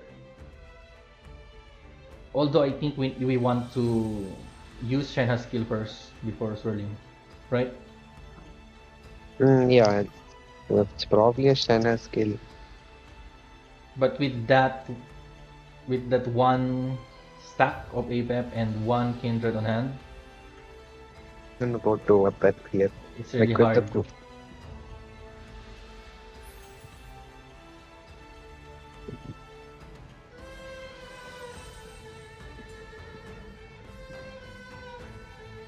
So yeah, I tunes think the war. he can either use the technique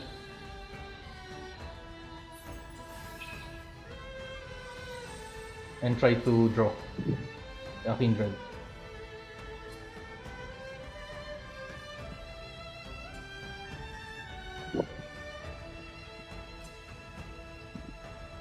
Or he can actually just swap to Yai back, discard one,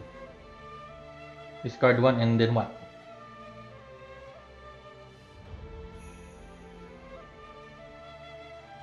To be honest, it's really hard. He is two kindred behind with that two unseen razor. That's really tough to survive. Obey!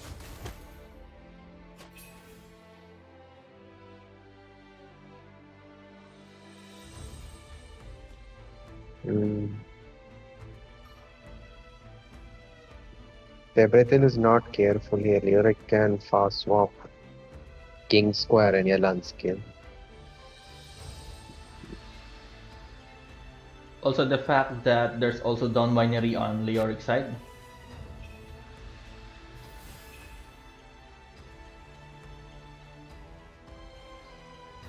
Means that's basically a Probably he free swap.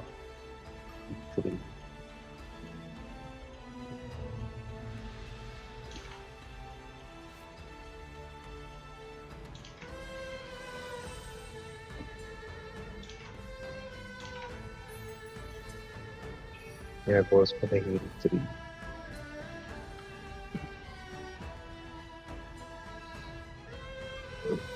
Okay, so he has no choice here, I guess, but to force a hindered draw by using APEP skill.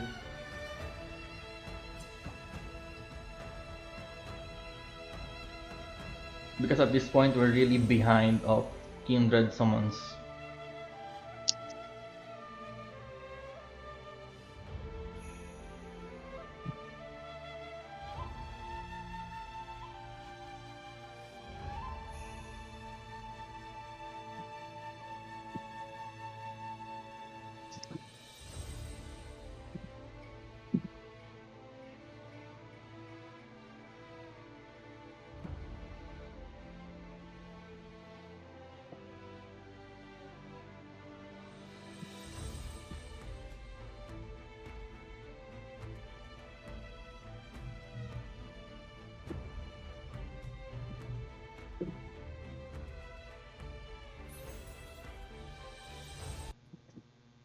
Going for tune 3 burst. Do your master's bidding!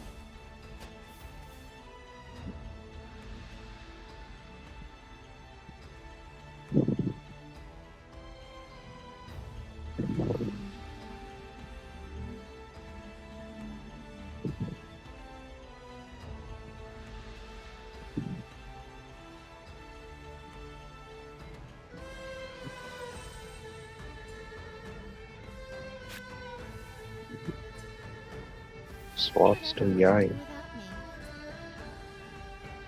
Without me.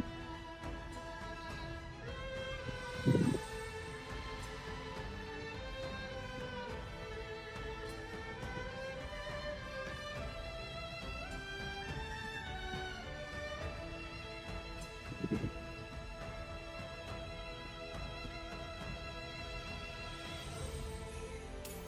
lasts forever. Ugh! My curse! Too late.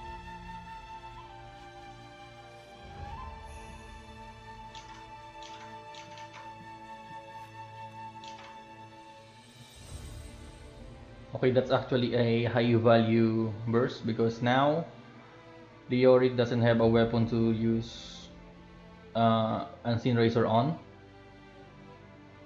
Let's see what leoric will do here.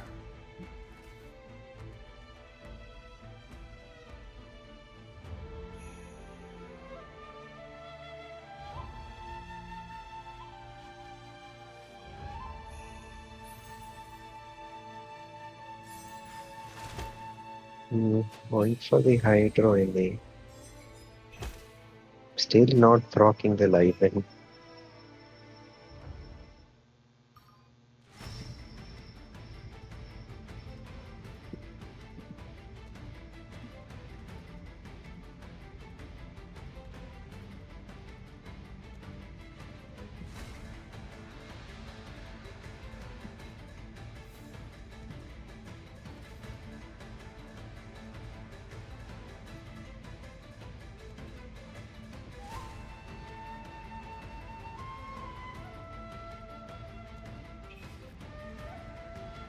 Okay, interesting swap.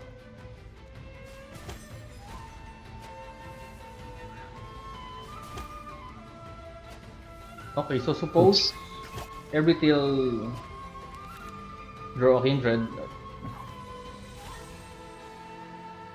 which is not. Still no kindred.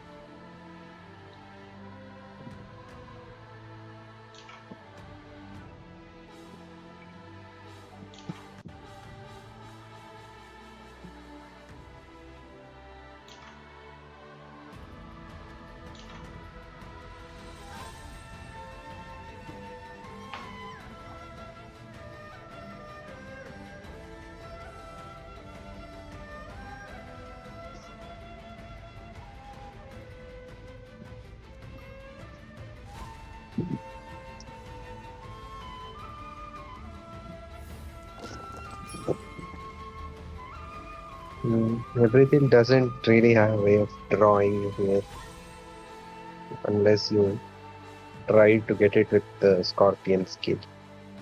Because if you draw with a pep, it's in range of lethal.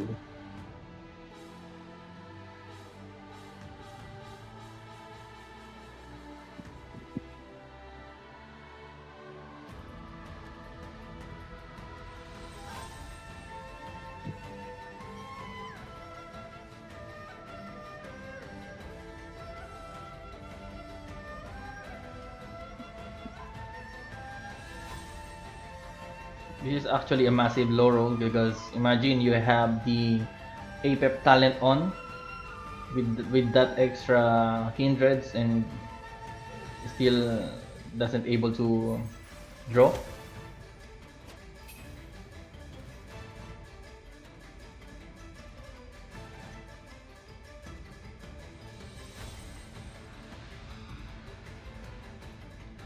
Okay, now with that Yai NA,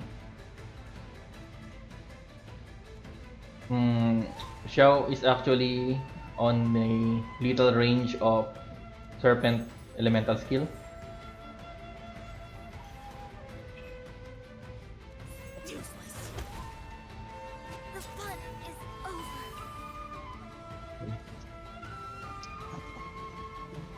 Still decides to go for it.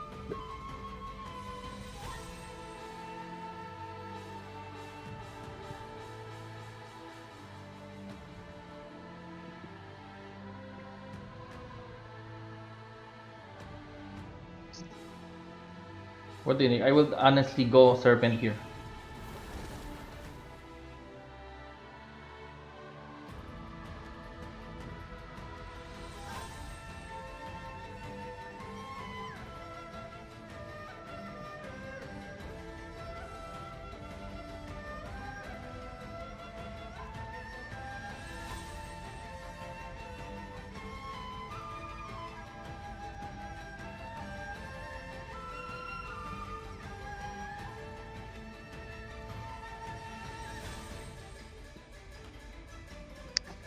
Wait, honestly, if Ebrithil lethal Xiao, then leoric will lethal APEP. Yeah, lyrics are that.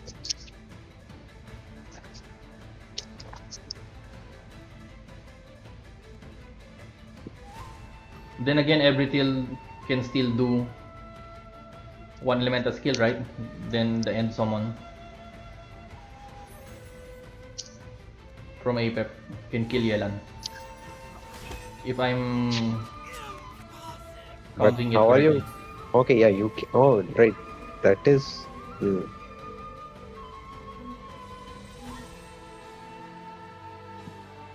Because the line Yeah, you're earlier, right. You're right.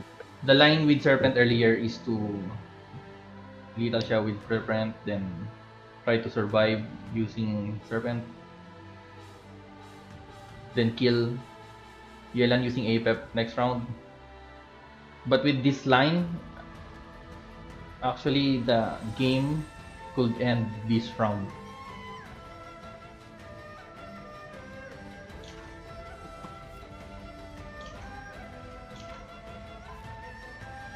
Hmm. Okay, if Lyric can calculate that, then NA is the answer here.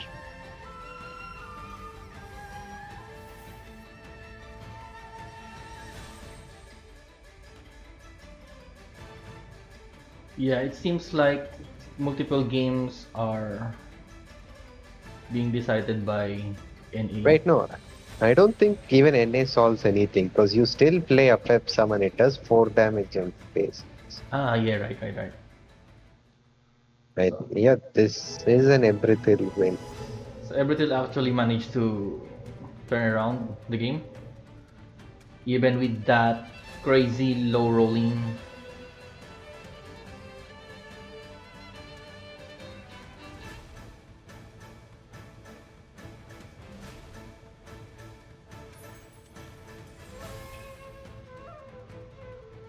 Gotcha.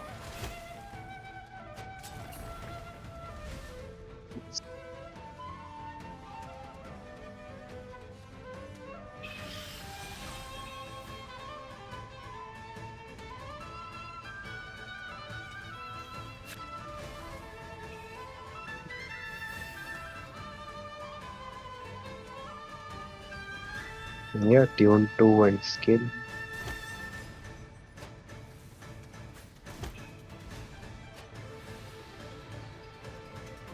Or, yeah, Okay, there do we that go. in NA. How was this? Okay, so with that win, the final score is 2-1 in favor of Ebrithil.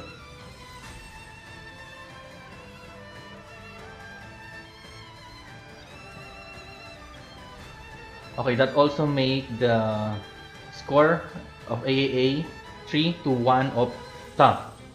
That means at this point, AAA clan already won the clan war. But regardless, we will still proceed to our game 5. So stay tuned for the game 5. Okay, let's proceed for the last match of the night. We have Resentful versus Glass. On the Resentful side, we have the Chiori Arlecchino Navia, Cookie Shanyun Chrystasis, and a Quicken Chlorine LTK. For the Glass side, we have Crab Sino, Toma, Sayu Chongyun Mirror Maiden, and Barbara Stoll. For Resentful side, the band deck is the Arlecchino Navia. And for Glass side, we have the Crab Sino band. And now let's wait for the players to start the game. And so yeah, sit back and enjoy.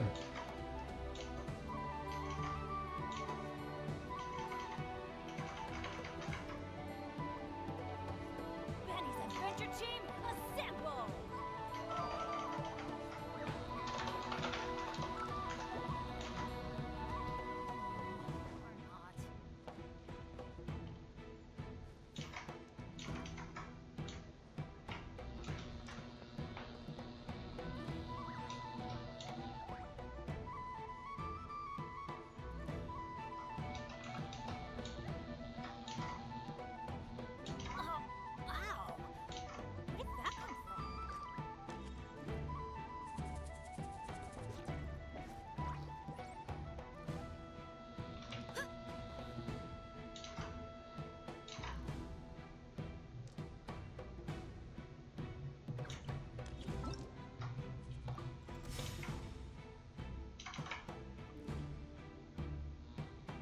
Okay, for Resentful side, we have the Cookie Shanyun, Chrystasis, and for Glass, we have the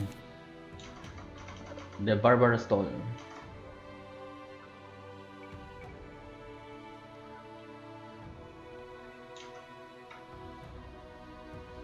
Okay, so this is actually an interesting matchup, but I think the Stall would actually have a slight advantage here, especially with Barbara Cleanse.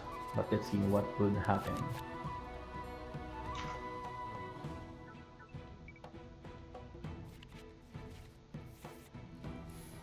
Wait for my signal.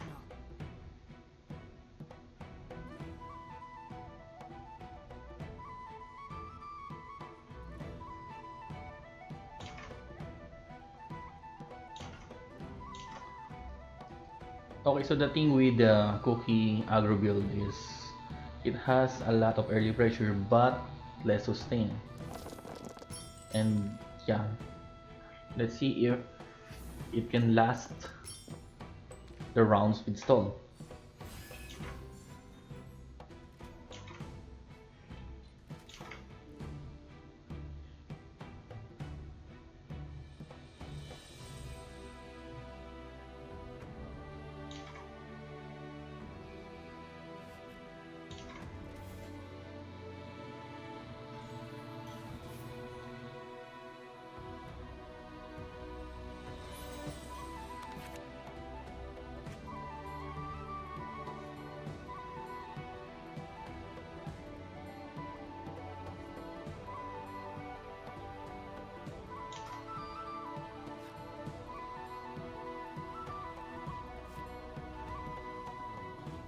I'd say both teams had a good start with the dice and cards.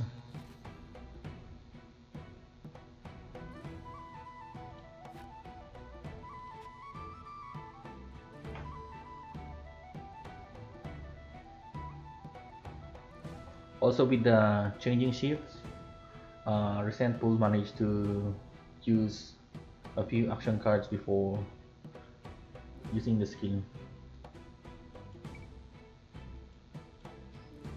The strategize actually.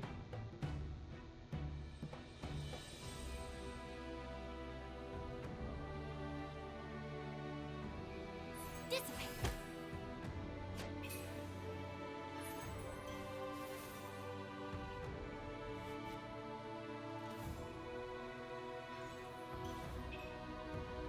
I trust you have packed ample foodstuffs.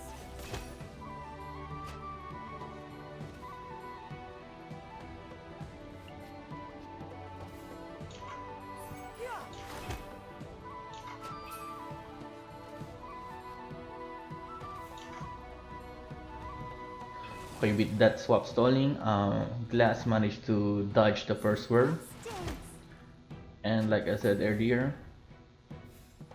with Barbara Cleanse, that means there's no immediate Electro Aura for the start of the next round.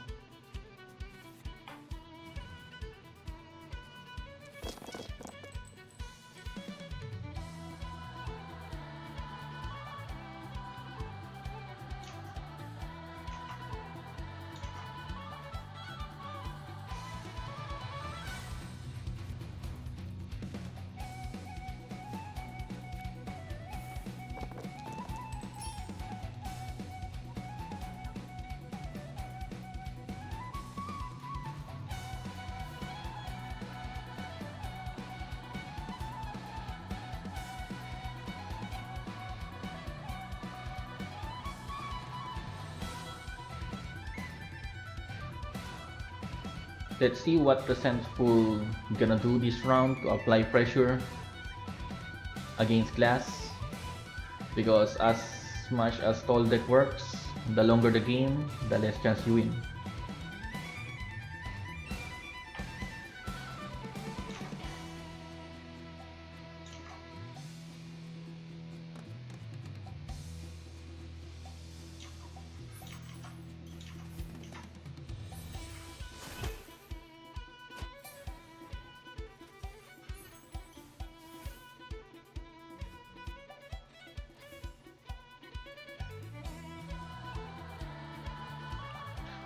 So the Fortress of Mermaid has been placed, which is a really great for glass, drawing that at round 2.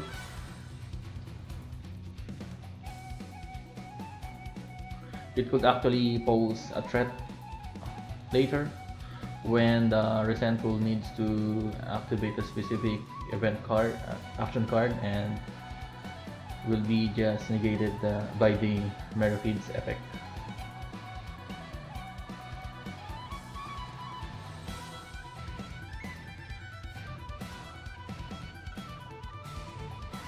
Also keep note that you can actually use a different you can use a filler action card to use your desired action card afterwards to counter the Mermaid effects, but that means you are burning your cards, and that's what Stall wants. Stall wants you to lose resources, the cards, the dice, and everything.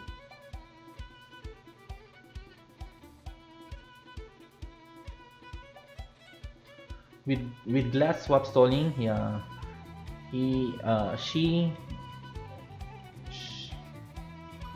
is effectively dodging the free swirl by Resentful swapping to Shenyun.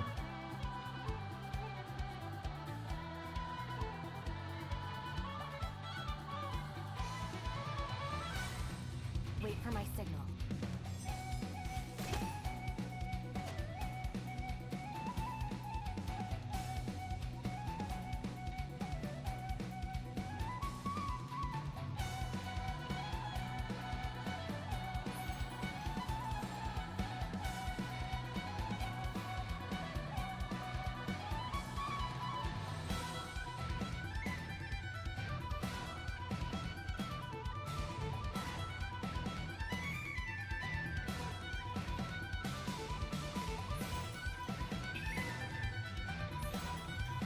TOTM so early is actually a good value card with that Maiden and another cleanse by Barbara elemental skill.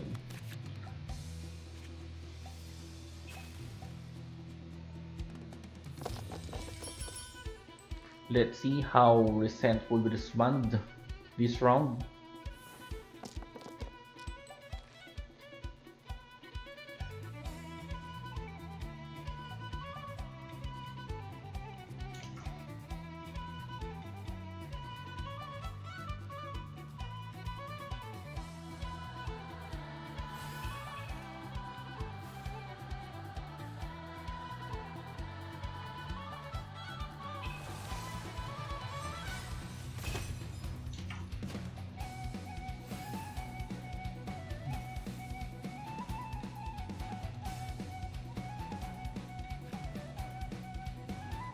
Let's dance.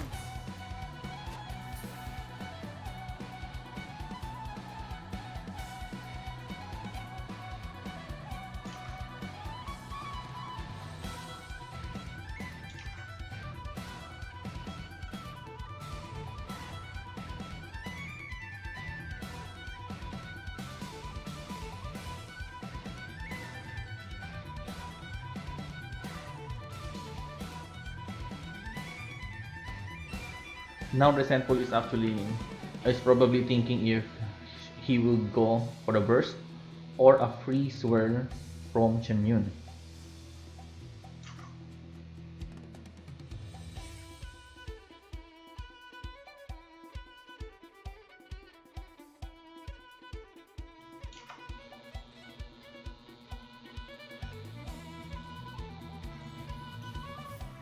Decided to place the Kid Kujirayo and decided to go for a burst.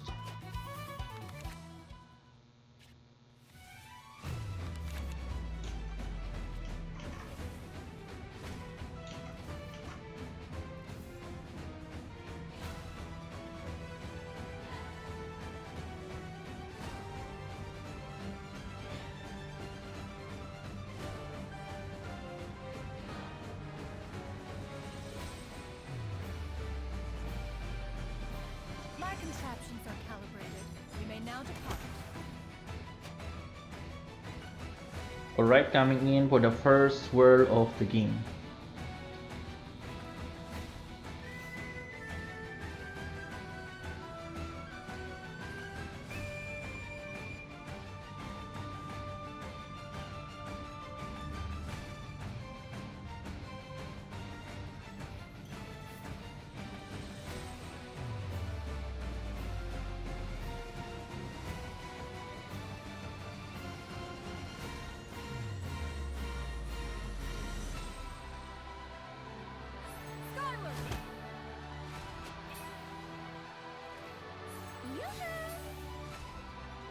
Wait for my signal.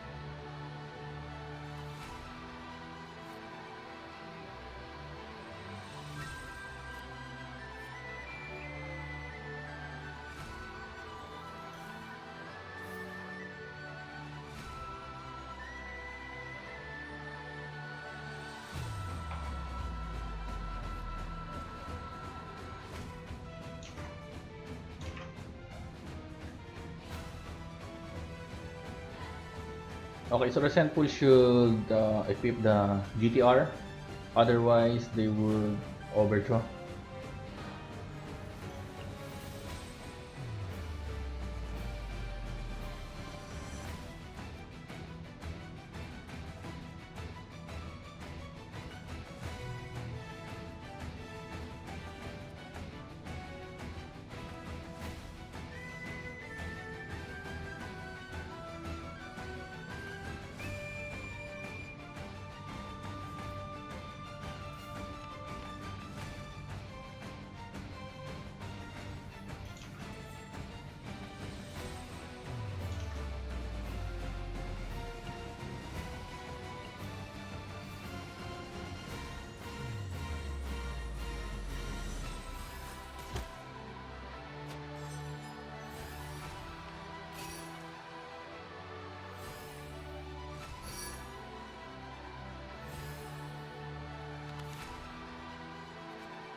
Okay, so round 4 is in, and let's see if Resentful can keep up the pressure.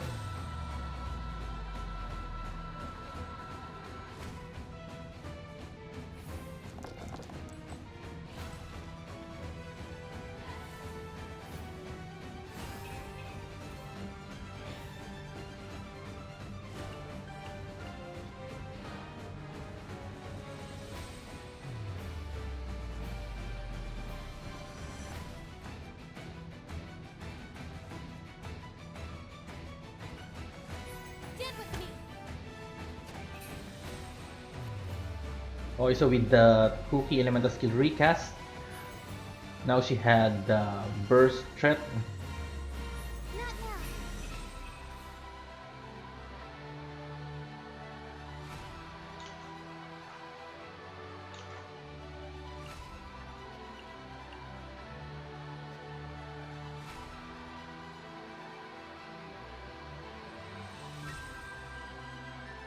Okay, so I forgot if Resentful is running an update to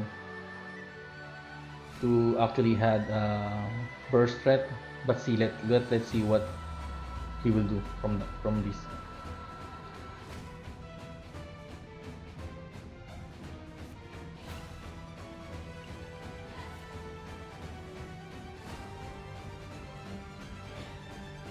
Also, now that Lila's skill is up, then Glass would have uh, freeze threat in the few more actions.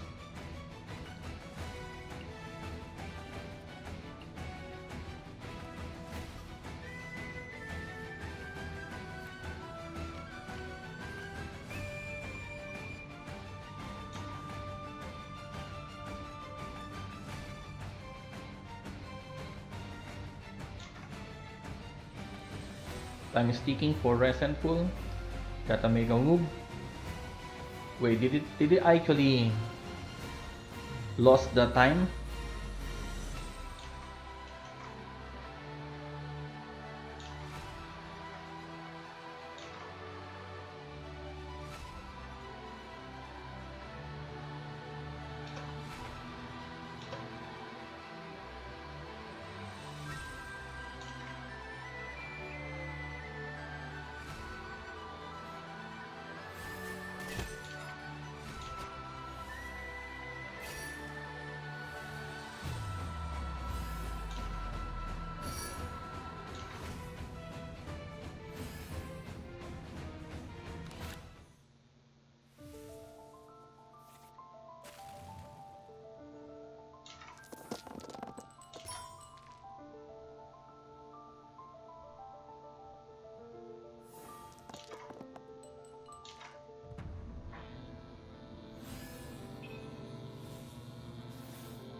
Okay, so in turn, Glass actually just ended their turn in return of Resentful losing time.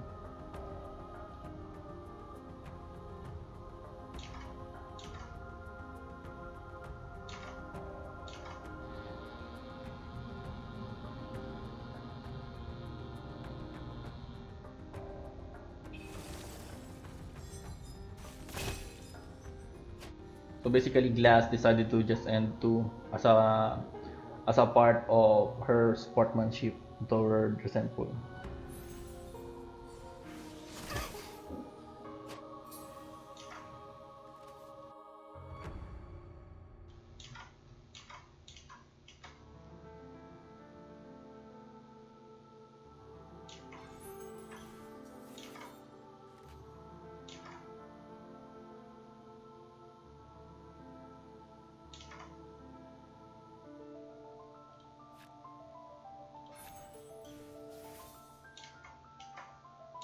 My guiding stars.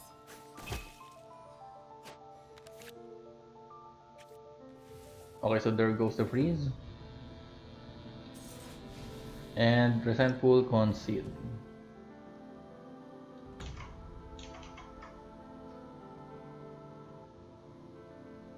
That makes the score 1 in favor of Glass.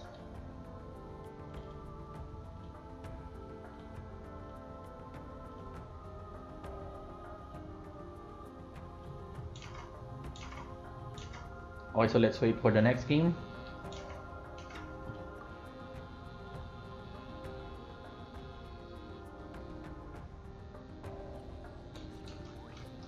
Let's light it up.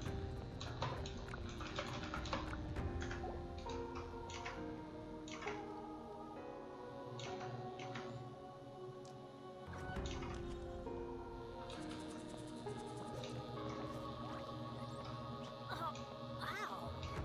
Where did that come from?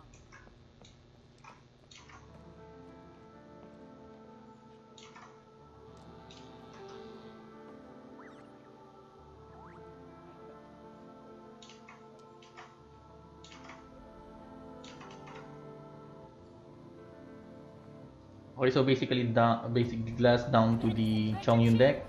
And let's see if Resentful will bring the Cookie or the Chlorine deck.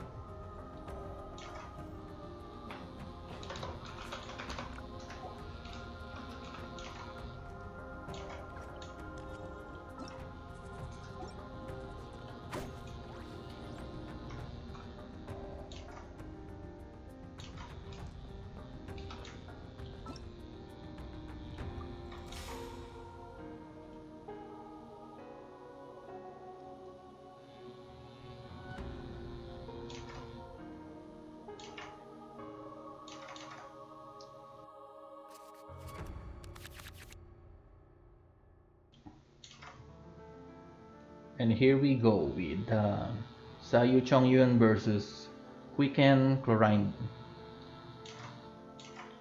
Let's see if Resentful can get the score back or if this is gonna be the last match of the night.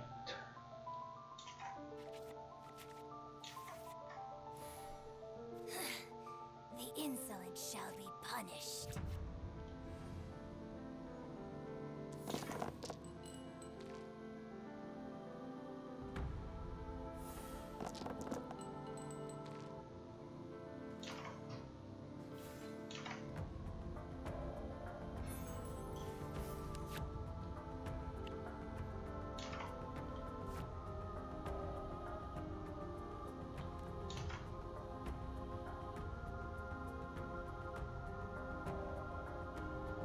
Okay, so this is not a good start for Glass with the dice and the Timaeus pulling the gamblers instead of the gilded. There's also no Lieben on the Glass side for ramping next round. Think fast. But Glass using the NA instead of the elemental skill is actually smart She wants to prevent Resentful from getting a free energy from the dancer's passive.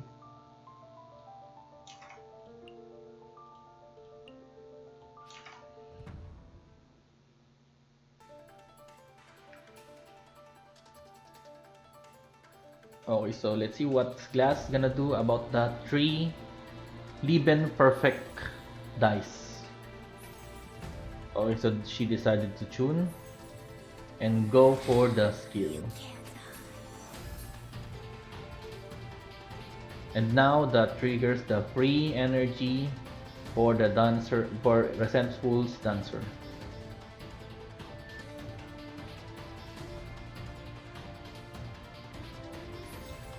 But I gotta say, the Mulligan face is actually tough for Glass side.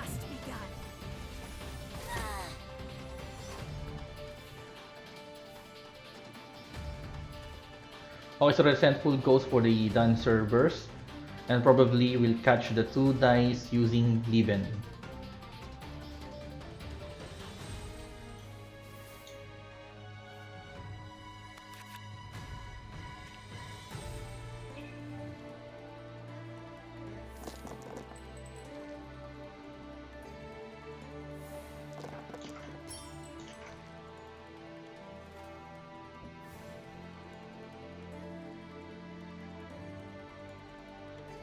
Okay, so Glass has the option to pass swap and swerve with a gilded free row.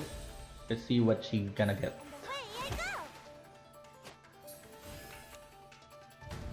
And it's a Dunya Sard, which is not looking good.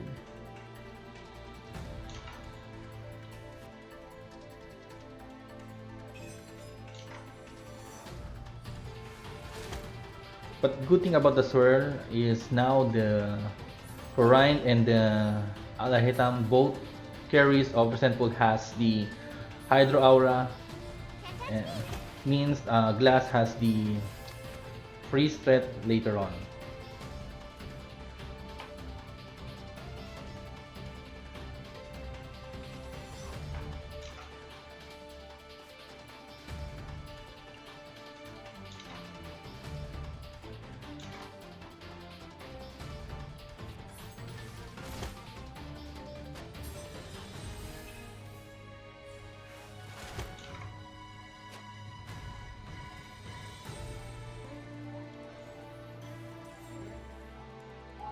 There goes the dancer technique.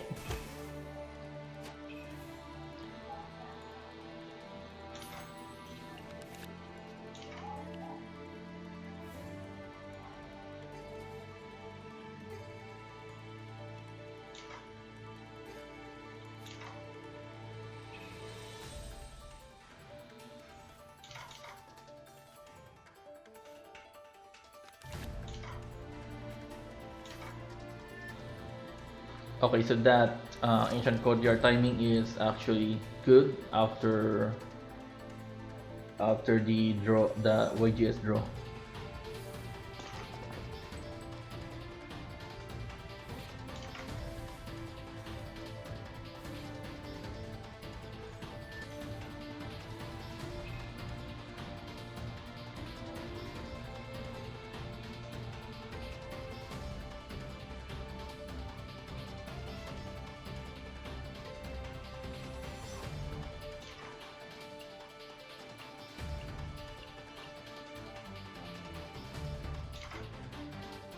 Let's see what class gonna do with that YGS.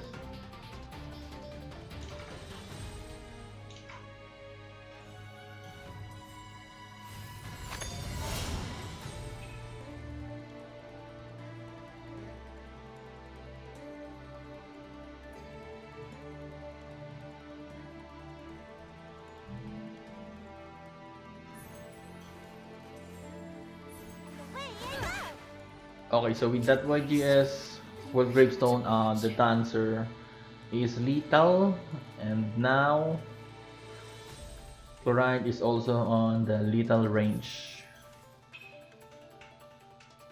But with that Lotus play coming from Resentful, she will actually leave. She will actually leave 1 HP. No, with the heals too from her elemental skill, which I forgot. Now Chlorine is on 3 HP. I think Glass has a swap over here because the technique is actually Sayulethal, but she also had the option to, but she also had the option to swap and priest using Chongyun.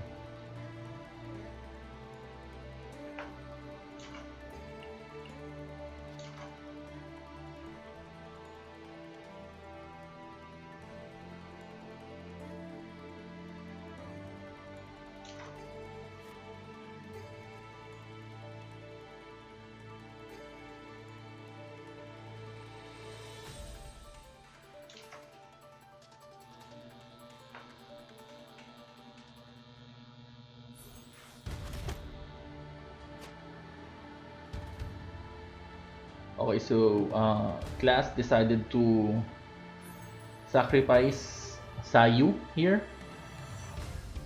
and will probably go for Chongyun Freeze line.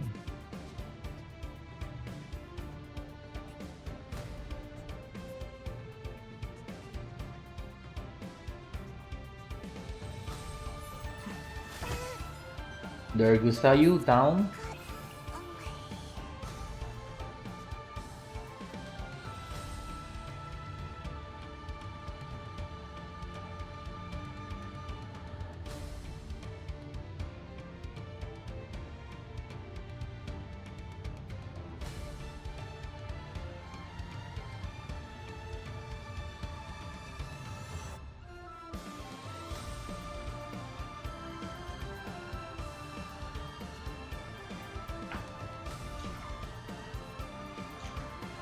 So here we have Glass really considering her moves.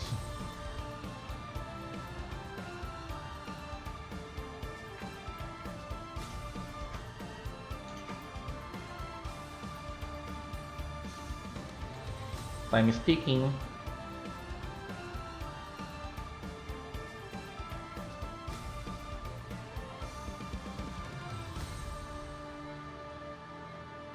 Time for some training? Decided to go Chongyun and for a freeze line. One with my blade. Agree. Oversight. Now with Chlorine 4 dice, let's see what Resentful can offer on this round.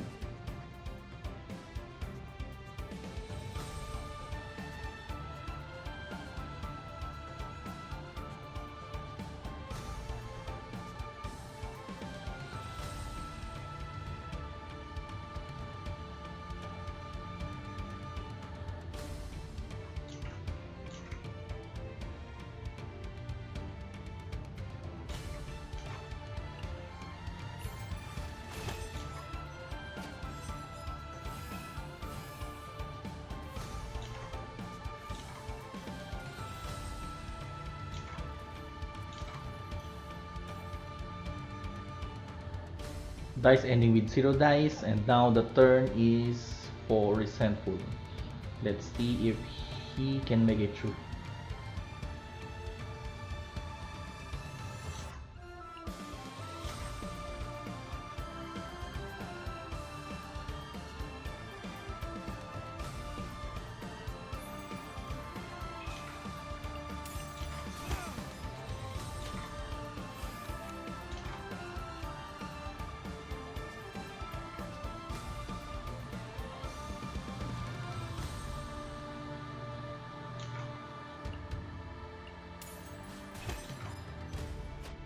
Okay, so yeah, that concludes Resentful round, and this round Chongyun will just freeze and Glass will take the game too.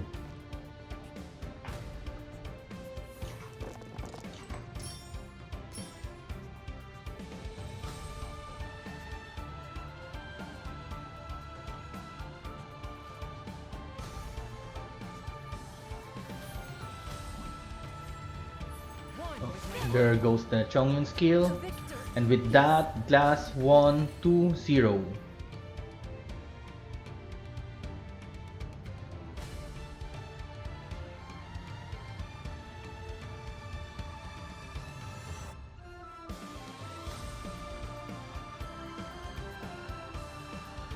Okay, with that, our event concludes at 3 for AAA side and 2 for Ta side.